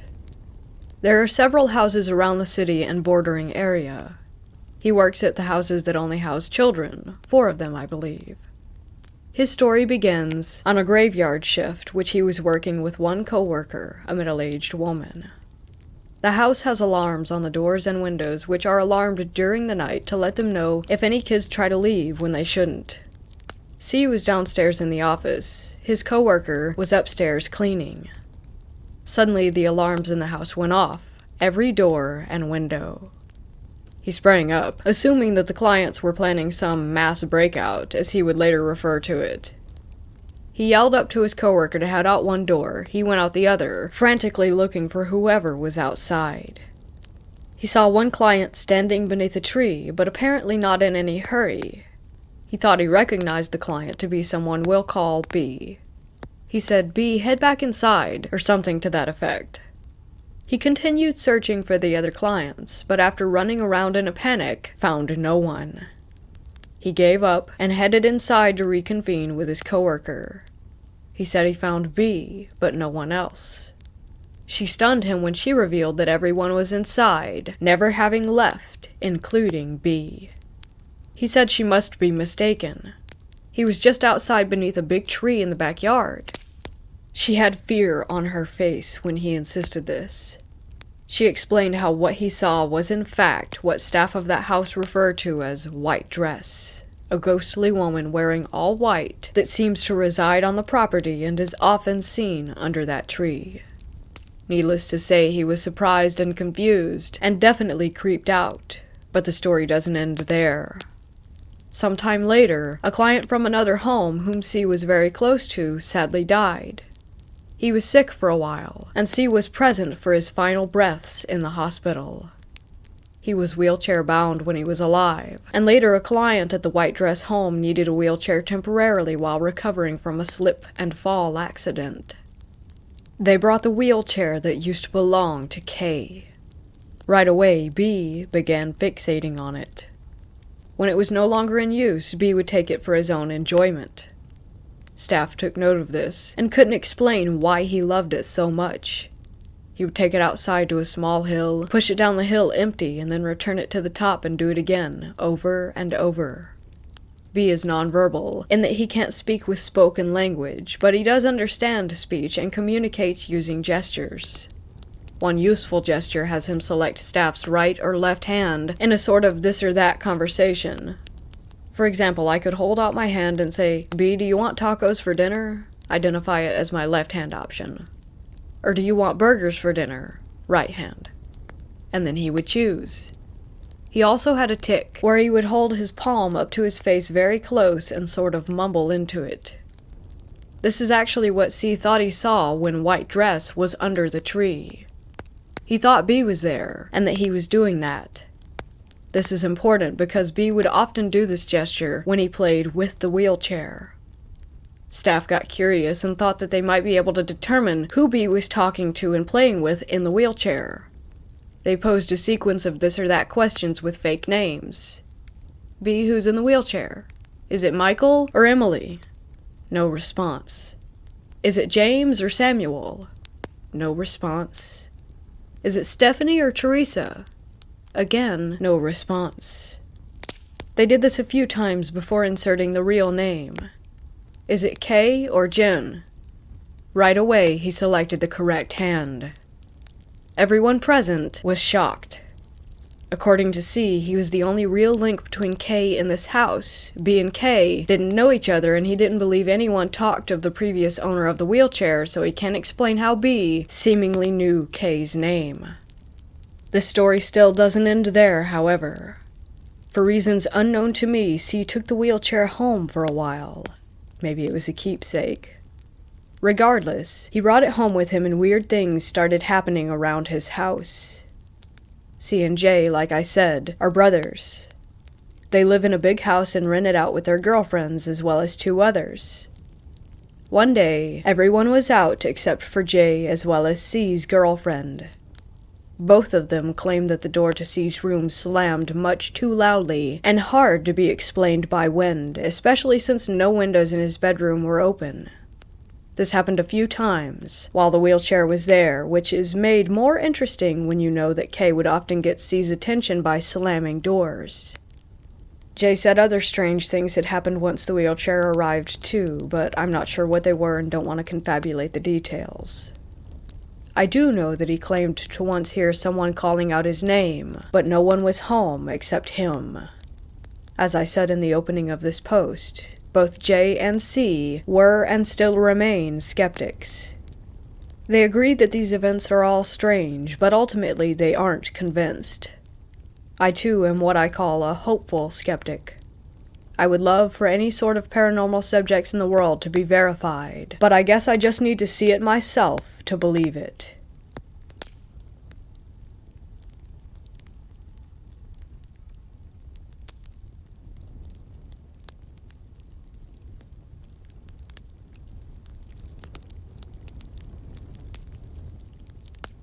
This happened last night. I am currently car camping. I woke up last night for a whiz, and while I was doing my thing, I could see a floating, irregularly shaped light off to my left, about 2 meters, 6 feet, away. I didn't feel scared, more of a what is that kind of feeling. I'm trying to think of the best way to describe this, so please bear with me. Its appearance was kind of like a parallelogram, except the short edges were jagged and ripped into two long appendages. It was kind of a milky white in color, with no light emanating from it. It floated in a straight line and came to a tree where it did 3 little hops and then disappeared around the tree. I finished my business, but didn't have my phone. I did have a flashlight, so thinking it was someone in the trees, I shone the beam through the trees, but nothing reflected back. I turn around to go back and get in the car, and the light thing is dancing around the back of my car, right beside me. I was able to walk up to it and try to touch it. I say try because my hand just touched the car. But the even weirder thing was that when I touched it, my hand created a shadow over the top of it. It was like it had no feeling at all, like just going through air. After it floated around the car, it disappeared around the side, and I lost sight of it altogether. I climbed back in the car for sleep, but was incredibly baffled, and prepped my phone just in case that thing floated through the window.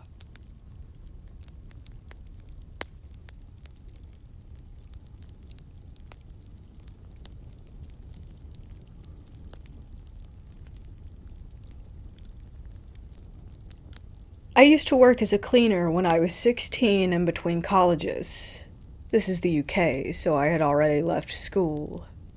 The place where I worked was a popular clothing store near my house and was built over ancient farmland. There were also rumors of druid burial grounds nearby, but that's another story.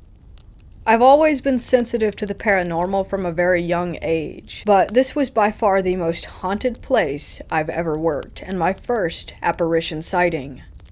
We were a team of 4 to 5 people, and all of us were assigned to different parts of the store.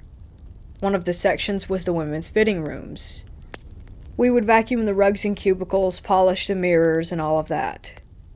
You would hear high heels on the tiles the whole time that you were down there, and the sounds of rustling paper, coat hangers rattling, that kind of thing. There was also a general feeling of discomfort and unease, as though you were being followed and watched. This is hours before the store opened, so of course there were no customers. Sometimes a manager would be there, but they stayed upstairs in the office. The next part was the men's clothing area, which was on the 2nd floor. When you cleaned there, you were alone but for the occasional manager walking through. One time I was on the floor cleaning the railings by the cash registers, and a huge black shadow swept over me. I was surprised because I hadn't heard anybody approach, and as I looked around, I was definitely alone. My cleaning routine was to sweep the floor and collect the dirt into little piles around the pillars, then sweep it up all in one go at the end. The dirt piles moved constantly. I would go back to do the final big sweep, and some of the piles always would have disappeared. After I clocked out, the piles would be there again. I had a sense that the spirit was a young male farmhand who was very mischievous. I said as much to my coworker, and she told me that she refuses to clean in that area after polishing the mirrors one day and seeing the disembodied head of a young man peering over her shoulder. Aside from my instances with the piles, I would always hear the sound of coat hangers rattling and shuffling noises, but I never felt threatened by it. I used to laugh it off or just tell the spirit to stop, and he would most of the time. Now, after the store was clean, we would clean the staff quarters. Toilets and canteen, meeting rooms. The toilets were a non-paranormal horror in themselves. Note, I worked here with my mother. We were assigned to clean the female toilets, and usually if someone was using them, we would leave and give them privacy until they finished. So we went in, the middle stall was closed, and we heard rustling paper and heavy breathing. So we left and waited. And waited. And waited. The cleaning cupboard was right next to the toilets, and didn't even have a door. We would have seen and heard anybody who might have left. To leave and enter the toilets, you would have to walk straight past the open doorway and then walk down the corridor that directly faced it. It was an L-shaped corridor, with the toilets on the far end and the cleaning cupboard on the corner. Except when we went in after waiting 10 to 15 minutes, the middle stall door was wide open and empty. Now, on to the apparition. The children's clothing area was generally less creepy. There were coat hangers moving again. Sometimes things would fall off the shelves and rails, but we always just shrugged it off. The elevator was directly opposite the children's clothing, and we usually loaded our cleaning equipment into the elevator because it was too heavy to carry up the stairs. I remember rinsing my mop out, and I glanced up. There was a little boy around 6 or 7 years old, standing directly in front of me. He wore a flat cap, a pale shirt with suspenders, dark shorts, and socks up to his knees. At first I thought it was a mannequin, and when I blinked, he was gone. I thought I was just tired, and I shook my head. I spoke to my mother about it later, as she's Wiccan and super into the supernatural, and I described the boy to her. She had seen the exact same child a few weeks before, but only the back of him, as if he had been walking around a corner. She told me that she had the feeling he had died of lung-related issues, perhaps tuberculosis or pneumonia. So there you have it. Some of it can be explained by tiredness, I know, but I just thought I would share this experience.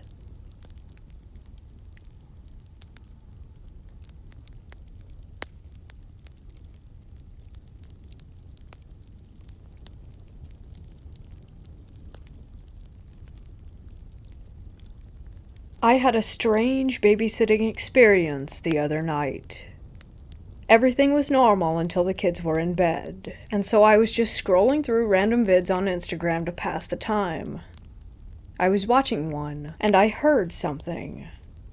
It was as if a man or one of the boys pretending to have a deep voice was upstairs said "no" or something in a weirdly growly voice. I was confused and a little spooked, so I brushed it off and sat on the couch to watch a movie. Their dog was walking around and growling at the windows that led to the backyard. That creeped me out too, but again, I just brushed it off as the dog seeing a squirrel or something. At this point, it's around 10 p.m. He then was laying on my lap and started growling and barking toward the kitchen. At this point, I was like, come on, man, you better cut that out. Because who on earth wouldn't be creeped out by that? Later, I heard these incredibly light, whispery voices like children. I wasn't completely sure if it was just the kids waking up and making noise, but it only lasted for a moment after I noticed. I noticed those weird things, but I really didn't put them together until later that night. I talked to my mom after, and she told me that my sister and her friend had babysat there as well, and they both had an odd experience, i.e. bad vibes, the kids telling her that she's seen some things, and the kids actually addressing something that wasn't there. My mom didn't tell me before so that I wouldn't be spooked, which I guess was good because I got an independent witness of whatever happened without being influenced by other people's experiences. But anyways, that's what took place. I'll still go back and babysit. I'll just be prepared to throw hands with Casper.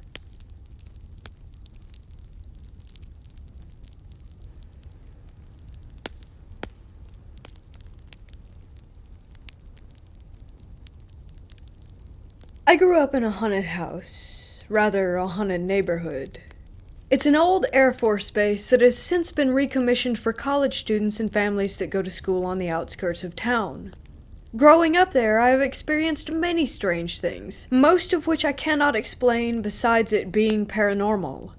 Even though I know a good bit about the paranormal or the occult, some of these entities proved out of my knowledge base. I've seen my little sister's double, seen multiple shadows in the house with a friend present, had things move around, knocks on doors when no one else was home or asleep, footsteps up and down the hallway, conversations that would mute when you got close to them, and so many other occurrences. However, one of the creepiest ones always happened at the main bathroom. It had a small hallway branching from the main hallway. It wasn't very long, but I never felt safe there. During the night, even as a growing adult, I would run as fast as I could because I feared what was behind me. I slowly stopped doing so because I realized that whatever it was got some kind of sick pleasure from it. It slowly started to not feel like there was a presence nearby as much, but was still there. One evening, as I'm taking a shower getting ready for bed, I hear a knock, but not from the door. It came from the medicine cabinet, so being the curious person that I am, I peeled back the shower curtain to see some of the fog having been wiped off of the mirror. I started to take a closer look when I saw a black, slanted eye with no skin around it start to peek its way into my line of sight. I quickly hopped back into the shower and sat there back against the wall, not knowing what to do. I eventually turned the shower off and hauled ass out of there, still dripping wet. The next time I saw this thing, I was walking down the hall after getting home from school, and I'm the only one home. So I start to do what male teenagers do when no one was around. I hear some scuffling like dogs running around, and a door open. I ready myself for someone to be home, and as I walk out of my bedroom door, I hear a, "Hey," but muted and not a voice that I knew. So I start making my way toward the front door with my back to the wall, as I felt I might need to dash back to my room for safety. My mistake here was that I was facing the hallway that leads to the bathroom. I move over bit by bit, and I hear another voice, one that seems to be coming from the living room, so I take another step. Then I see something in the corner of my eye, like a hand pulling back from a corner. I couldn't make it out at the time, but it didn't freak me out enough until I got into full view of the hallway with this thing standing there in a grotesque way. Black slanted eyes, no skin anywhere, black claws, and smelled something awful, more of rotting meat than rotting eggs. I froze for a second before I saw it flinch, a little like it was coming for me, and I dashed back to my room, slamming the door behind me, only to get 3 knocks every few seconds. I don't remember what I said, but it was something along the lines of, "I'm not going to be afraid of you. You can't get past this door." And then it stopped. I waited there until someone got home, to which I went outside for the rest of the day, making sure I didn't have to use the restroom at night for any reason. A few months go by, and I'm still uncomfortable with this bathroom and the hallway, but not as much has happened since, so my guard starts to slip. One night, I believe it was a Friday night, I was taking a late night shower. Everything was going as normal, wash my hair, face, body, when suddenly the lights go out. There was a storm going on in town, and we were getting the weak part of it, so I didn't really think anything about the lights. I stepped out to turn on the lights and see if the house actually had power. Sure enough, the house did have power, but the bathroom wasn't turning on, yet the exhaust fan was still on. That's when I started to get really worried and turned the lights on one more time, and with no avail, and decided to keep my shower going in the dark. As I got back into the shower, I could feel something breathing on me, on the back of my neck, my shoulders. I felt a few brushes of what I hoped was just my towel and not something else. As I'm getting out of the shower, I'm drying my hair off, and the lights come back on. Awesome, I'm thinking as I start to dry my face. When I pull the towel off, I look up and the mirror once again doesn't have fog, but the whole lot of it, not just one part. I looked up a little more and just saw the thing there, right behind me, making a smile of sorts, but its mouth was sewn shut, or so it appeared. I stood there for about 5 seconds, unable to move, before slowly feeling its claw on my shoulder close to my neck.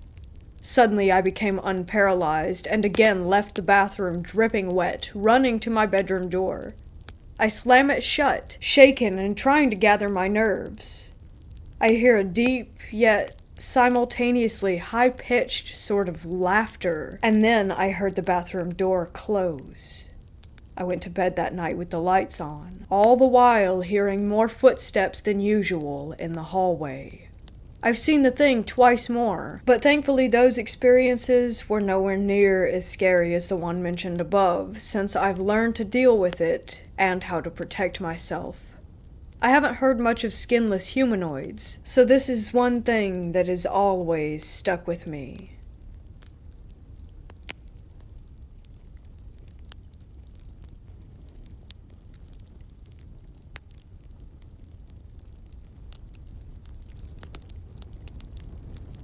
A few years ago, me and a buddy from the army decided to meet and catch up.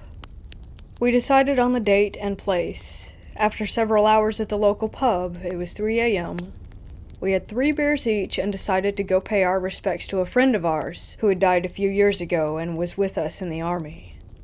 We bought a bottle of our friend's favorite booze and drove toward the graveyard. When we got there and started to walk toward the gate, we both saw someone standing there. As we got closer, I could definitely recognize the very friend that we were going to visit. He was standing there in his uniform holding a rifle and was waving at us to come closer.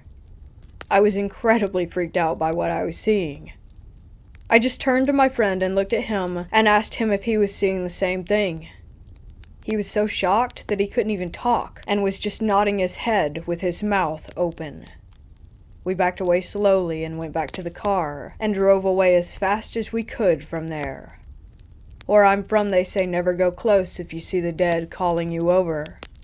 But ever since that day, I keep hearing someone call my name behind me when I'm all alone. At first I thought it was my wife messing with me, but that's not possible, because it's a male voice. Once again, I'm really freaking out. A few times I left my phone recording on all night to prove to my wife that I'm not going insane. But every time I do it, there's zero evidence. Just static and me and my wife snoring in the background.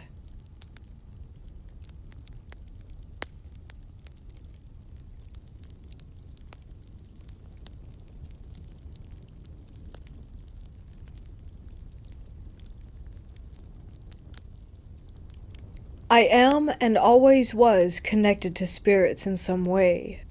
I'm Native American, which does contribute to my sensitivity to otherworldly experiences. This particular experience happened about 7 years ago. Growing up, I was a weird kid. In middle school, I was in the paranormal / ghost hunter phase, watching anything that had to do with ghosts and hauntings that I could. Down the road from my house was a big and decrepit house, which always gave me and my friends really weird vibes, like something was watching us as we would walk past. One day, me, my sister, and my friend were looking on the app store for an app to keep us busy, a new thing to do that wasn't like what we did on a normal day. We found this app that claimed to pick up EVPs. We take the app to the house to test it out, being kind of skeptical. We sat up on the driveway asking questions. As we asked questions, to our surprise, we got answers. The app told us that the spirit was an 8-year-old boy named Shane who had died in a fire. This made us flip out, running down the road to my mom. She dismissed it since it was a free app on the Apple Store after all, so we dismissed it as well. A few years later, I was in class with a friend from high school, and for some reason we started talking about ghosts and paranormal encounters. This friend had moved into the house down the road after the years of it being renovated and ready for a new family. She went on about how she would hear noises in her house, and how she kept seeing a little boy. I instantly jump up at her saying this, and I asked her, "Is he blonde? Did he look like he was about 8 or 10? She raised her eyebrow, confused, but said, "Yeah, how do you know this?" This is where I explain what we did as kids, and how we didn't believe it, until she told me what she did.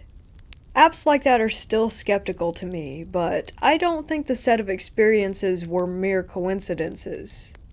To me, this is something more, and still sends a bit of a shiver down my spine to this day.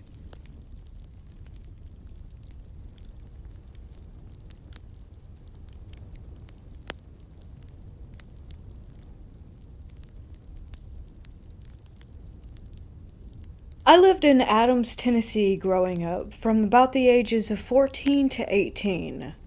A couple of weeks after my family and I moved there, something unexpected happened. I was mowing on my dad's tractor with a big 8-foot wide back-end mower. I was going down a hill when my horizon line violently was thrown around as the tractor tires hit something. I disengaged the mower, pulled the tractor around at the base of hill that I had just gone down.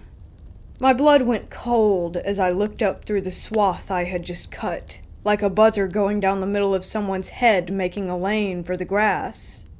In that lane were 4 Native American burial sites. My parents started reaching out to anyone who might be able to help us identify the graves. Anthropologists, historians, accredited people, etc. Those people unanimously agreed that these 4 graves were from the Trail of Tears. They corroborated this from what I remember because of how the graves were laid, very, very shallow, with a giant slab of stone where a gravestone would normally be. The fact that they were interned on a hillside to keep the water from sinking in and raising the bodies since they had to bury them so quickly, and many other reasons. I consider myself a very logically driven and rationally minded person. Basically, I let my empirical senses try to explain something before I'll open myself to other possibilities. Yet, there were things that happened to me and my whole family that we weren't able to rationalize with the scientific mindset, or with anything logical. Event 1 occurred when the activity in our house started shortly after the mowing incident. We heard heavy knocking and pounding on the brick outer wall of the house encircling the house. No matter where you were in the house, you could hear that sound.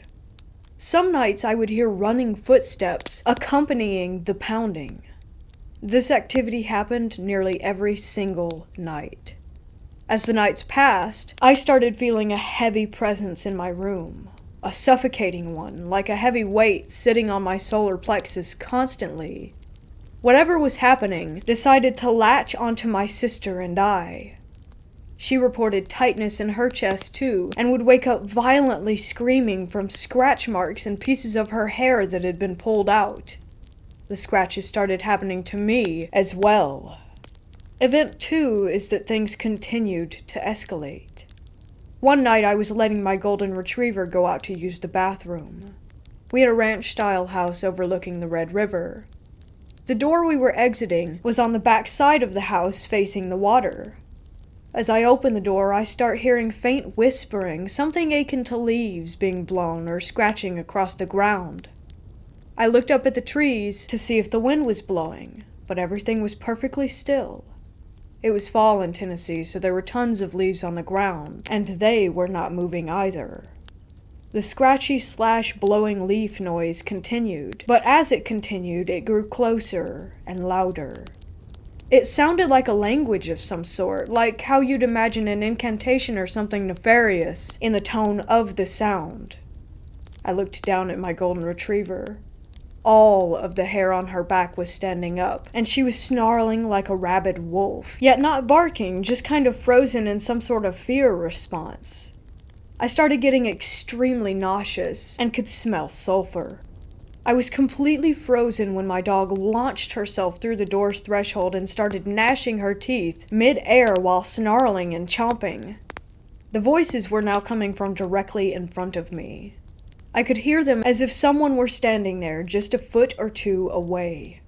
I grab my dog and pull her quickly inside, slamming the door and throwing the deadbolt into place. The door and frame shook violently as a vicious pounding started hammering on the threshold. I ran with my dog to the middle of the house, flipping on every light along the way. We sat there alone all night until the sun came up. My parents were out of town supporting my sister in a competition. Ginger, my golden retriever, laid across my lap the entire night, pressing into me while she whimpered for hours. All I could do was pet her and try to calm her down, which was also helping me. This was impossible, though, completely. The entire night until sunrise, the back door was thumping. Event 3 happened when I was coming home from football practice. I had all my gear in a gym bag over my left shoulder. This is important because of how I entered the house.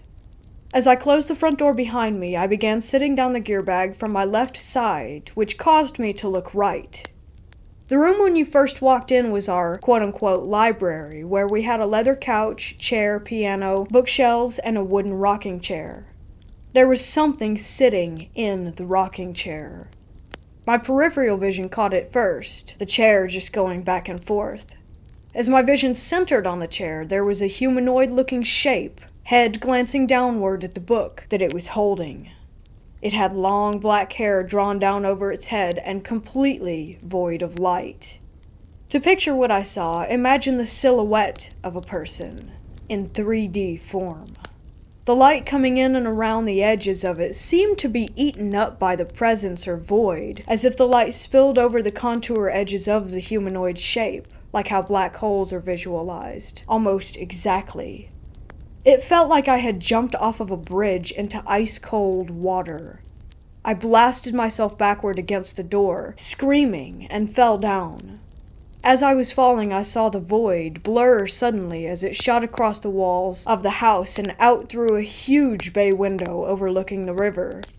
My golden retriever was in the next room, and she came running to chase the shadow across the walls, barking and clawing at the plaster. After it left through the window, my dog came to see me and laid on my lap until my parents got home. Event 4 occurred while I was fishing with my cousin Jack on the river by our house. We were right on the bend of the river, so the moon would be shining through on both sides, racing out at 2 lines like a 90-degree angle from the house. Super beautiful when you weren't on edge. The reason I bring this up is because there was a lot of light on the river that evening.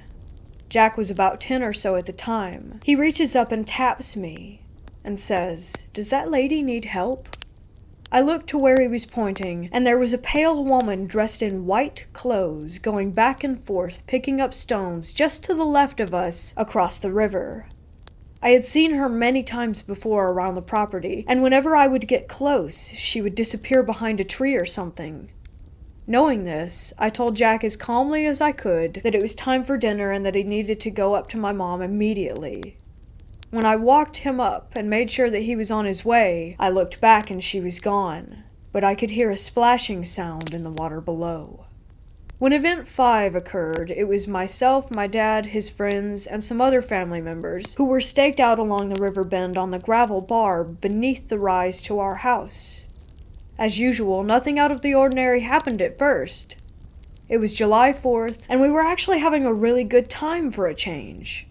We were all spread out about 15 yards away from each other. Each man had a low-end gas Coleman lantern. As the sun was setting, my dad looked over at me like something was bothering him. He told me later that he felt as if someone had just thrown a bucket of ice water over him before it began. The sun had just gone down when this happened.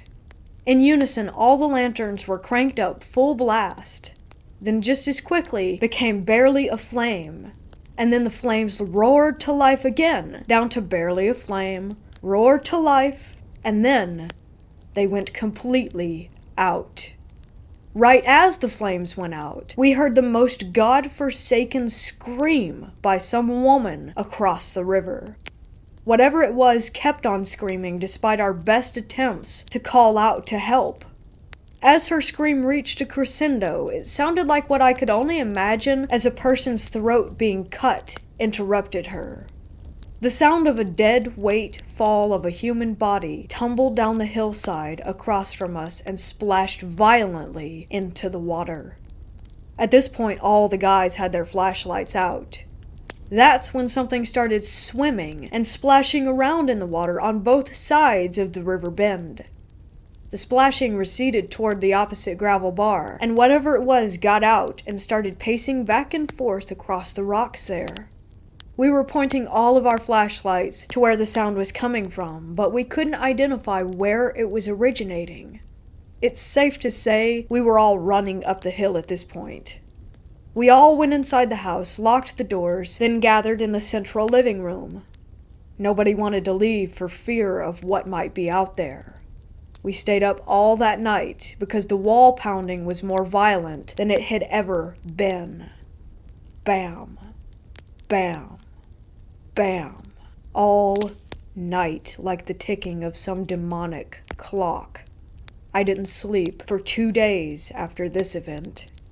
Event 6 came in the form of lost time.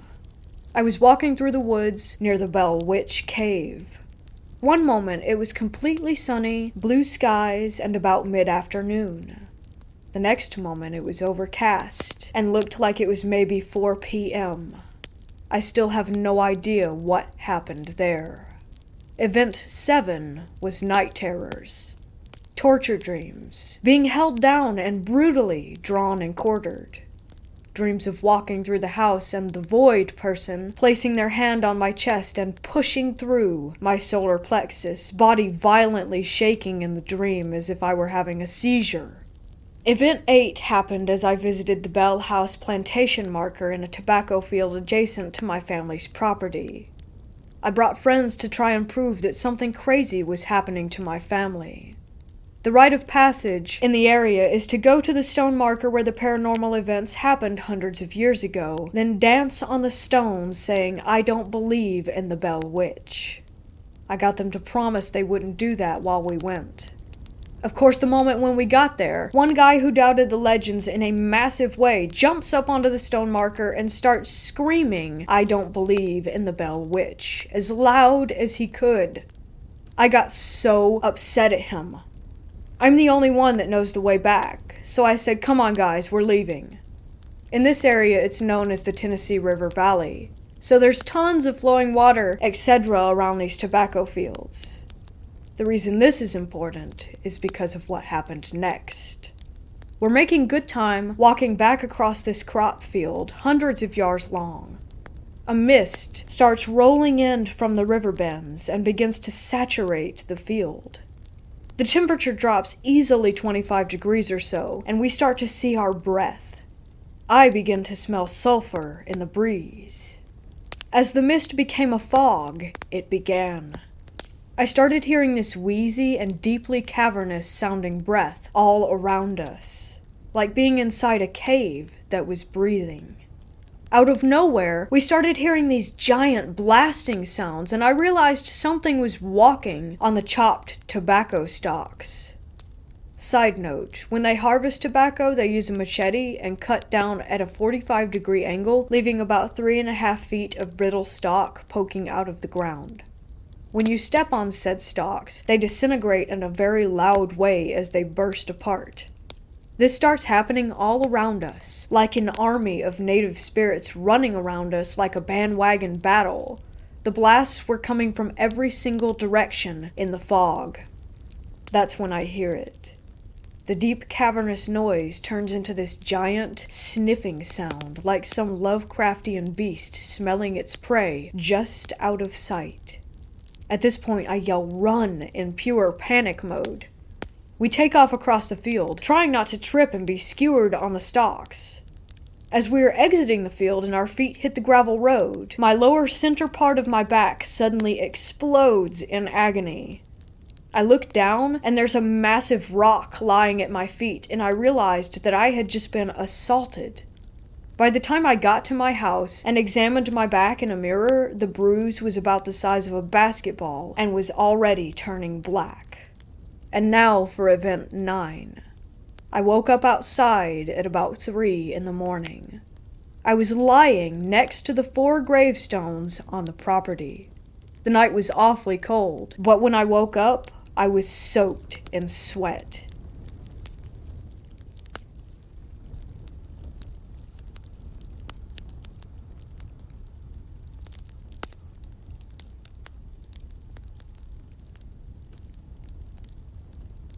When I was a kid, younger than 12, my mom took me to visit her old friends at their apartment. It was decorated in an odd fashion. Tapestries hung all over the place with old antique furniture and knickknacks lining the walls. We didn't visit there long at all. On our way out the door, my mom pointed out a statue that they had in their living room. It had a beard, eyes that looked straight ahead, and a walking stick that connected to the base of the statue. It was about half my height, hand-carved solid dark wood, and was sort of tribal looking. I remember thinking, I really hope they don't offer to let her have that thing. It's scary. And, of course, they gave it to her. I felt uncomfortable sharing the car ride back home with the statue. My mom was raving about how cool it was all the way there. I couldn't have been less happy. After we made it back, she placed it down next to the fridge in the kitchen, right outside the entryway. That sucked because our kitchen was the center of our house. Anywhere you wanted to go, you usually had to walk through the kitchen. So I told my mom how much I hated the statue, and how I really hated the idea of it being there in particular. My mom told me that I was just being silly, so there it stayed. I didn't get a wink of sleep that night. I couldn't stop thinking about the statue being on the other end of the house, and it terrified me. It made me feel unsafe. I don't know what I found to be so threatening about it, but the next day my grandmother agreed with my feelings. She told my mom that the statue made her very uneasy, and that it had a negative energy. My mom told her that she was overreacting, and that she wasn't getting rid of the statue. I felt constant anxiety.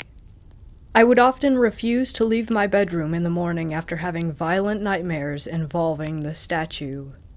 It was always something along the lines of the statue becoming animate and stabbing me to death with its walking stick. When I walked through the kitchen, I would literally push my back against the wall and edge around the room to avoid getting near the damn thing. In time, even my mom's friends agreed that it kinda weirded them out too. I hated it, and despite how much it scared people, my mom still wouldn't get rid of it.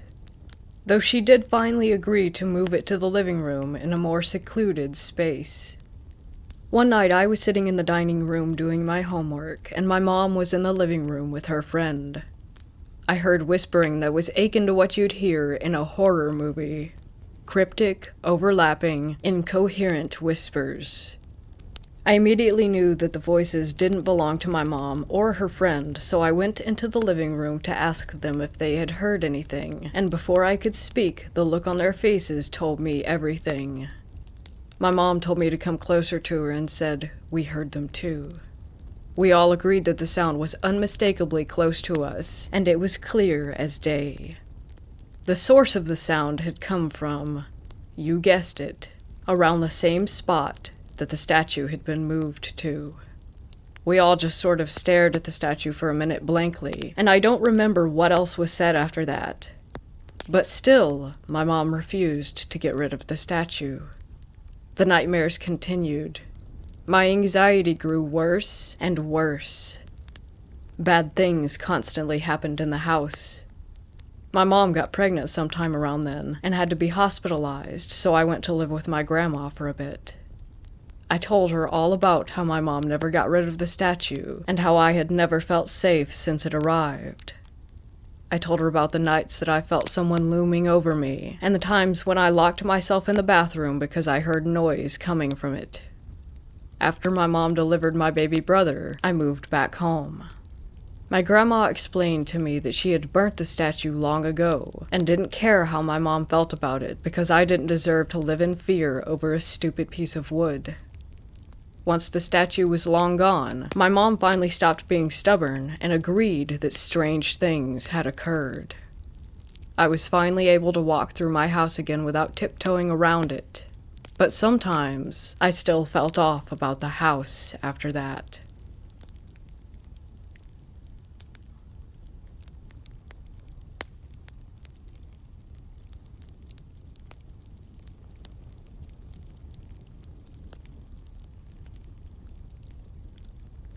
I was making rounds in the dark hall of the nursing home, mostly to help out with incontinence and bathroom breaks.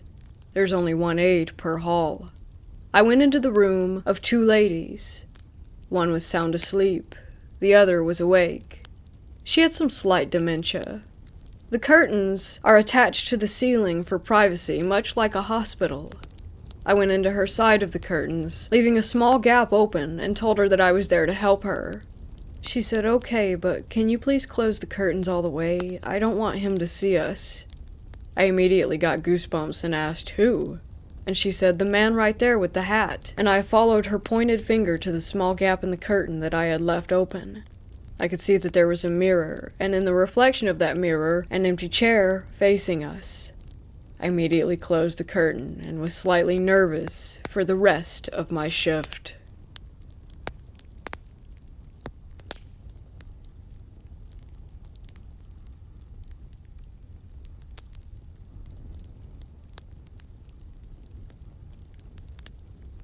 I was babysitting one night for a family friend about 4 years ago. I had put the kids to bed and crashed on the couch while waiting for my mom and the friend to get back from a night out. Randomly, I woke up and just remember being very confused about why I was even awake. That was, until I heard the front door close. A key thing to note here is the fact that the only sound was the door closing. There was no sound of it being locked, and this lock was very loud. I assumed it was my mom and her friend coming back, so I sat up, preparing to leave. However, I quickly noticed the lack of their voices. They are never quiet after a night out, especially because the friend always has some drinks. And I also noticed that there was only one set of footsteps. For a moment, I considered the possibility of it being the friend's husband coming home to grab something. He is a firefighter and was at the station for one of his 24-hour shifts. I could hear the person walking around the front room and then going to the table in there and shuffling through papers as if frantically searching for something. The more I listened, though, the more it just didn't feel right. I pretty quickly dropped the idea of it being the husband and jumped to the idea that it was an intruder.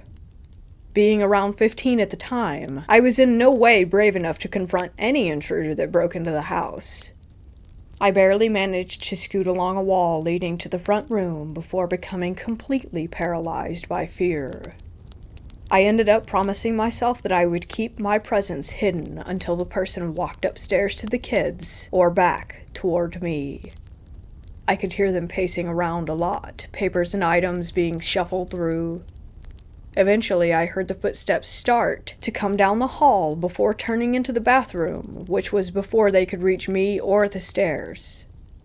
Only seconds after the footsteps walked into the bathroom, I heard the front door unlock. This ties back to the beginning because it really stuck out that the door was never locked, and I can remember every single sound from the second that I woke up. Immediately, I heard my mom and the friend talking loudly, and part of me was relieved, while the other part of me was prepared to hear them screaming upon finding an intruder in the bathroom that was too small to hide in. Shockingly, they just walked straight past it, and my mom told me to get my stuff so that we could go home.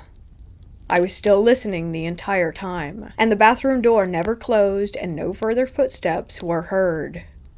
As I finally walked down the hall to the door, I scanned the bathroom. The door was wide open, the window was shut and too small to fit anyone but kids through, and there was nobody crouched in the darkness. There was absolutely nothing off about the house. No windows open in any of the first floor, and nobody left between my mom coming back and us leaving. Nothing. I'm a skeptic. I like to think that this may have been an intruder, but I cannot think of any logical way that they could have hid in the short minute that it took for me to walk by, nor did they have an escape route. The friend never found an intruder or noticed any missing items. Nothing makes sense. All I know is that night is vividly ingrained in my mind, too vividly to be a dream. And I still get that feeling of something not being right when I think about it.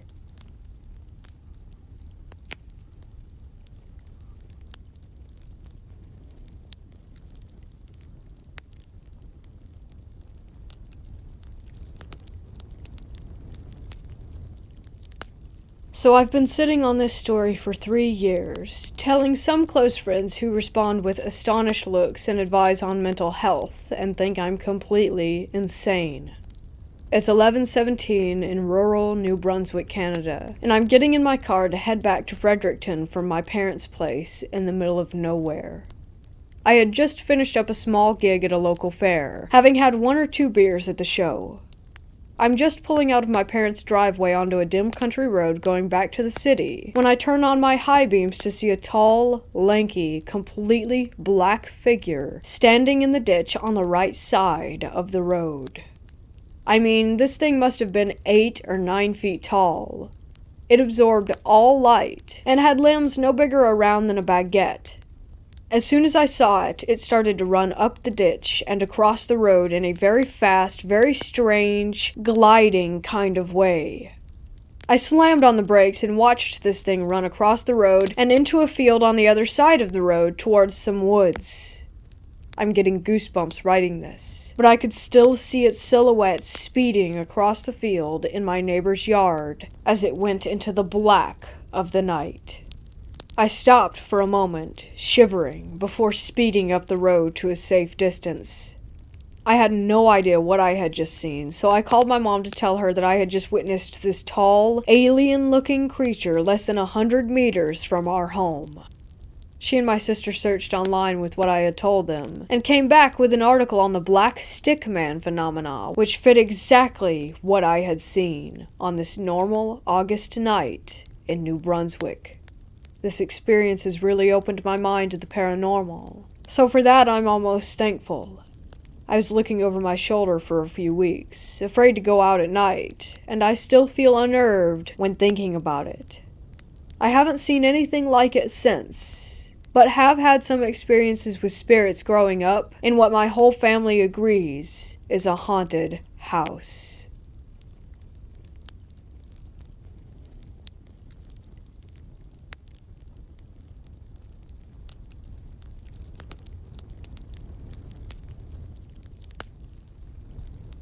I'm a 14-year-old girl, but when I moved into this house, I had just turned 12.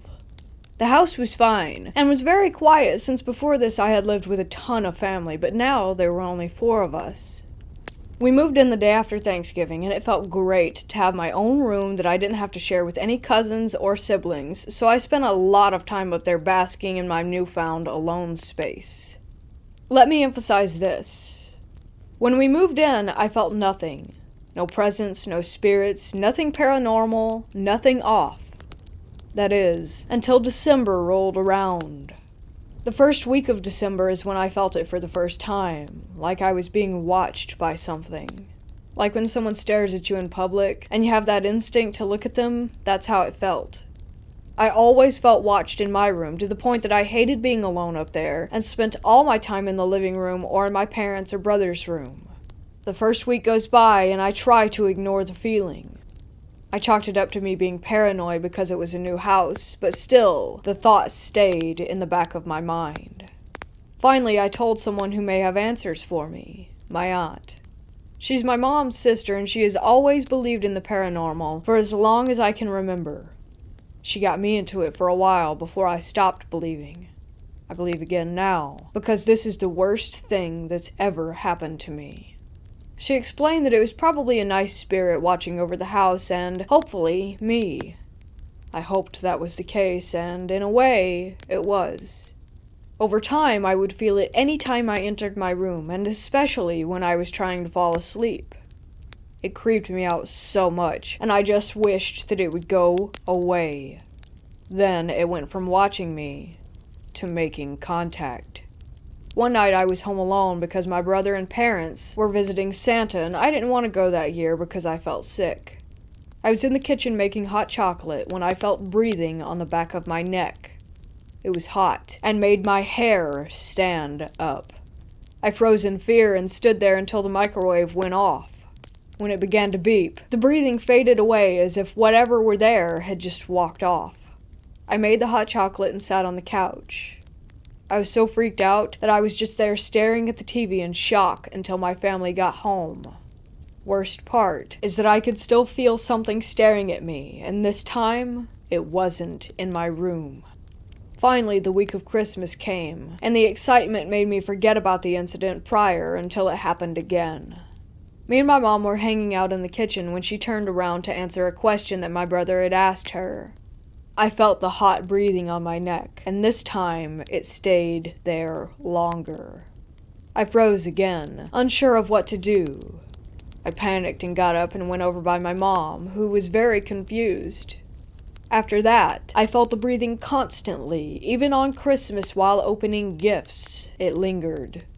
I finally got fed up one day while sitting in my room. It became less scary and more annoying. I said something along the lines of, "Stop breathing on me," and it stopped completely, and I was shocked. I didn't think it would actually work. After that, I began to have the same dream, but slightly different, every single night. It would begin with me at some park that I've never seen in my life, and me and this boy sat on a bench together. We would begin to talk, and it was actually quite peaceful. We would just converse and stare around at the people walking by. He had brown hair and brown eyes, and was really tall compared to me. I'm about 5'4", and he was like 6 feet. The dream would end, and I would never remember anything we talked about, just that it was a good dream. Flash forward to right after Christmas break, a friend, let's call her Danielle, came over to spend the night.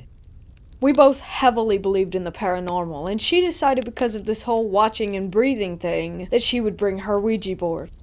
I had always heard different things about them, but decided it was worth a try. We began talking to the thing that watched me, and the reason I knew this is because it always had this very specific energy. I knew it because, like I've said this whole time, he was up my butt. We first asked what his name was, and he replied, Nolan. I was pretty shocked that the board actually worked, and I was pretty mesmerized. I then asked if he was the boy that I talked to in my dreams, and again, he said yes. I was pretty happy that he was nice, because before, I was quite terrified that he was a demon that wanted to eat my bones, but was relieved when it was just a 15-year-old boy. He then said he doesn't like summer and prefers winter, which explains the only appearance being during winter months. Cut to next December, the watching and breathing had stopped during March through November until it began again, only this time, stronger. He began screwing with me. He would open cupboards that I had just closed, or move things that I put in specific areas, only to find them in strange places far from their original area. I always knew that this was Nolan, who I had begun to call Noel. Time went on and the dreams became more vivid, and I remembered the conversations that we had, and it was still nice. Nolan became a good friend, even though I couldn't see him. That December came and went, and now we cut to this year. This is where I wish that Nolan never existed.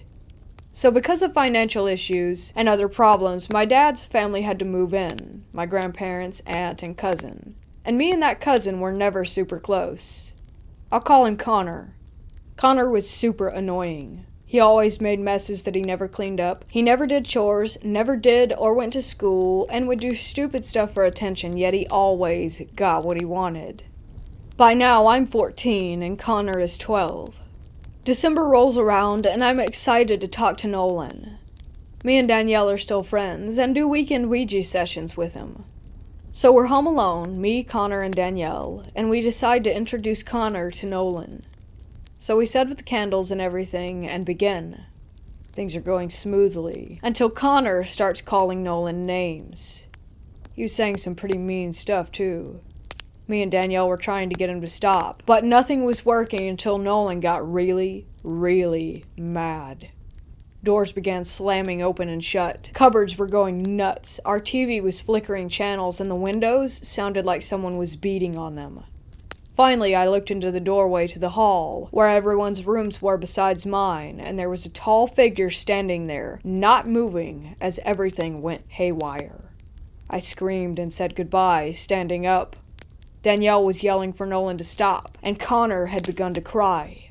Finally, I screamed for him to stop, that he was scaring me, and the figure disappeared, and the cupboards shut along with the doors. The banging stopped, and I just sat on the floor sobbing. Danielle wasn't crying, but I was terrified and just stood there silently. Connor didn't say anything either, but continued staring at the floor with tears in his eyes. Finally, our parents got home, and me and Danielle went to my room while Connor went back to the basement where he stayed with my aunt and grandpa. Danielle had fallen asleep, but I couldn't, so I began talking out loud as I felt Nolan was in the room. I started saying how it wasn't okay that he had really scared me, and I felt the breathing on my neck. Finally, I fell asleep, and things were fine. I dreamt about him again, and all was normal. About a week after that, Connor wanted to talk to Nolan again. Apparently, Nolan was giving him nightmares. Ones where he was chasing him throughout our house, trying to kill him. Nolan would scream about how Connor needed to leave me alone and stop bothering me, or he would kill him. Connor was obviously terrified, and wanted to say sorry, I guess. I'm not sure, but me and him sat down with Danielle's board, which she had left the week prior, and we began to talk with him. Nolan kept spelling out things like murder, angry, and my name over and over again. Our candles went out and knocking began on the window behind me. It went very slow at first, just a simple knock, knock, knock. Me and Connor froze. I couldn't move and I didn't want to turn around. Finally, I told Nolan that I was scared and that he needed to leave Connor alone and stop. The knocking stopped, and the board spelled out, sorry, then, Connor bad. After that, Connor decided to call it quits and go to bed. I decided to go into my room and try to talk to Nolan again. I started by being nice and asking him to knock once for yes, two for no, something that we usually did. But he got angry fast. He started to bang on my walls at the mention of Connor. My lights went out, and so did my TV. The banging was loud, and if I'm honest, it was terrifying. He was throwing my pillows and banging on my windows, like the night that Danielle was here. I was crying so hard that I could barely breathe and was hyperventilating and sobbing so hard that I could barely talk. Nolan stopped after I let out a strangled cry for him to leave me alone. After that, he stayed away, for a day at least. The next day I woke up, and the Ouija board sat in the middle of my room. I kicked it hard and walked downstairs. I was eating at the kitchen table talking to Connor about the night before. He said he had another dream about Nolan, except it wasn't a nightmare. It was exactly like mine in the park. They talked. I'm still confused about why Nolan would do this. I felt breathing on my neck while eating and basically told Nolan to screw off. I was still mad at him from last night. He did pretty quickly. I didn't feel him for a while, until last night, when Danielle came over for a sleepover and I decided to talk to Nolan. He obviously wanted to talk, so he sat up in my room, and he came through faster than I've ever seen. Now what happened next is what I really need some answers for. We began talking and he spelt out sorry, but then he did something I've never seen him do. He spelt out love, and I honestly don't know what that means.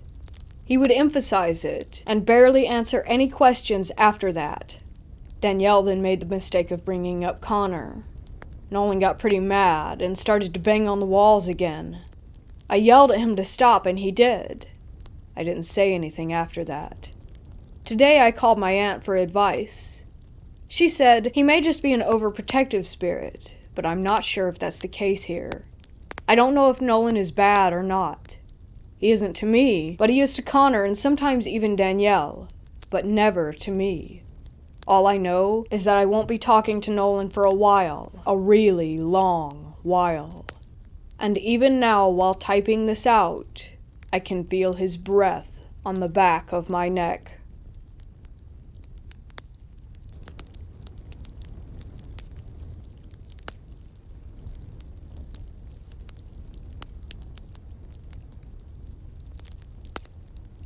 So I've been doing some spirit box investigation at the house I share with my fiancé. The last 2 nights we've done this together, we have discovered that there are 4 spirits in our home. Bob is the calmest one. When I mentioned that we spoke to a spirit named Bob in the house, my fiancé's cousin mentioned that Bob is her grandfather who passed. His name is actually Robert, but everyone just called him Bob. Mind you, we share the house with her cousin and uncle. Knowing that Bob isn't a threat, I've gotten the other names of the 3 spirits left, those being Toby, Eric, and Melissa. The female spirit, I can't say for sure if that's her name. Anytime I've tried to reassure the name, I don't get a response, and whenever I'm about to, it's like something is stopping her. She does indeed like to laugh, as she has done so 3 times in the last 2 days. Anytime I hear from her, she's giving a yes or no answer with occasional other sentences.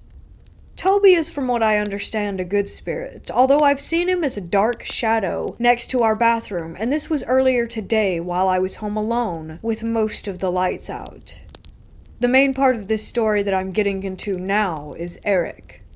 So upon using the spirit box, about 20 minutes ago before the post, I had asked multiple questions, but I'm going to get into the more interesting ones. One of the questions I asked after I got his name was if he was a good or an evil spirit. I got no response, and then I asked if he was a good spirit. I get a response this time, and he says yes, very clearly. Since I know that demons can lie and try to trick you of what they really are, I decided to ask if he was lying to me. He responded once more by saying, yeah. I was then able to confirm that he is the one spirit who is demonic. Things started making sense at this point, as clearly today, when I was home alone, when my spirit box was on, I noticed our kitchen chair was knocked over, and I took a picture of it and sent it to my fiancée to show her. It also explained why I always felt uncomfortable and watched in our garage that we rarely enter now. I had asked him about both of these things, even trying to make sure that he wasn't the shadow figure in the hallway leading to our room. He told me that he wasn't, which led me to assume it was Toby. He did reply to me that the garage is where he hides at. Most of the talk that I had with him after was him saying, come, the female spirit as well was trying to convince me to go into our garage. At the time, though it didn't cross my mind that they were mentioning it, I was trying to ask where they want me to go. I didn't get any straightforward response about the question. I was told leave me alone or go on multiple occasions today and tonight. Upon ending my spirit box session, I went to the kitchen to grab something to eat. I ended up feeling some weird sensation on the left side of my collarbone, almost like something had touched me or dug into my skin softly. I went to the restroom to comb my hair and checked my neck and person for any kind of marks. I ended up noticing that there was a fingerprint on my collarbone. It almost looked the size of a young male's hand, or maybe a little older. I wanted to capture a picture, but when I went to do so, the marking was gone. All I know now is that there is something evil here, and there are more spirits than me or my fiancé thought.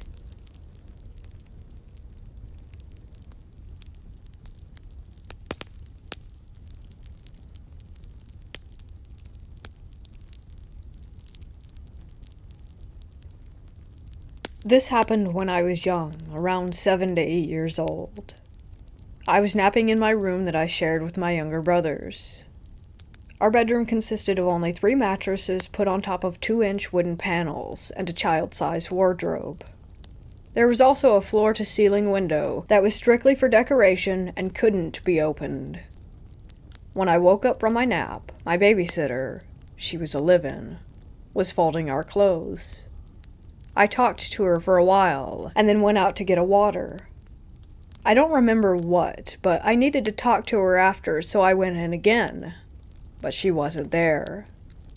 I remember thinking that it was weird. There had been no sound of any closing or opening of doors in the 5 minutes when I had left the room to go get the water. I proceeded to ask every person in the house if they had seen her. None of them did. So I went inside the room for a second time, thinking maybe she somehow was just hiding for some reason. But I still couldn't find her. I went out again and searched the house, before eventually going back to the bedroom for a 3rd time, and there she was, sitting in the bed, folding clothes like nothing had happened. I asked her where did she go. She replied, and I quote, "What are you talking about? I was here the whole time. I was shouting at you and asking you why you kept going in and out of the room, but you didn't answer me." She thought that I was pulling a prank on her, and I got reprimanded. There are still a couple of other incidents that happened around her, and to this day, I can't explain it at all.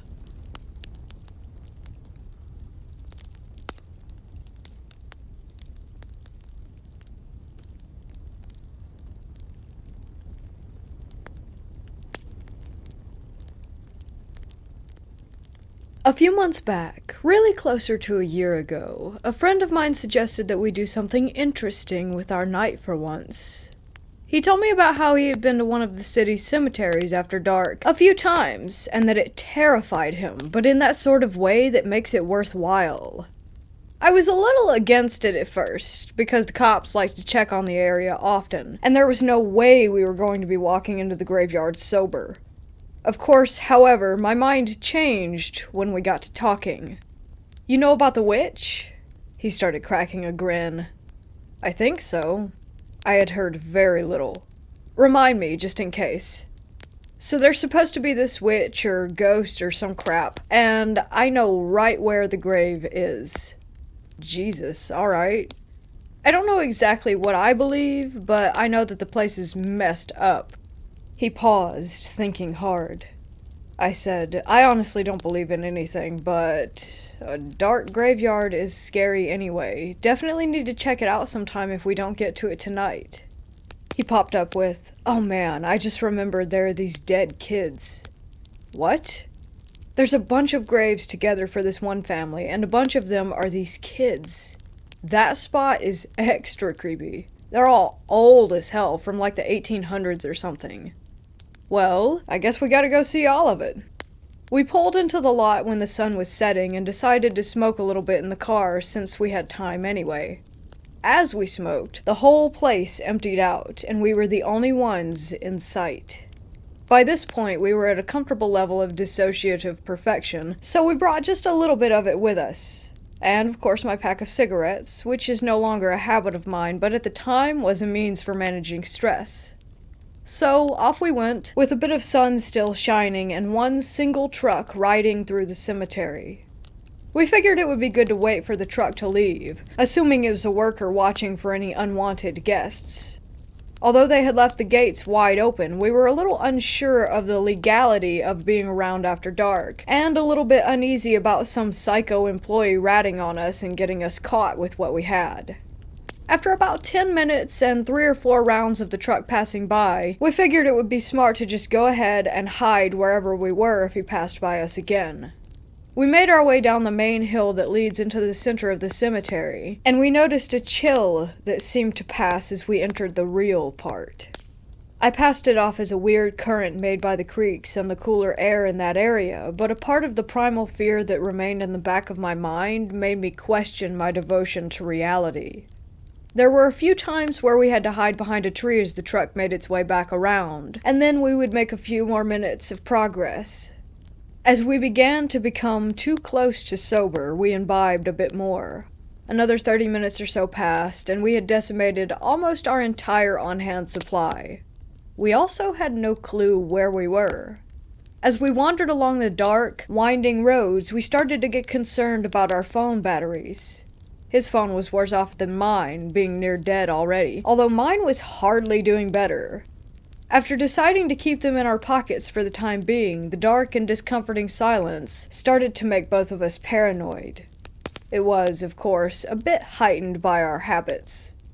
We also noticed something else that was upsetting. We had started to go around in circles. As we realized this, I had the first real wave of fear for that night come rushing over me. I could swear that someone was inside one of the mausoleums with their face just barely out of view and moving around in the shadows. Dude, do you see that? On instinct, I grabbed for my inhaler. "What? What the hell are you talking about?" my friend said. "In that, right there."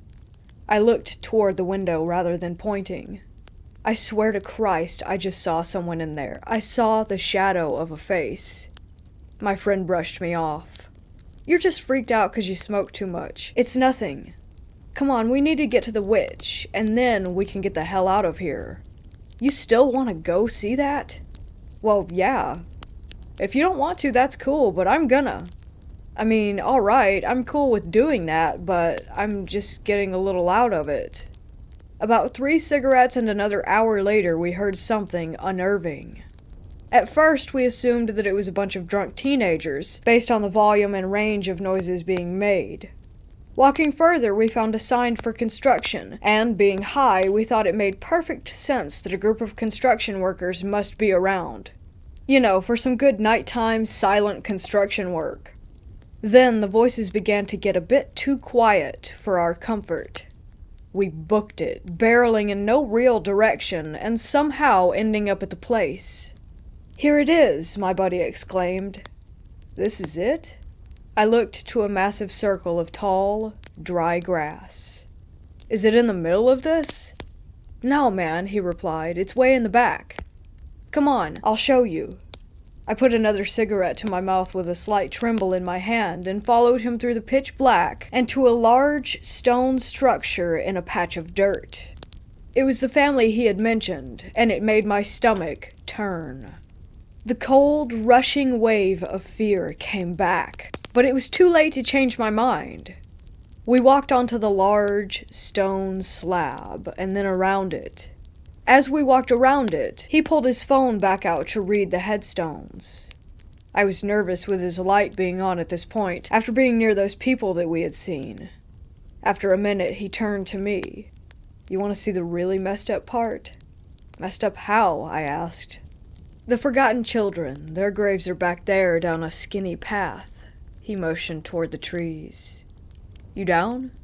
"Well," I said, "I've got my smokes. Let's go." We looked at the graves, and my stomach turned, but I was unsure of why. I disliked the idea of dead kids, but my demeanor would never call for me to feel as sick as I did at that moment. Then my friend flipped his phone light back on to read off the names and dates. I started to really become anxious at that point, even voicing it. I scanned the woods, unable to see anything. My friend told me to just calm down, that the people we had seen had probably left by now. Then we heard a blood-curdling scream coming from the woods. At most, it was 50 feet away. It was an unusual scream, aggressive almost. It didn't sound as if someone were hurt, but more that they were threatening us. I was sure at the time that it was a woman, but the hopeful side of me likes to imagine that we just heard some animal. As we paced back down the path toward the stones at the base, I pulled a few cigarettes from my pocket and began to light them like crazy. This was pushed further by my friend stopping to read more stones as we saw no one following us. Within 10 minutes he had had his fill, and we continued back into the main area. After even more walking, we passed a group of cars parked in a grass patch. We assumed they must have belonged to the group of people from earlier, but we began to wonder why more than 1 or 2 people would be there for so long. Then we got lost for real. Deep in the back of the property, we found the witch's spot, but nothing of interest, so we decided to head back. By now his phone had died, so we used mine to get a map up. We had 30 minutes of walking to get through to get to the car. Halfway back, we started hearing voices again, loud and brash. However, as we got closer, they got less energetic. I peered ahead and froze, grabbing my friend and shushing him. I could see 3 large shadows right down the path from us. I also forgot my phone screen was on, and heard something I'll never forget. "Wait," a deep voice murmured. "Do y'all see that?" "See what?" A second man joined in. "That, right there." The silhouette of his arm pointed directly to us. "That light." I slapped my phone screen against my torso, panicking in an attempt to turn it off. Both of us held our breath, staying still as statues while that group kept discussing. "Go check it out then," chimed a woman's voice. "Or are you too scared?" "Why don't you stay here and check it out while we leave?" "Oh, screw off," she teased, in a way that helped me think they were decent people. We started to shimmy toward the patch of graves to our side, hoping they would forget about us and leave like they had said. But then we saw what kind of people they really were. The first man hushed both of the others, and nearly gave me a heart attack. "Let's get 'em." Both men darted toward us, but we were out of sight by then, low to the ground by the hill that we had run across, hiding. We heard them making their way around the area, and we somehow circled behind them, making it out. Then we heard cars starting. For about 20 minutes, these psychos circled through the paths looking for us, and it cost us another half-hour overall. Exhausted, we made our way to the entrance, with an empty cigarette box, an empty bag, and a little bit of paranoia. We got back to his place and spent at least another hour talking about how insane that all of it had been, and then we had a thought. A ridiculous, but unnerving thought. What if we saw nothing at the witch's spot because she had been in the woods by the family? And then an even worse thought popped up. What if the scream wasn't aggressive like I thought, and those people had done something to someone right near us? Whatever really happened, I know one thing. I'm never going back there without a full group of friends and fully charged phones.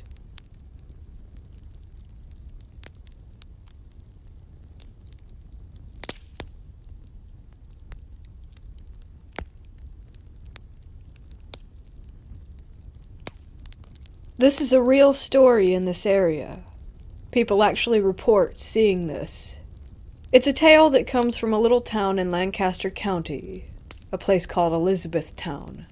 It's called the Purple Light Bridge, and it's a story that began in the early 1900s. Could be more than a tale, though, since there is proof of the purple light and the tragic incident behind it.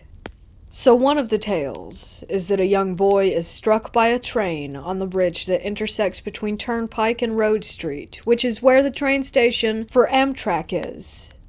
It supposedly happened in 1934, and some people claim that there is proof of the accident. So after the boy's death, it is said that late at night you can see a purple light on the bridge or in the gorge where the train track ran into from the north heading southwest. People like to argue that you can see the light at another location, and that it's been there not only by the train station itself. They claim that you can see the lights under the bridge that is above the train tracks on Bossler Road. Bossler Road, for this purple light, had another tale. A mother brought her son to the bridge, and under that bridge, she hung her son, and then herself. Locals say that the purple light that you see is the mother and the son, as one energy. Some people have claimed that the purple light comes from the moonlight reflecting off of the rocks below. Yet even more people claim that it's actually the bridge a couple miles away in Newville near Elizabethtown. I have not yet tried to investigate, but certainly intend to.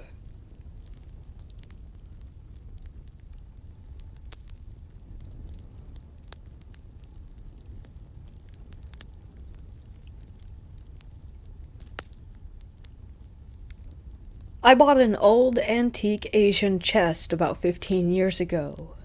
It was really lovely. I moved in with my parents while I was in college into the guest house out back. There was no room in the tiny cottage for the chest, so my mom had me put it in the walkway between the back of the house where my young brothers slept and the living room. Everyone, and I mean everyone, hated that piece of furniture. They'd scurry past it as fast as they could to get wherever they were going. Occasionally we would hear knocking or a random door that would just open. One morning my brother Justin and I left and went to run errands and go shopping. When we came back 6 hours later, my mom was raking leaves in the front yard. When we got out of the car, Mom asked, "Wait, when did you come get Justin?" We told her that we had been gone all day. She said, "No, you haven't. I just saw him 2 hours ago. I assumed he'd gone to his bedroom to play video games." I told her that we had been gone since early that morning, and she kept insisting that there was no way. He walked past her. She had said hi to him. She said that he didn't respond to her, but she figured that he had been on a mission to get to his room. When I asked her where she saw him, she said that she was vacuuming in the hallway in front of the chest. I ended up giving it to my older brother, who said that he would hear my nieces laughing and playing in the hallway of his apartment. He said one morning he got up to see the youngest run down the hall into her room, but when he got to her room, she wasn't in there. He threw it out. I wish he hadn't, and I wish that I knew where it was now.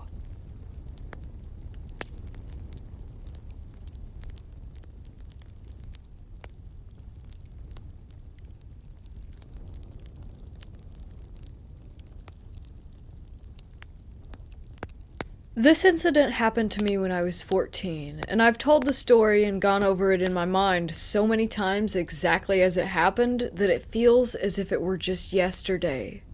My uncle, 2 younger cousins, aunt, and I had gone up to the Rocky Mountains to have some fresh air and watch the stars. We went up a lot back then, when you were still allowed to at night. Now that park closes at 10, sadly, and our adventures such as this one ended about 3 months after this incident. Those 2 things are somehow inextricably linked in my mind. I can't help but wonder. We all 5 piled out of my uncle's AMC hatchback, a tight fit, and stood around the car on the side of the dark road talking about life and joking about Mothman. Betty, my aunt, was the first to hear a noise in the woods across the road to our left, but we dismissed it as an animal, and the adults and I, being older and in on the joke, tried to scare the kids. But a loud crash came from the woods, when no one had thrown anything, nobody had gone over there, and I'd had my eyes on the whole group the entire time, which meant that none of us were laughing now. My uncle chuckled nervously. Let's get in the car. We got in silently. Something had changed.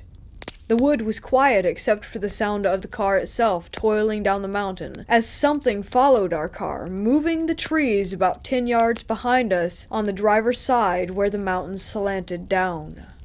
Nothing but trees over here, I thought. What the hell could that thing be? Feeling the tension in the car, I took matters into my own hands and leaned out the back driver's side window intrepidly. It was still behind us, crashing through the trees and moving through the treetops, right after our car. My mind grew curious. Go faster, I urged my cousin Brian. He sped down the winding road, but the thing in the forest followed.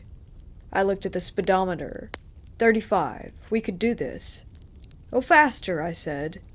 It was keeping pace, but always just behind the car. I was livid that I could not catch a glimpse of whatever was big enough to make such a racket and bend the trees to its whim. I finally yelled at him to go faster, but again the thing kept up.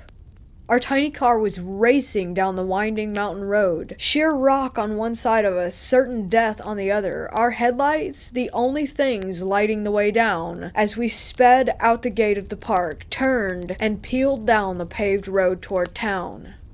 The kids were in tears. Brian nearly was too. Betty was silent, something which, if you knew her, you'd know the gravity of the situation when she actually chooses to shut up. Brian was yelling back at me and asking me what that thing was as I crawled back into my seat and buckled up. No, I said dejectedly. I couldn't see a thing. Months later, I tried to talk to my family about the occurrence, and found that none of them even remembered it except Betty. They had blocked it out of their memories, I guess from sheer shock, the poor souls. Even to this day, my uncle and younger cousins don't even want to talk about it. Looking back now and having watched a lot of Bigfoot investigations since, it's a likely possibility that what I didn't see was a Sasquatch. However, there were things even weirder than that in this local area.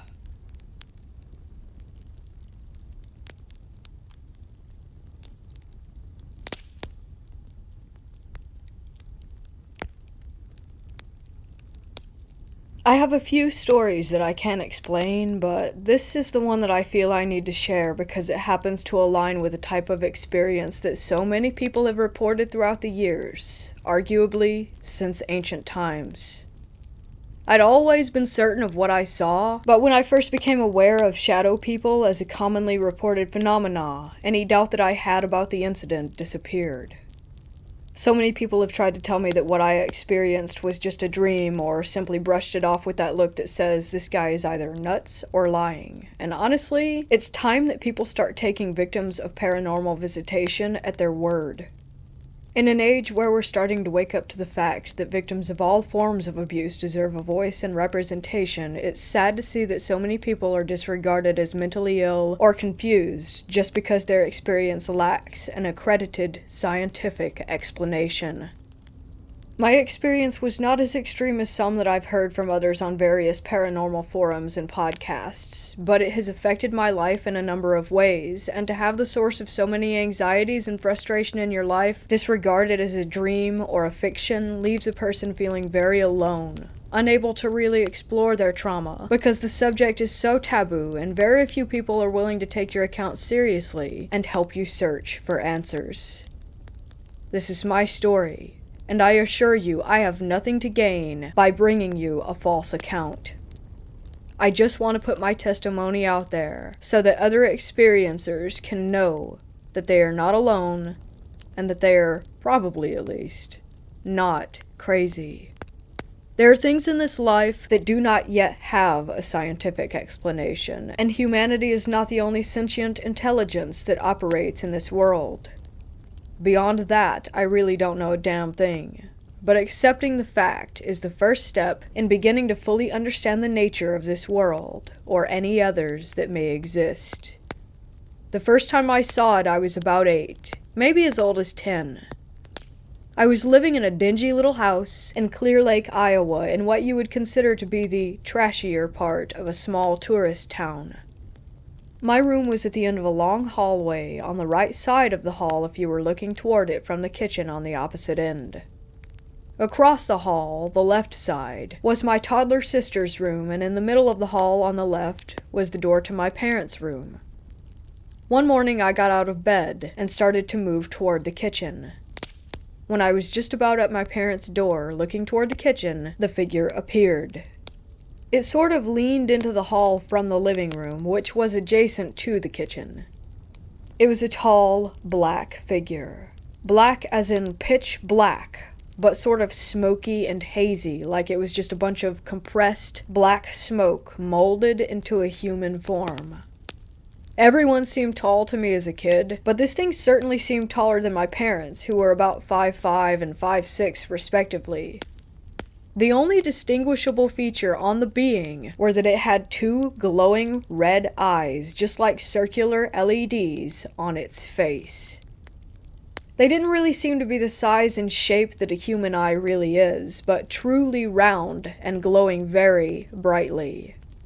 This detail I'm sort of fuzzy on, but that's what I recall. From the moment it leaned into view, the thing was just watching me, and when I saw it, I stopped and watched it back. I wasn't exactly scared, but had the distinct impression that this was all it was there to do, to watch.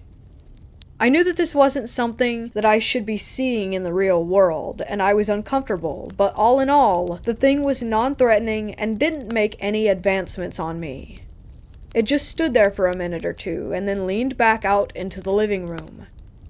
I didn't follow it to see if it had disappeared. I just went back to my room until my parents woke up. I never, quote-unquote, woke up from this experience. My day progressed seamlessly into a normal day. I knew that this was not a dream because I was very familiar with my dreams. I had constant night terrors in this house, but I'll get into that later on. The point being, the kinds of dreams that I had were more distinctly bizarre and surreal than this experience, and I always woke up with an understanding that what I had experienced that night was just a dream.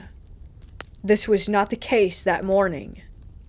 If I was dreaming that morning, then I'm still dreaming, because like I said, I never woke up from it. The second experience was just as brief, but a bit more menacing.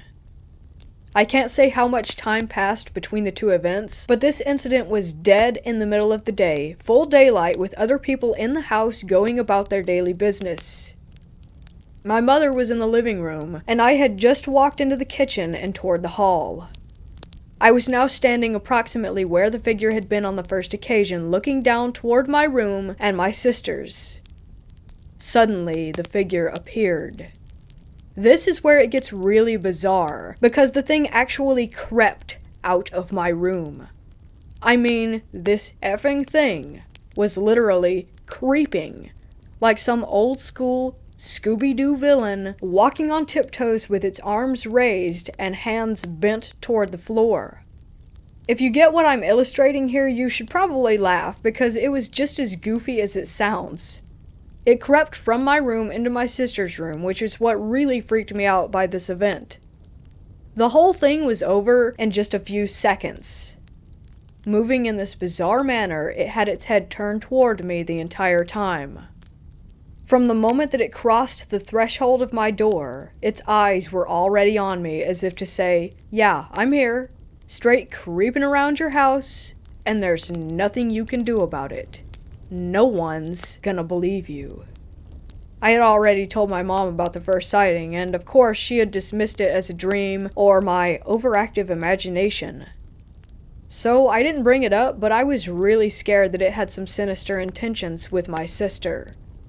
I do remember her having some nightmares around this time, which I heard from my room, her crying to my mom about how the quote-unquote creature from the Black Lagoon was standing in the corner of her room. I asked her about this years later, but she doesn't remember any details on that. So that's it. That's all I saw of this shadow person. But there's another element to my life at this house that I feel might be relevant to what I experienced. As I mentioned earlier, I was prone to night terrors while living in this house. Vivid but bizarre nightmares that almost always had something to do with being chased by various demons, monsters, etc. One recurring type of dream I had went like this. I'd be laying in my bed, everything seeming to be completely normal in my room, as it was in waking life, but I would get this feeling. It was this instinctual understanding that something horrible was about to come through my door. I would start to panic, but would be unable to move my body, so rather than use my arms and legs to physically leave my bed, I would, through a sheer force of will, hover off of my bed and float to the corner of the ceiling, as out of reach as possible. Nothing else was really different about my room and these experiences except for that dread. The dread that something was trying to get in.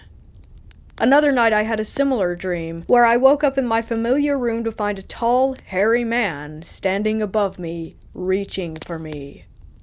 I had the strong sense that this skinny, ape-like man was there to take me, and I recall doing my best to resist him, but the ending to that dream is fuzzy. That scares me to this day, more than the shadow person encounters, because the hairy men are a pretty common occurrence in high strangeness research, so I can't help but worry that there was some reality to that experience. I bring these dreams up because it seems that vivid nightmares in certain locations, this happened only in that house, that also have reported paranormal activity, indicates a relationship between the two. If you subscribe to the idea that these beings feed off of fear, then it seems plausible that the two are connected.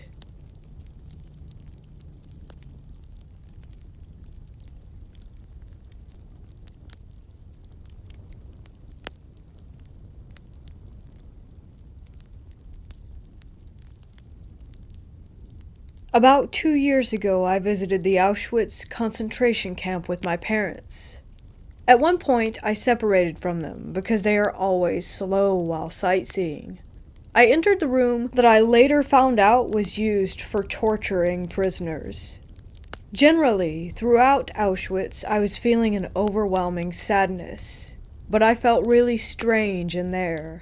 Sadness, helplessness, and apathy all mixed together. Then I heard a woman's voice singing. I was alone, and there were no speakers. I left this room and immediately stopped hearing that voice. When I returned to the room, the singing started up again, and I was still alone. I stayed there feeling an overwhelming sadness still, until my mother joined me. Then the singing stopped altogether. Unfortunately, I don't recall what she was singing about, just that the song and the whole vibe of the place carried this incredible, intense melancholy.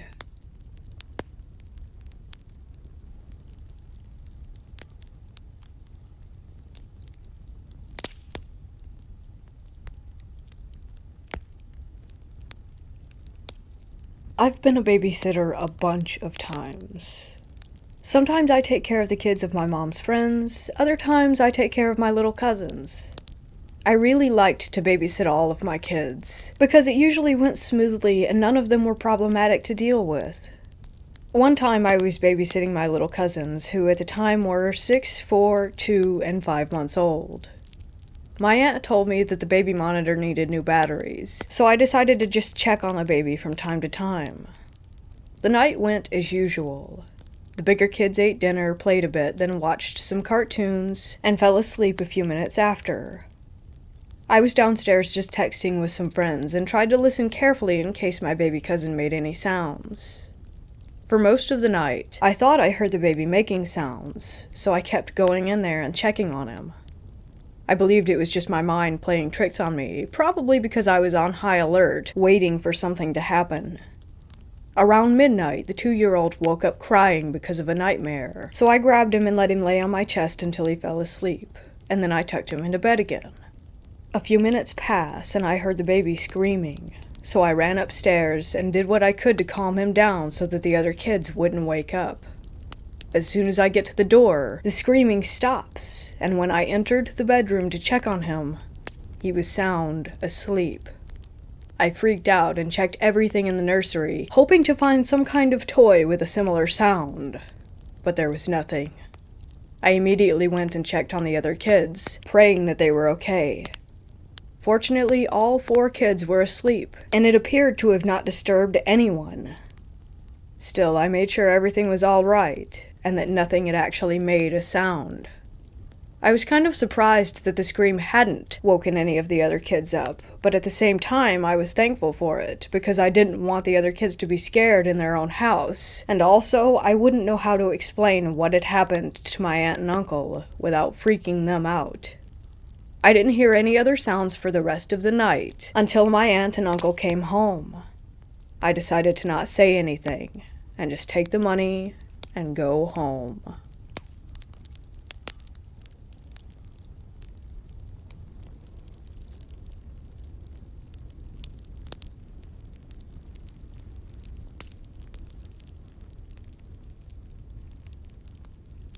For years, I've dealt with the disappearing object phenomenon, but lately, items have started appearing or reappearing as well. Just this morning, for example, I woke up and went into my kitchen to make coffee, and a random pack of paper coffee cups was sitting in the middle of my kitchen counter. No one else lives here or has access to my house, and I always set an alarm at night, so I would hear it if someone had tried to get in. I literally have no clue where this pack of coffee cups came from. It just appeared out of thin air. I'm grateful in a way, because it sure was convenient to have the cups this morning, but still, who put them there? I even checked my Amazon history to see if somehow I bought these without remembering, but no such purchase was there. I've had other objects randomly appear in my bathroom too. Lip glosses that aren't in a color that I would normally buy. I've had strange food items that I didn't buy appear in my pantry too. Boxed soups, ketchup, I don't even like it. Mustard, don't use it that much. And a random bottle of soy sauce. I don't even know what to think about this.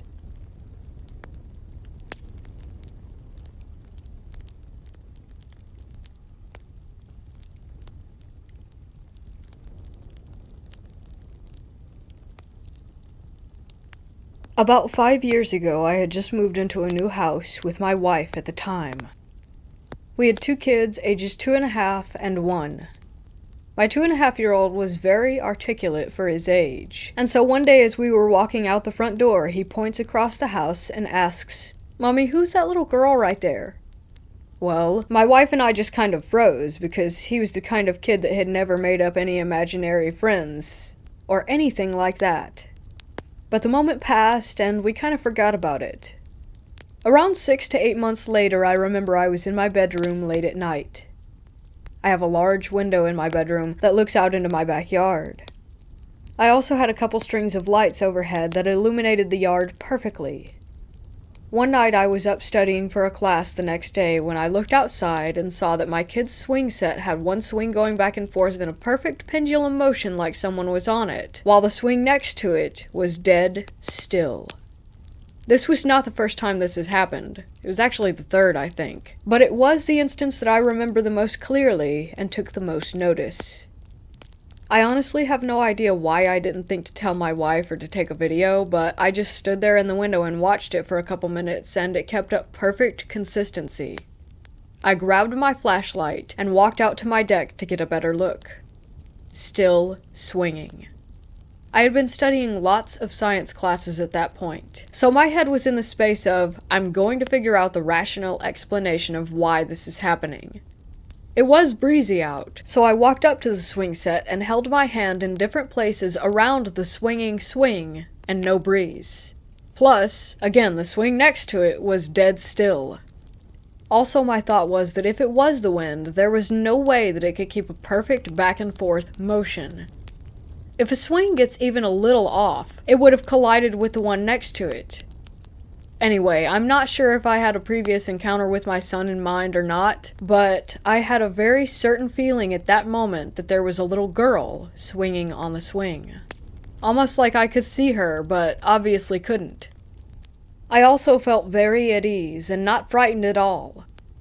Then after about 5 to 10 minutes, I stopped the swing just to see what would happen, and it remained stopped. I remembered apologizing out loud to the girl for stopping the swing, and told her that she could swing whenever she wanted to, but it never happened again after that, and I haven't had any additional encounters at this house since. I looked up public records and asked the landlord if there was ever any little girl that had died in this house, and nothing. The only info that I could collect is that a few years before we moved in, there was an elderly woman who lived here for about 20 years, but the owner had the landlord kick her out in fear that she would die on the property, so she had to move in with family a few states away. Anyways, I would love to hear your thoughts on this one.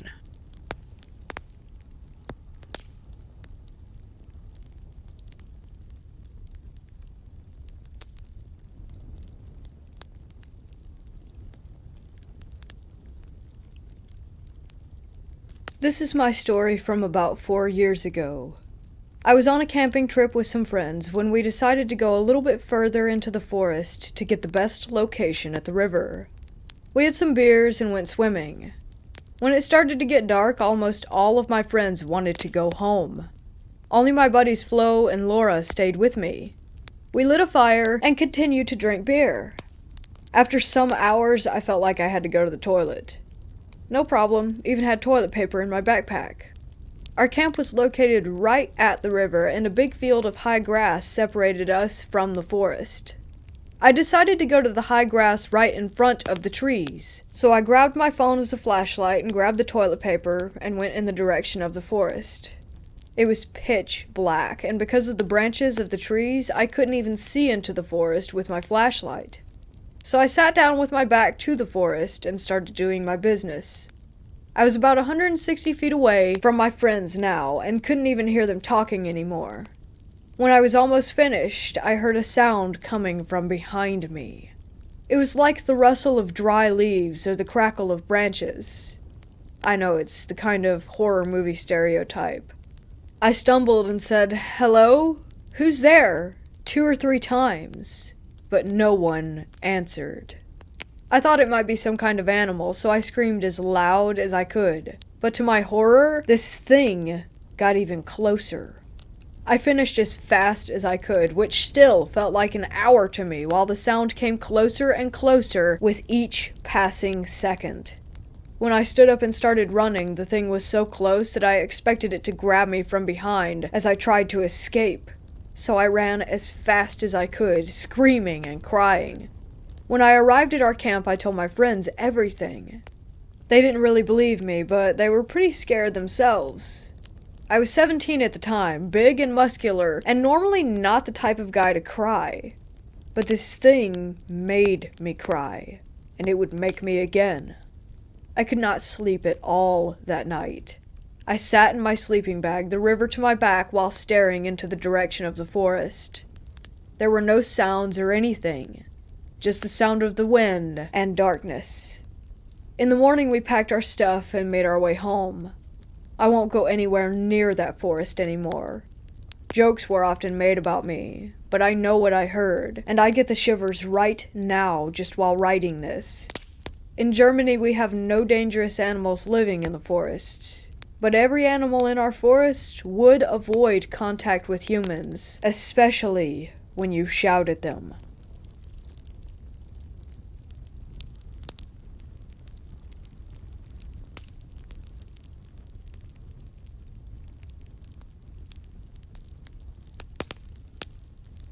I work in an Alzheimer's unit. Most of the residents don't stay around for very long because they're on hospice, so basically I barely get to know them, and before I know it, they've passed away. One resident we had did not have dementia, but schizophrenia. Her sister stuck her in there as more of a convenience for herself rather than considering her sister's mental health. The resident was extremely bright, and remembered silly things that even I couldn't recall that had happened. Once COVID hit, she decided life wasn't worth living, and that she would never get better. She starved herself to death. It was heartbreaking, and she suffered many delusions and manic episodes during her last days. Nothing out of the ordinary had happened the month following her passing, until the fire alarm went off out of nowhere during lunch. My coworker and I immediately went to guard the outside doors since they would unlock automatically once the fire alarm was triggered. We assumed it was another drill and were annoyed that it had happened at such a busy time of the day. On my way to the back door, I popped my head into each room just to make sure that everything was clear. When I came to that empty room, the minute that I opened the door, it was frigid. I assumed that it was normal since the room was empty and thought nothing more of it. I stood by the back door and waited for the alarm to stop. My boss came back with a concerned look on his face and told me that the alarm system said that it was coming from the room where that resident had just recently passed. I explained to him that that would be impossible because I had just checked and there was no sign of a fire. The alarm continued to go haywire for another 30 minutes, even when shut off. It was extremely bizarre. Afterward, I had asked out loud if it was our resident who had just passed, and it felt like a warm bucket of water was dumped over my head, and I couldn't resist the urge to cry. The kind of crying and sobbing that hurts your entire body. Sometimes, she opens the fire extinguisher box to remind me that she's still around. You need a key and a strong arm to crank that box open. Anyway, I found it open again today after doing rounds, and was reminded of this experience.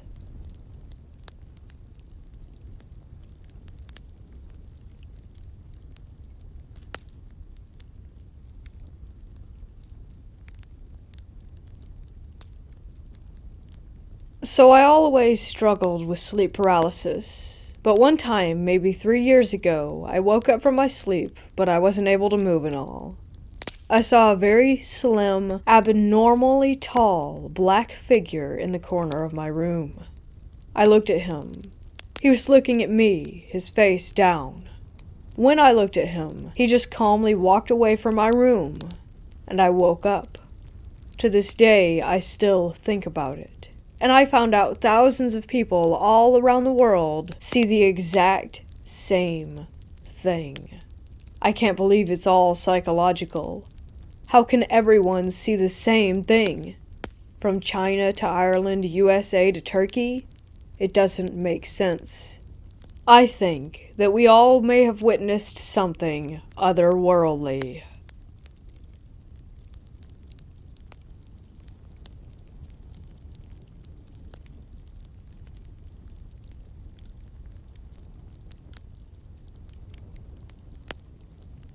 In the home where I lived from ages 8 to 16, I would always hear church bells ringing early in the morning.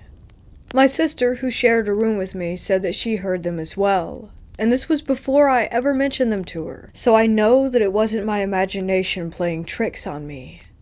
I never even thought it was weird until I was in my early teens when I realized that we don't live near any churches, or at least not any active churches. I was so used to it that I'd never really even taken the time to actually consider it. When I brought it up to my mom, she had no clue what I was talking about. It was the same with my next-door neighbors and other friends from the neighborhood.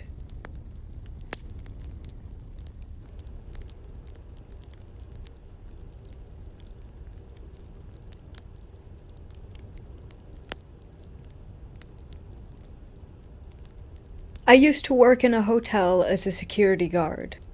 It was built in 1922 and had a basement. One night, the front desk clerk, the valet, and I are just hanging out in the lobby just chatting when a phone rings.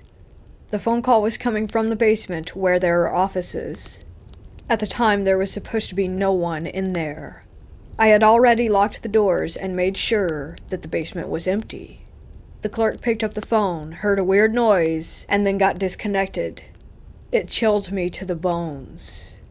The valet guy and I went down to make sure that it was, in fact, empty and that no one had been trespassing. The doors were still locked, and I didn't see anyone coming out, so we went inside the office. The only thing that we found was the phone blinking, and it looked like someone had picked it up and dropped it.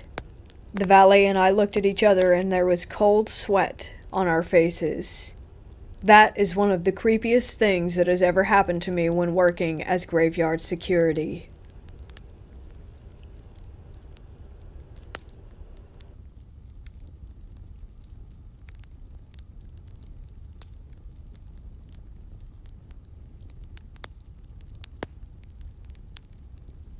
This story took place when I was a kid. My dad has been a pool man for many years. One of his oldest customers decided to purchase a ranch. I don't exactly remember where.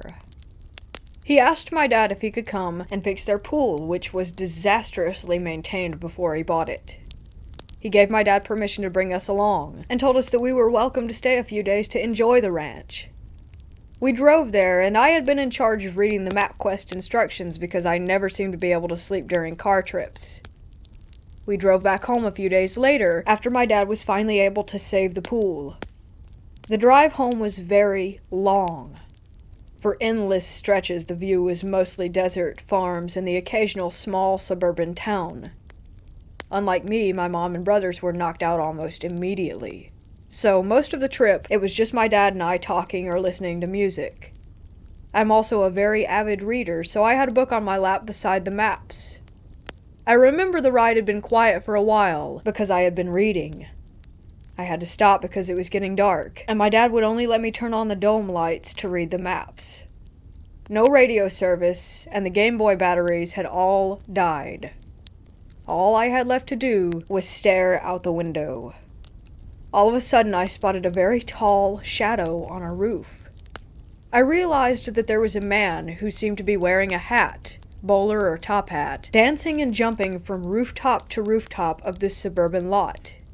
It was kind of like the scene from Singing in the Rain, which, at that point, I had not yet seen myself. It took a second for me to realize that this was not a normal thing to observe.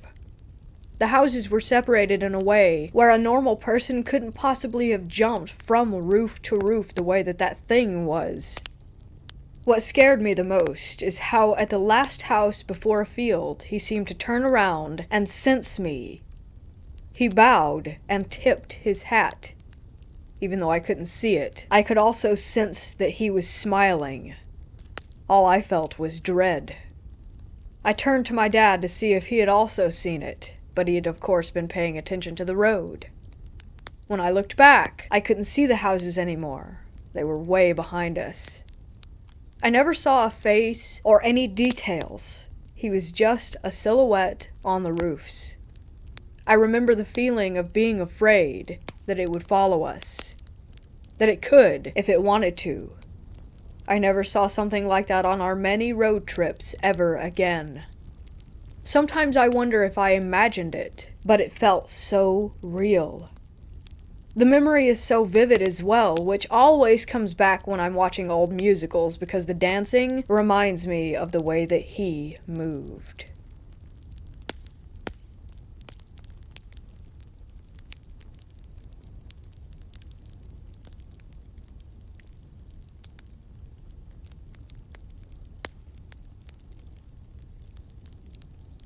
My dad and I decided to go to this store one day to buy incense, and we meet this woman that I think owns the shop, and she's weirdly interested in the color of my eyes. My eyes are a weird color, they're yellow and green, but she was telling me that they're so bright that they're deceiving. Well, fast forward to a few weeks later, and I'm in my room asleep. My mom is awake, and when I woke up, she told me that she saw a woman, perfectly described her as the woman from that shop, astral projecting into our house, and went in my room and tried to take me. My mom had never went to that store, had never seen that woman, so that's how I know she wasn't lying. My mom and dad weren't on talking terms at that time. But ever since then, I get really weird nightmares involving her in them, and they occur every night, and I can't get them to stop. They always involve her taking me.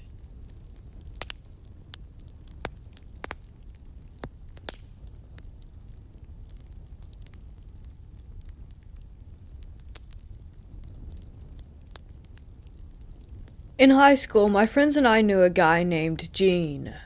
For whatever reason, Gene had a habit of telling extremely tall tales centered on himself, as if he were trying to make himself look cooler. The most repeated one was his claim that in a nearby ravine, a coven of druids practiced and were schooling him in ancient magic. He always played them straight, as if they were unquestionably true.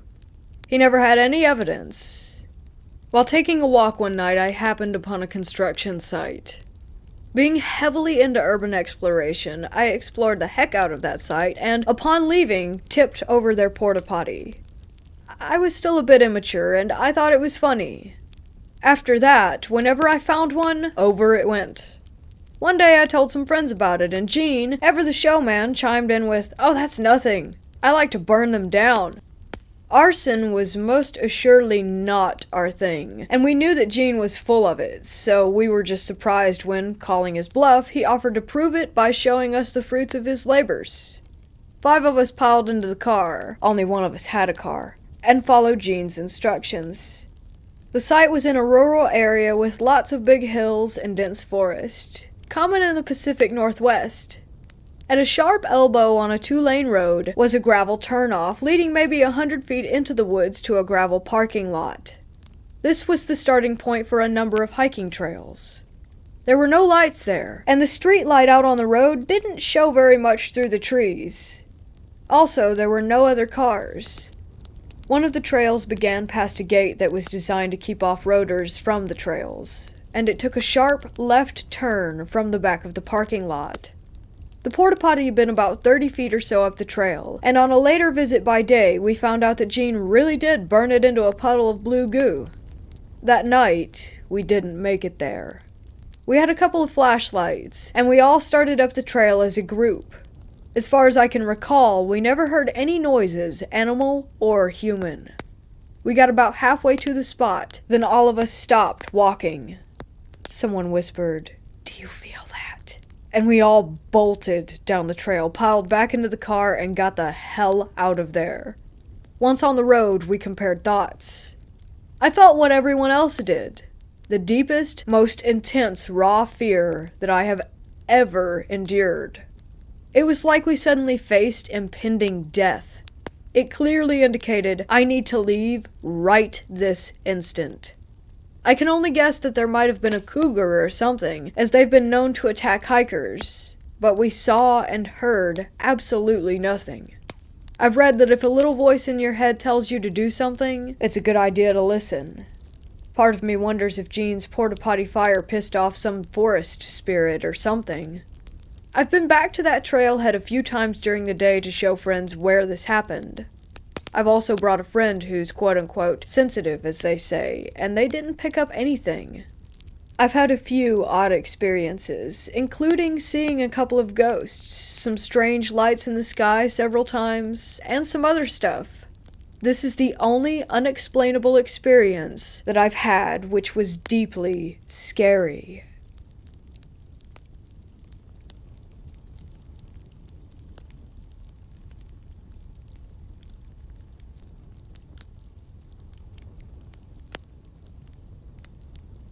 I bought 3 small clown statues several years ago from a thrift store. They came in a box of about 100 other handmade clowns, and I picked out the cutest ones.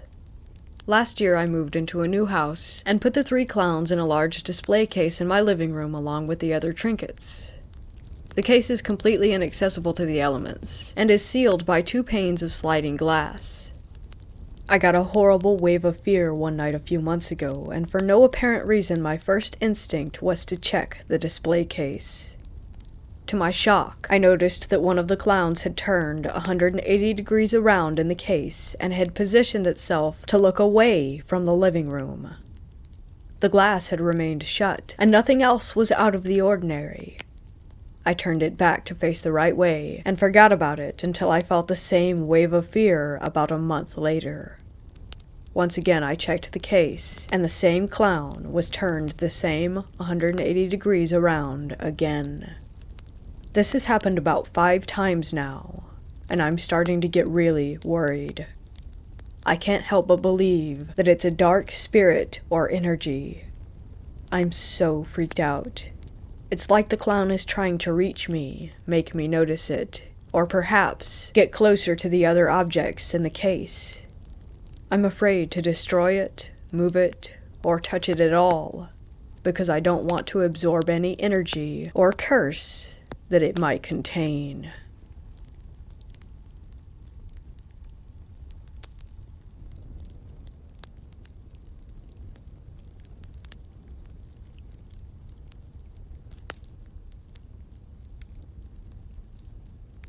Many years ago, I visited a secret bunker in England that had been turned into a museum. The only thing I knew about it beforehand was that it had been built during the Second World War. The atmosphere inside was kinda creepy because it was underground and very quiet, and there were mannequins dotted about the place, but that didn't really bother me. What creeped me out the most was a feeling of being watched and followed by someone or something that I couldn't see. During one part of the tour, I was leaving one of the rooms when a desk lamp suddenly turned itself off. I was the only person in the room at the time, and the lamp was behind glass, so nobody could get to it to switch it off. When I got home, I did some research on the bunker and found out that TV's Most Haunted had done an investigation there once, and they felt exactly the same feelings of being watched and followed as I had. I'm a bit skeptical about ghosts, so I can't say for certain if my experience was paranormal or not, but it was certainly quite interesting.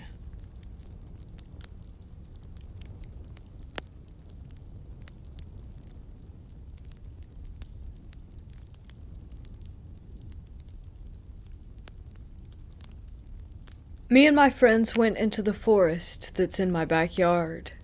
We went at least 5 minutes deep into the woods, down to a stream. We looked across the stream and saw a log, or at least what we thought was a log. It might have been, but one of us pointed out that it seemed to have turned its head. We ran as fast as we could back out of there. This was during a sleepover. We went to sleep around 3, but I ended up waking up around 4 after hearing a noise. I saw a shadowy figure that immediately disappeared once I laid eyes on it. I haven't seen anything else since. It could have just been my imagination, but I could have sworn that I did in fact see it. And it had the same outline as what we saw from a distance earlier that afternoon. My friends and I told me that I was just being paranoid, but I don't think I was. So I checked it out again in the same place, and the log figure was gone.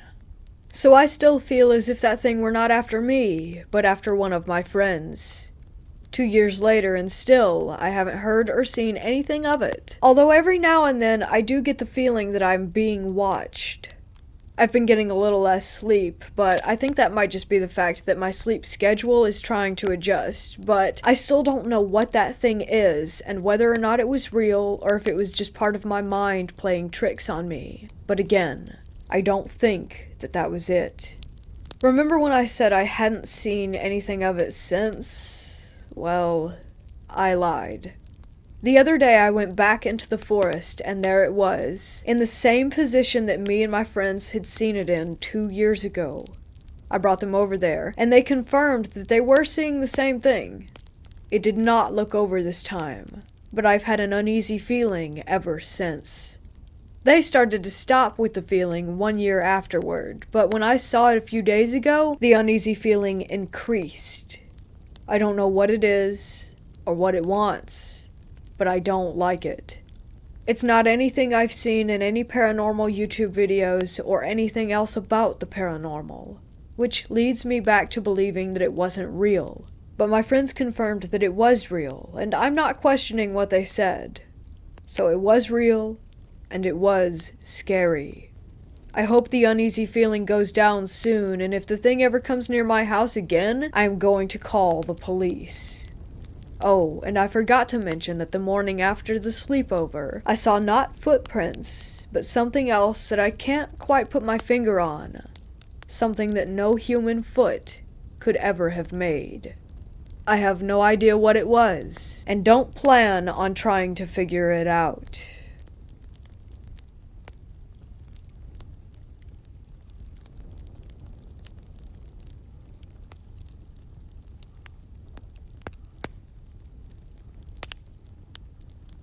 This happened 30 years ago when I was about 13, 14 years old, and me and an older friend were babysitting for a 6-year-old girl and her younger brother.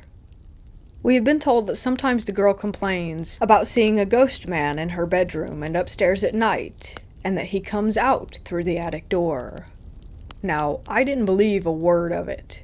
Kids are weird and say weird things. We get the kids ready for bed, but they wouldn't settle. The girl said that she felt scared, and her little brother started crying. She asked if she could sleep in her mom's bed until she got home. The little brother wanted to go with her. So I tucked them in and told some silly stories and laughed until they were both tired. Both kids were virtually asleep when we left. Door ajar, hall light on. An hour later, we're sitting downstairs watching The Equalizer, and all was good. Kids were definitely asleep, as I had to sneak past their room to use the bathroom. I had a quick peek on my way back, and aside from the little brother snoring a bit, everything else was quiet. I go back downstairs, and we watch TV a bit more. About 20 minutes go by, and out of nowhere we hear banging. Heavy, heavy banging, and the kids are screaming immediately. I run up the stairs, and meet the kids as they're running out of the room. More banging, and this time I have eyes on the kids, so I know that they're not making the noise. The kids fly at me. I grab the little brother, and we rush downstairs into the front room, shut the door, and all crash onto the sofa. Everything is silent apart from the TV, which I switch off.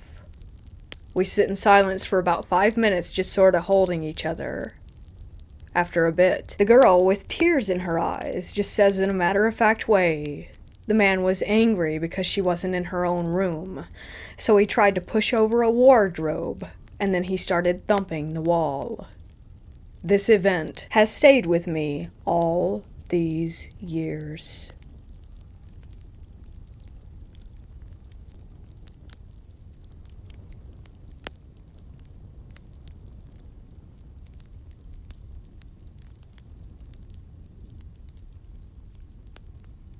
We used to have a chair sitting in my parents' closet. It was one of those old straw ones that felt like it was going to fall apart every time you sat on it. My sister was born first, and almost every night she would stand in her crib pointing at the wall. At first, my parents had no idea what was going on, until they found out the direction she was pointing was where my parents' closet was with the chair. The same thing happened over and over until I was born 4 years later. I got the room that my sister had been in. I was 1, and when my parents saw me one night, I was doing the exact same thing, pointing at the same spot that my sister had. Time went on and nothing happened concerning the chair. One day my parents went into their closet and found written in crayon the name Sue. My parents have never seen this before. After that, nothing else happened. The chair started to take up space, so my mom decided to take it to the place where she used to work. Our good friend had that class now, and it was all hers. It was a 5th grade science class. After about a month, my mom got a text that Sue was doing things. She said that Sue was dumping stuff off of shelves and throwing things. She said that Sue took a liking to one of her kids and messed with his hair and threw stuff directly at him. That was the last time we ever heard anything about Sue. I would definitely like to go back to see if she's still there.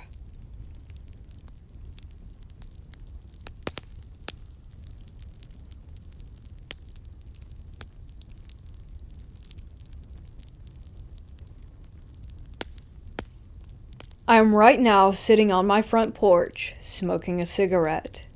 I cannot bring myself to go back inside my house. There is someone in there. Just over 2 months ago, I moved into a new house after losing nearly everything to COVID. I won't go into details or draw this out. Typing this out makes my eyes well, and every hair on my body stands straight up, but damn it, I saw a human-shaped shadow in my walk-in closet. Am I going crazy? Maybe, but I know that I am not at the same time. This is what happened. I was laying on my bed browsing Reddit, and from the corner of my eye, I caught movement coming from my closet. Within literal milliseconds, I turn and see someone standing inside of it, looking right at me. I flipped out, sprung up, ran out of my room, slammed the door, and grabbed a kitchen knife. I yelled and screamed about calling police, that I had a knife, and basically acted like a scared monkey. No response.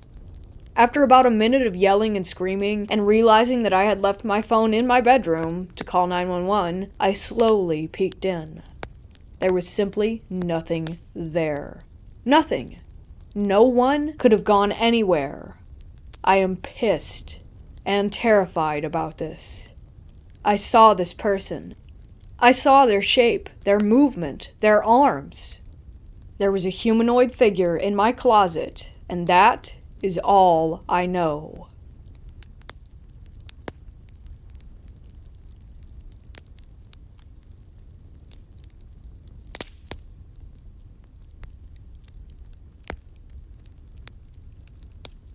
One night when I was about 16, I walked outside onto my front porch after an argument with my mom and her husband. After about an hour of pacing and talking myself out of just leaving, the sun was setting, so I turned back and started heading back toward the house. When down the hill, about 150 yards, I see something slowly walking out of the tree line that looks to be a young woman in a dress, but the setting sun is shining off of whatever she's wearing. I don't think it's normal, and I'm a little freaked out, so I run inside and grab my binoculars. I come back, and she's only moved a few feet, walking very slowly, long steps.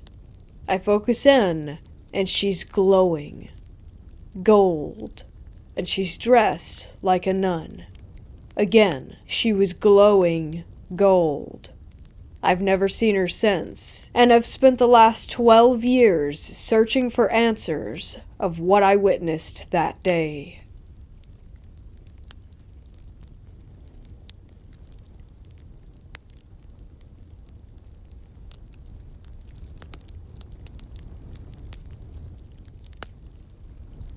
When I was young, my family was digging up the backyard about a meter deep, and I found an old rusty skeleton key.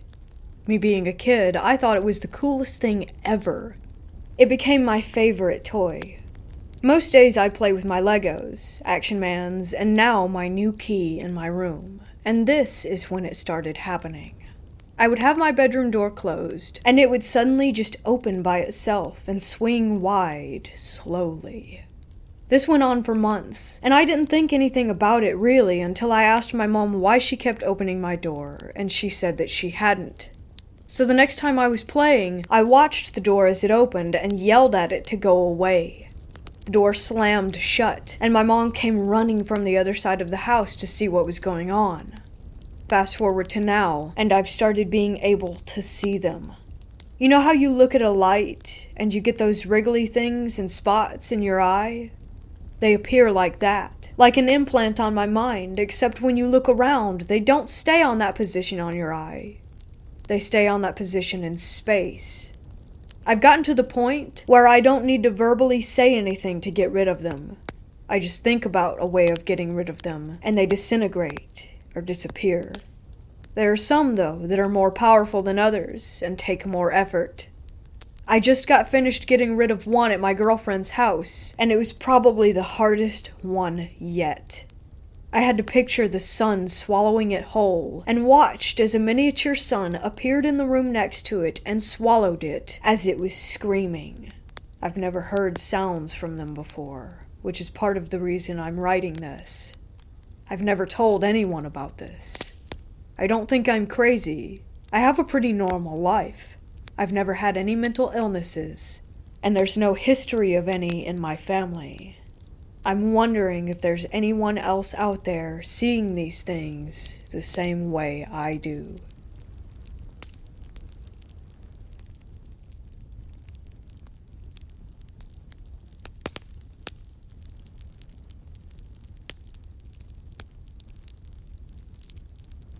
The area where I live is a heavily wooded Indian residential area, and we have no neighbors, and the closest town is about 15 minutes away. The only animals that come around are coyotes, black bears, sometimes wolves, and since I live in the southern part of Canada, there aren't any mountain lions that I've seen anyway. So a few nights ago around 2:50 a.m., I heard my dogs barking like crazy, and I got pretty annoyed by this because they never usually do it. It was hard for me to sleep, and I pulled out my phone to check the time, and like I said, it was almost 3. Since my bedroom has a window, I opened it to call my dogs back, and they didn't stop barking. I tried a few more times, but then I heard a sort of wailing, crying sound from the woods. I heard foxes can sometimes make screaming sounds, but this didn't sound like a fox's cry. I don't think it could have actually been a woman, considering, like I said, that we don't have neighbors. I tried telling my grandfather, but he doesn't hear it, and when I told my grandmother, she didn't want to talk about it since she can sometimes be superstitious.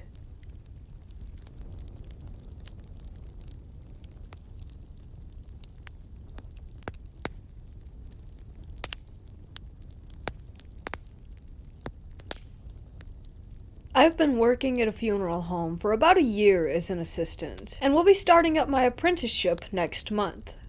I have had several weird encounters since working there, but nothing to write about until tonight. I got back from picking up a dissident around 8:30 p.m. I wheeled him into the prep room, and as I turned around to close the door behind me, I heard a man's voice. The voice either said, "I'm here," or "Come here." I wasn't too freaked out. Weird stuff happens a lot. However, this is the first time that I have actually heard disembodied words. This isn't the most exciting story, but I definitely thought that it was worth sharing.